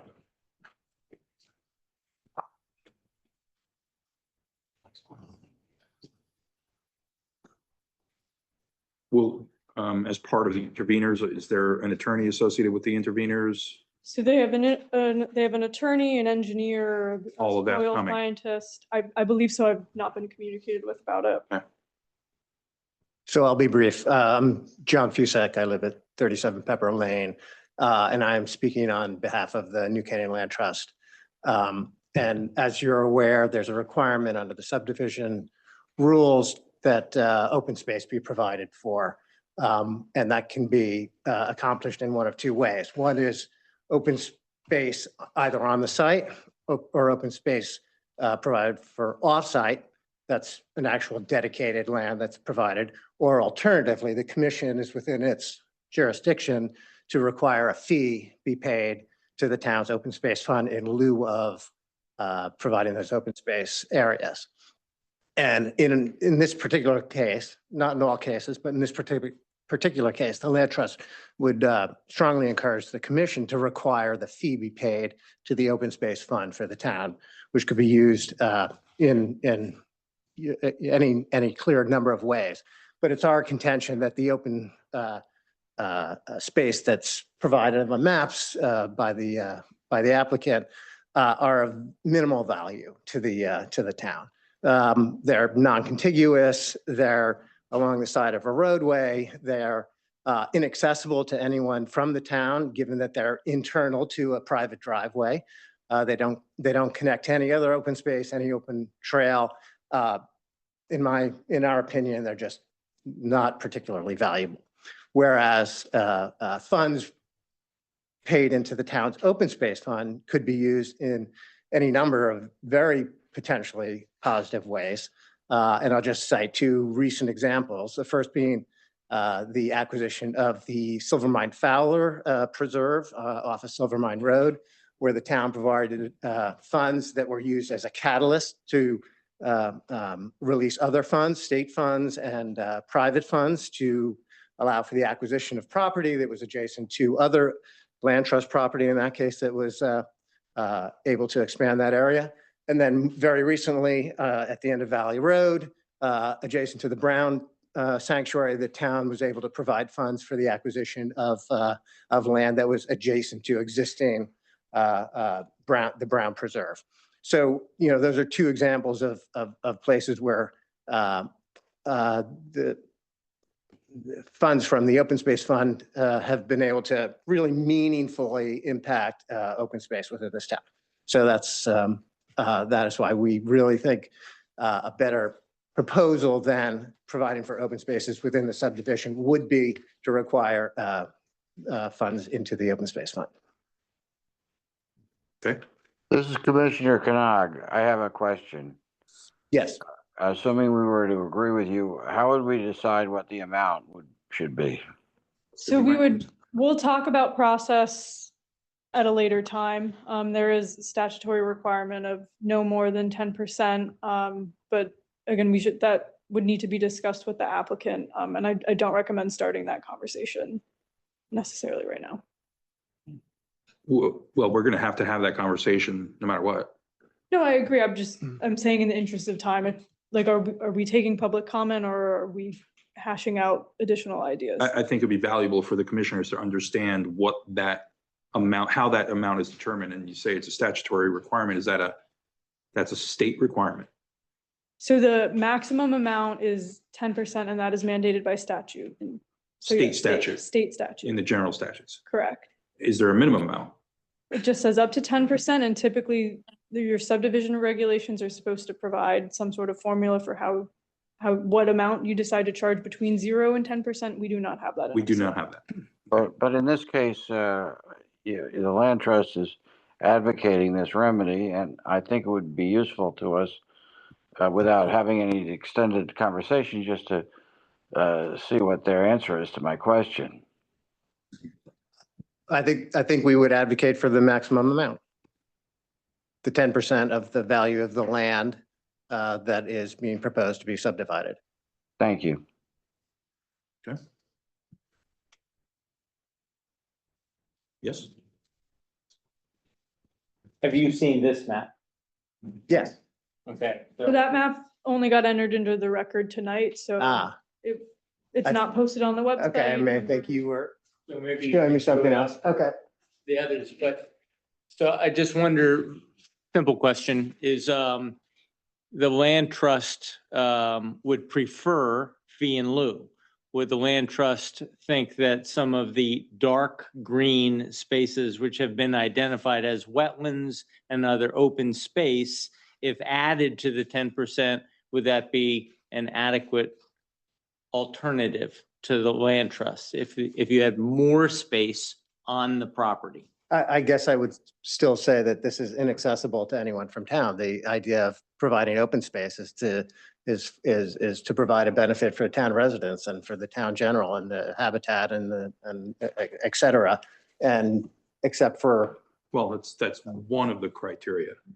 that's one of the that is, I would assume the That's your intent, opinion. the intent. Yeah, That's okay. the land trust's opinion, but that's just one of the criteria. In There's our subdivision regulations. There's a requirement for open space, yes. So for the commission to And, understand. and why is there a requirement for open space? I just would like you between now and the next meeting Yeah. to see whether there is a way that the land trust could get to a point where the applicant could accomplish your goals on their property. And if the land trust could offer an alternative to fee in lieu, I think that would be useful. I don't think we're going to solve that tonight. This is a brand new, we entered into the record. Yep. You haven't talked to your board, but since this map was provided, which shows roughly 7.5 more acres are available and identified as open as other on this map, not useful to the 9 lots. It may be a path where you could give the applicant an alternative that you could support. Worth considering. I'll definitely take that back to the board and we can discuss it. Fair enough. This is Commissioner Krez. Just, I was looking at the open space requirements, 3.04. So point number 1, there's A through G. And so if I hear you correctly, stop me if I'm wrong, it's protect and conserve natural features. You're not, what I'm hearing is that you don't believe there are a lot of protection or conservation of natural features occurring as part of the, as an aspect of the open space that the applicant has suggested. I'm suggesting that there are 2 alternatives for the P and Z to go on. One is fee in lieu of, another is to accept open space as proposed on the, and when weighing those 2 alternatives, I'm not saying there's no benefit to having some set asides here, but the preponderance or the difference between those is vast in terms of the benefit to the town, So in my just opinion. For the benefit of the commission, you're not entirely correct. So in the subdivision regulations, there are 4 options. One is the dedication of the land and the 10% and so on. The second is a fee in lieu. The third option is a combination of the 2. So you might not have the right amount of land, then you put some money into it. And then the fourth option is whatever the arrangement that can be found by the commission to be acceptable, such as streetscape protection easement, a trail easement, a conservation easement, or similar proposal. So there are 4 different ways to approach this. Not one of them is a requirement. They're all just options. And just to further clarify, which option you choose should be based on at the beginning of that section. It talks about the 5, I think it's 5 items about the purpose of why you have the open 7. space. 7. So that's how you should frame it in your mind of what you think is the best option to But move again, forward with. the requirement for open space, it's not to meet all 7 of those criteria. You could meet just 1. It does say and. So Where? so at the end of F and then you go to G, it does say and. Yeah. I will not, so you're on point one, which is what I was asking about, I think, Ms. Carey. And so if I go through these, and I would welcome your views on this, protect and conserve community resources and or cultural resources. I'm Hard to find that. Yeah. C, establish green belts and other linkages that connect open spaces. I did not see that here. No. Unless I'm wrong, please correct me. D, provide for parks, playgrounds, and other active and passive recreation areas. I did not hear that. as And part of in this fact, definition. my understanding is that the open space that's proposed would be controlled by the HOA, which again, limited to whatever that HOA wanted to do.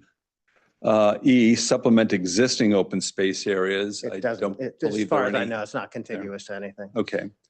F, provide, protect, and enhance local trails. I did not see any trails on this being suggested.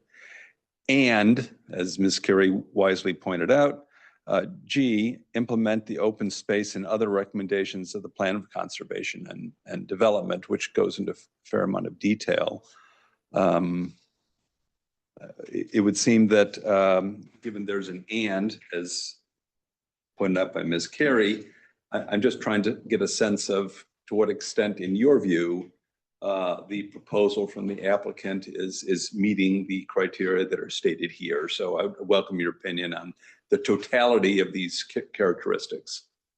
Whether it's meeting, I don't know that I'm the right person to say whether it's meeting or not, but the value in our opinion of what's been proposed here, given the lack of access to the area, given the lack of continuity to existing trails, given the lack of continuity to existing open space, and some slivers of land that are just clearly not valuable, right? To be perfectly frank.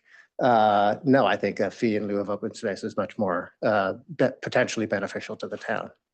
And finally, you're aware that the Conservation Commission has also reviewed this and has submitted a letter? I am. And I also sit on the Conservation Commission. Okay, fair enough. So I don't need to go in there. Those are my questions. So thank you, Mr. Chairman. Anybody else? Any questions? Any commissioners on Zoom? Any questions? Okay, thank you. Thank you.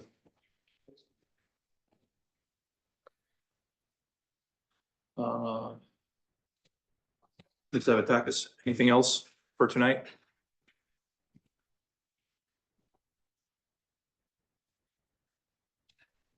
I think I do want to review the letter from the Conservation Commission. As I've noted, I have not had a chance to see that. I do disagree with what was stated as far as the open space. I think that, you know, that list of items, basically no subdivision that you've ever approved complies with all of those unless you've put a public park in every single subdivision that's been approved. So I think there's, you know, we do comply with the requirements of the regulations, but I'll speak to that issue further. I think at the next hearing is probably most appropriate, and perhaps submit something in writing. That'd be great.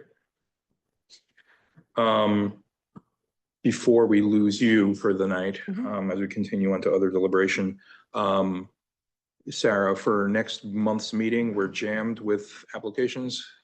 Yeah, so I mean, we're gonna run into a similar issue as we have tonight where we're gonna end up running very late. Will we run out of time? We may, and we run out of extensions, I want to say by May 5th of continuing this public hearing.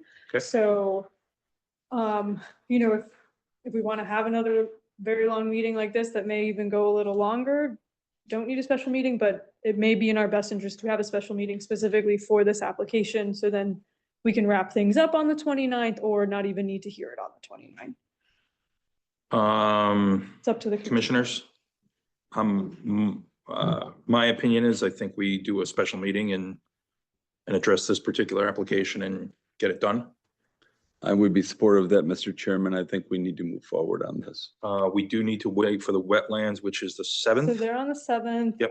The 8th is packed with meetings. The 9th or 10th are open. The week after that is spring break for the schools. We don't meet till the 29th, so we could do the week of the 21st, but if we want to go closer to when wetlands had their meeting, 9th or 10th would be viable. I'll throw 10th out there if that works for, 10th would be much better than the 9th to me. yep. April 10th, you're saying? That's just good for me. It is, okay. April 10th. Yes, April 10th. April 10th, That's a Thursday, Thursday. Thursday. So long as my wife doesn't go into labor that day. When she, The 14th? oh geez. You can do it from the hospital. Right. Does that work for the applicant? Yes, that Okay. works for us. Is anyone from the Yeah. interveners still here? Did they- Is anyone from the interveners team on Zoom? Okay, so I will have to confirm with them separately, the interveners, since it appears they left the meeting. No one's on Zoom. Okay, But let's plan for the 10th. and let's establish a timeline for the 10th so we can, between Ms. Zavatakis's closing comments, the interveners, our deliberation, there's no more public comment. We're done with public comment. Try and limit it to 2 hours total. So I would recommend starting with interveners as long as that's okay with the applicants. That's fine. And then probably public comment and then final remarks from the applicant. That's fine. Yep, okay. Before I leave, if I could just ask the commission if there's anything we've discussed that you'd like to hear back from us on the open space question, aside from anything else that comes up with wetlands or comes in from the interveners, is there anything else that you would like to hear from us on that we can submit in advance of the next hearing? I think I'd pose the same thing that I posed to the Land Trust Conservation Commission. I'd like to see you at least have a conversation with them about ways to satisfy without fee in lieu, using some of your 7.5 additional acres of wetlands on the property to perhaps satisfy some of, not all of their concerns. I did have a call with the land trust some time ago to try to address their concerns, and that was obviously unsuccessful, but we'll certainly try again. And then additionally, as we've been talking about for the last, where'd it go? Talking about the criteria in 3.04 open space subsection 1, those 7 criteria. Yes. How you do or don't meet those and how that compares to other applications that have been before us. Just more, give an explanation. Also, we made reference to protection on Brookwood Lane. And so your plan is to not cut down the 90 trees. And you said you offered that protections for those 90.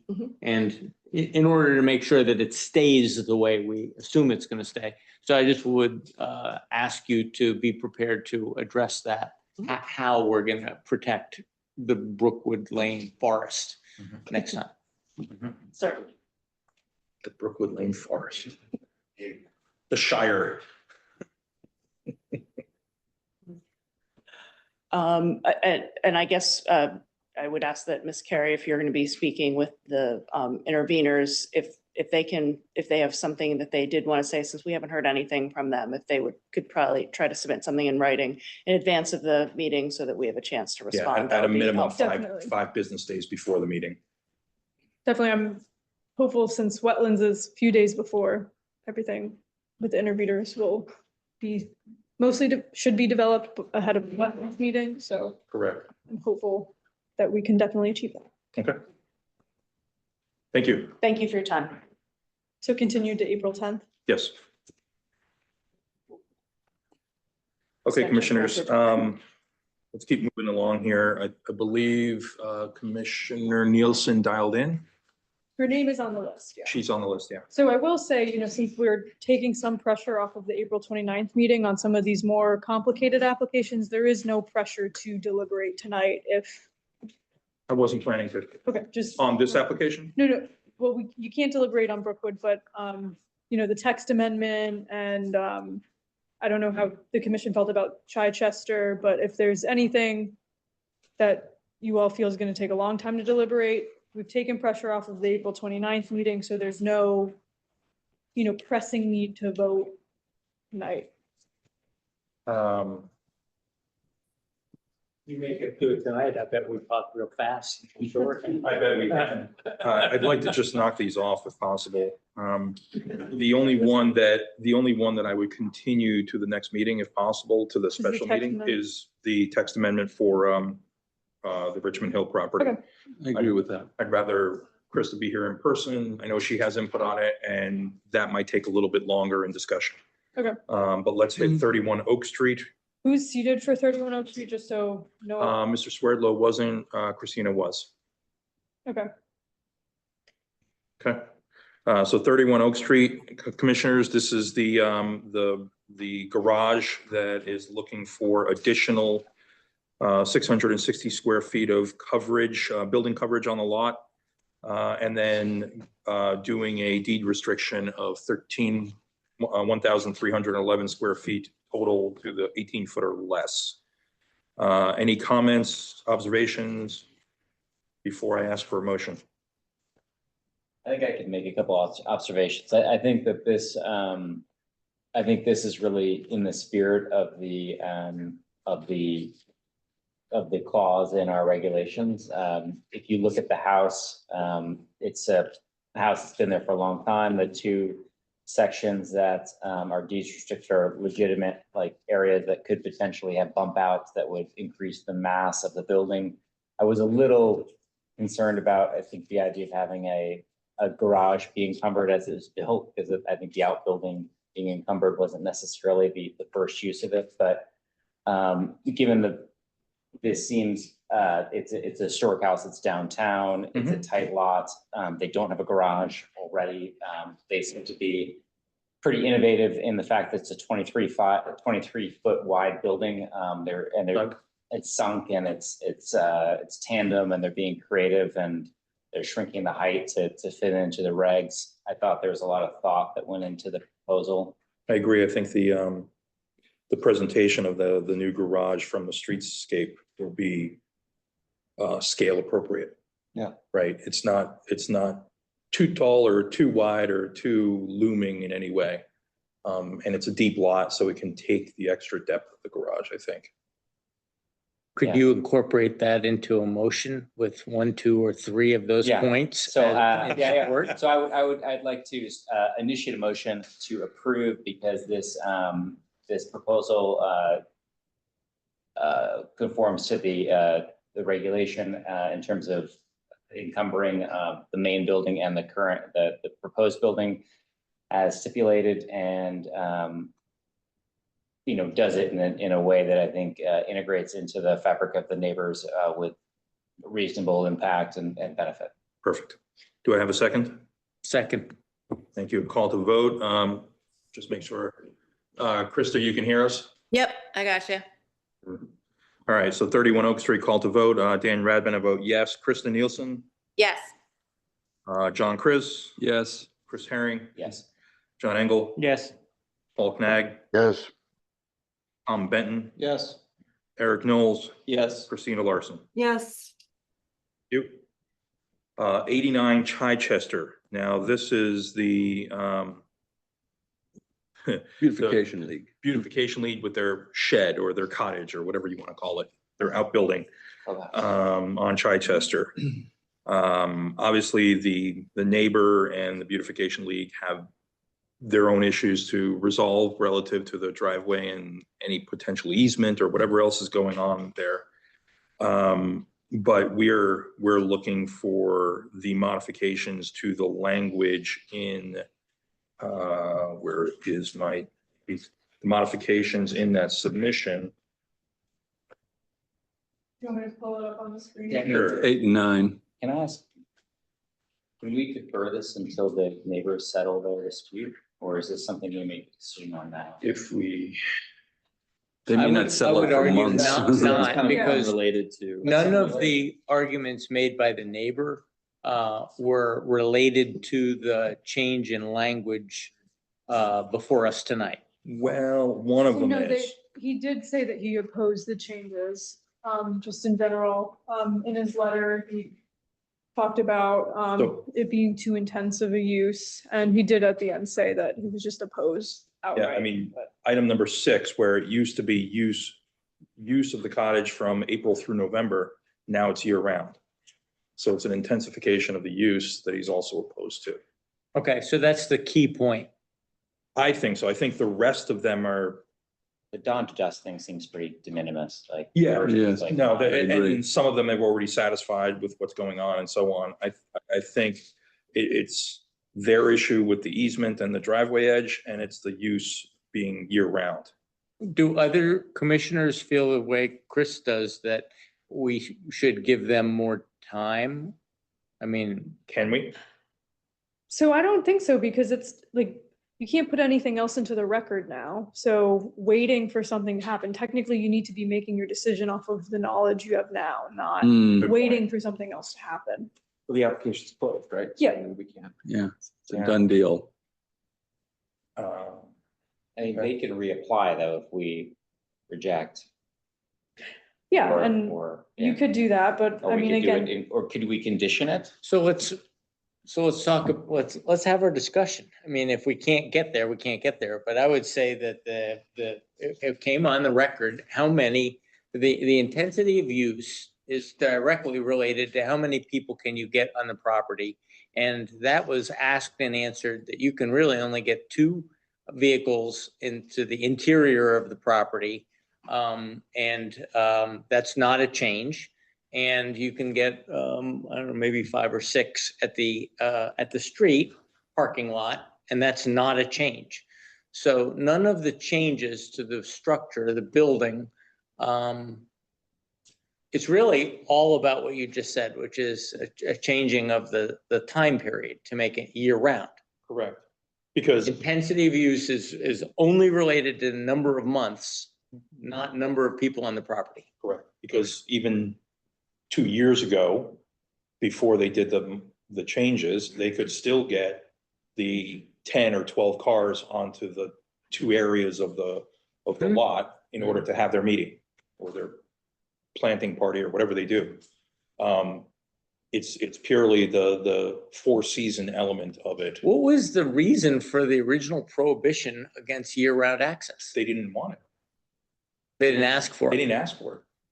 there was also a lot of public comment from other neighbors at the 2016 hearing with concerns about intensity of use. And so it took a couple meetings, but the applicant came back with these conditions as a happy medium to address neighborhood comment, but those people did not show up for this, although they were notified, other They than. didn't show up for this, and he didn't bring up intensity of use. He just had an issue with the fact that they expanded the driveway without telling. So, I mean, I'm just. I don't believe it was winterized prior at the last time they came before the commission. Hence it would not be used in the winter. No. You can Because speak. He said they drained the pipes. Not seated. Just like Swerdlow. He's Phil not can speak, seated, but not and it's a vote, closed right? application. Swerdlow was not seated and he spoke. That was before it was closed. No, I think during deliberations, if you're not seated, you're not supposed to talk. Not even during deliberation. You're allowed to talk during. Yeah, no. but when Swerdlow it's- spoke. You let him That- speak. that's not Deliberation. deliberation. He spoke During the in hearing. application. It was open, still It open. was open. Yeah. I think that's what they, yeah, anybody can. speak. Sorry, Bill, we're just Oh, that's quite all right. I'm still- making sure we follow the right process. But I think intensity of use is definitely the direction that the neighbor was complaining about. And the idea of, I think they talked about institutional creep was the language he used in the letter. It Mhm. reminds me a little of, the Grace Farms discussion we've had. I'm just To be clear, this that is they not went ahead. institutional creep. Institutional creep is when you're purchasing adjacent properties. I'm not saying that this is an intensification, but this is not Yeah, yeah. institutional. Did I miss something? Did he bring up the concern about intensive use? The You want me neighbor? to pull up Yeah, the his neighbor- I letter? did not hear intensity. All I heard from the neighbor was the driveway. Well, the neighbor also said they violated the conditions, They- which that's which correct. meant people had been there year round in the letter, which that I think arguably is Implied. So Yeah. up on the screen, I have his letter that was submitted into the record, this hours of operation at the operation, yeah. bottom.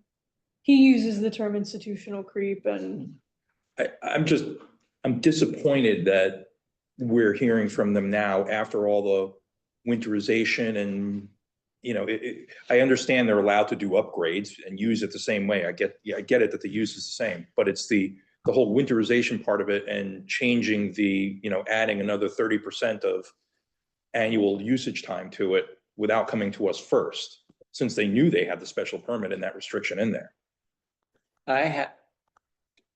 And while all that's true, by the letter of the law, it is more intensive use than it was before. I have to say, on balance, the maintaining of a property by volunteers is not an intense use. It's a more intense use, but it is not too intense a use for that neighborhood. So I will therefore be voting in favor of the Beautification League to be able to maintain their property year round. I think that's a reasonable standard in a residential neighborhood. And I can understand problems in the communication with neighbors, problems in driveway issues, but none of those affect my judgment that this is not too intensive a use for that neighborhood. Right, and they said primarily about using the bathroom, which seems to be more or less the case, so I don't think I don't think that should be a problem for anybody. Okay. If I think about intense use, okay, we don't have lawn mowers, we don't have leaf blowers and some of the noise makers here. It tends to be quiet.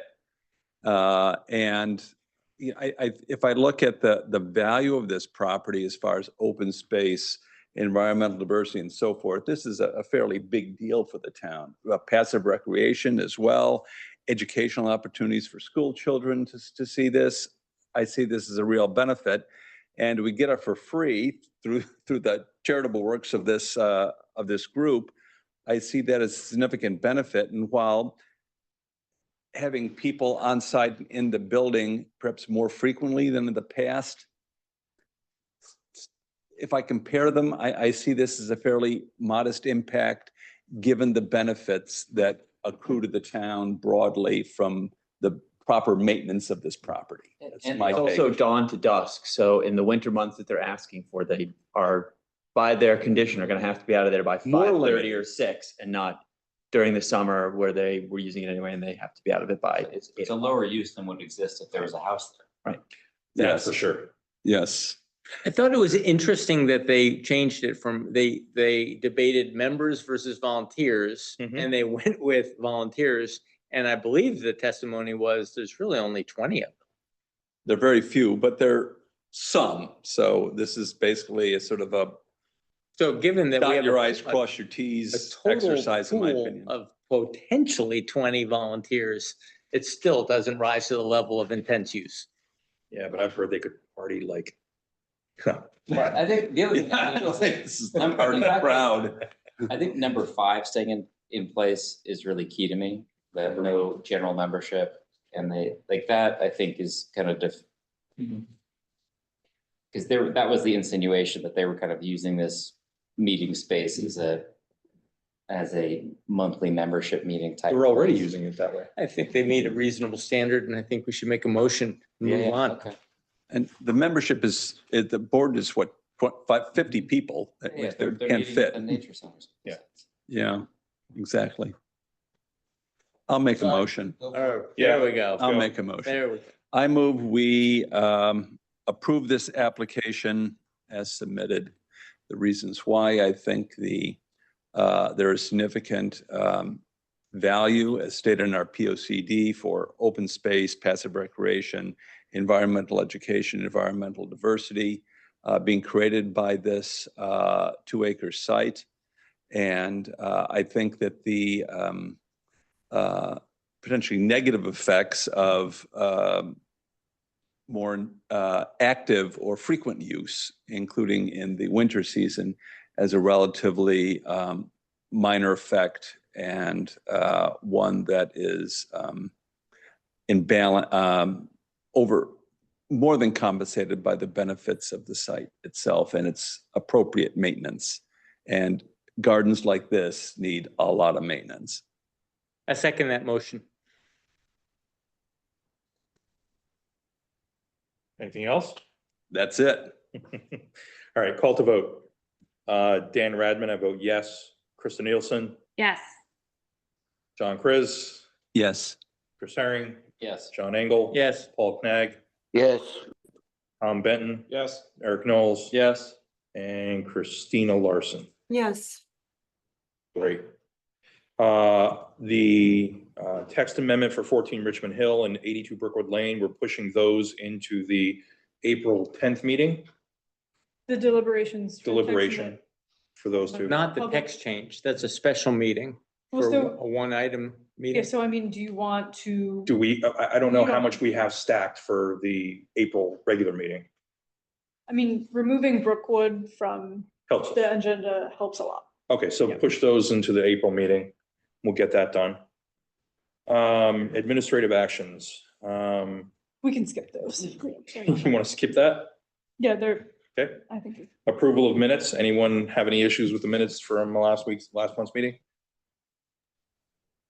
Okay, show of hands for approval. Vote yay. Approved, unanimous. We're done, adjourned. Thank you, everyone.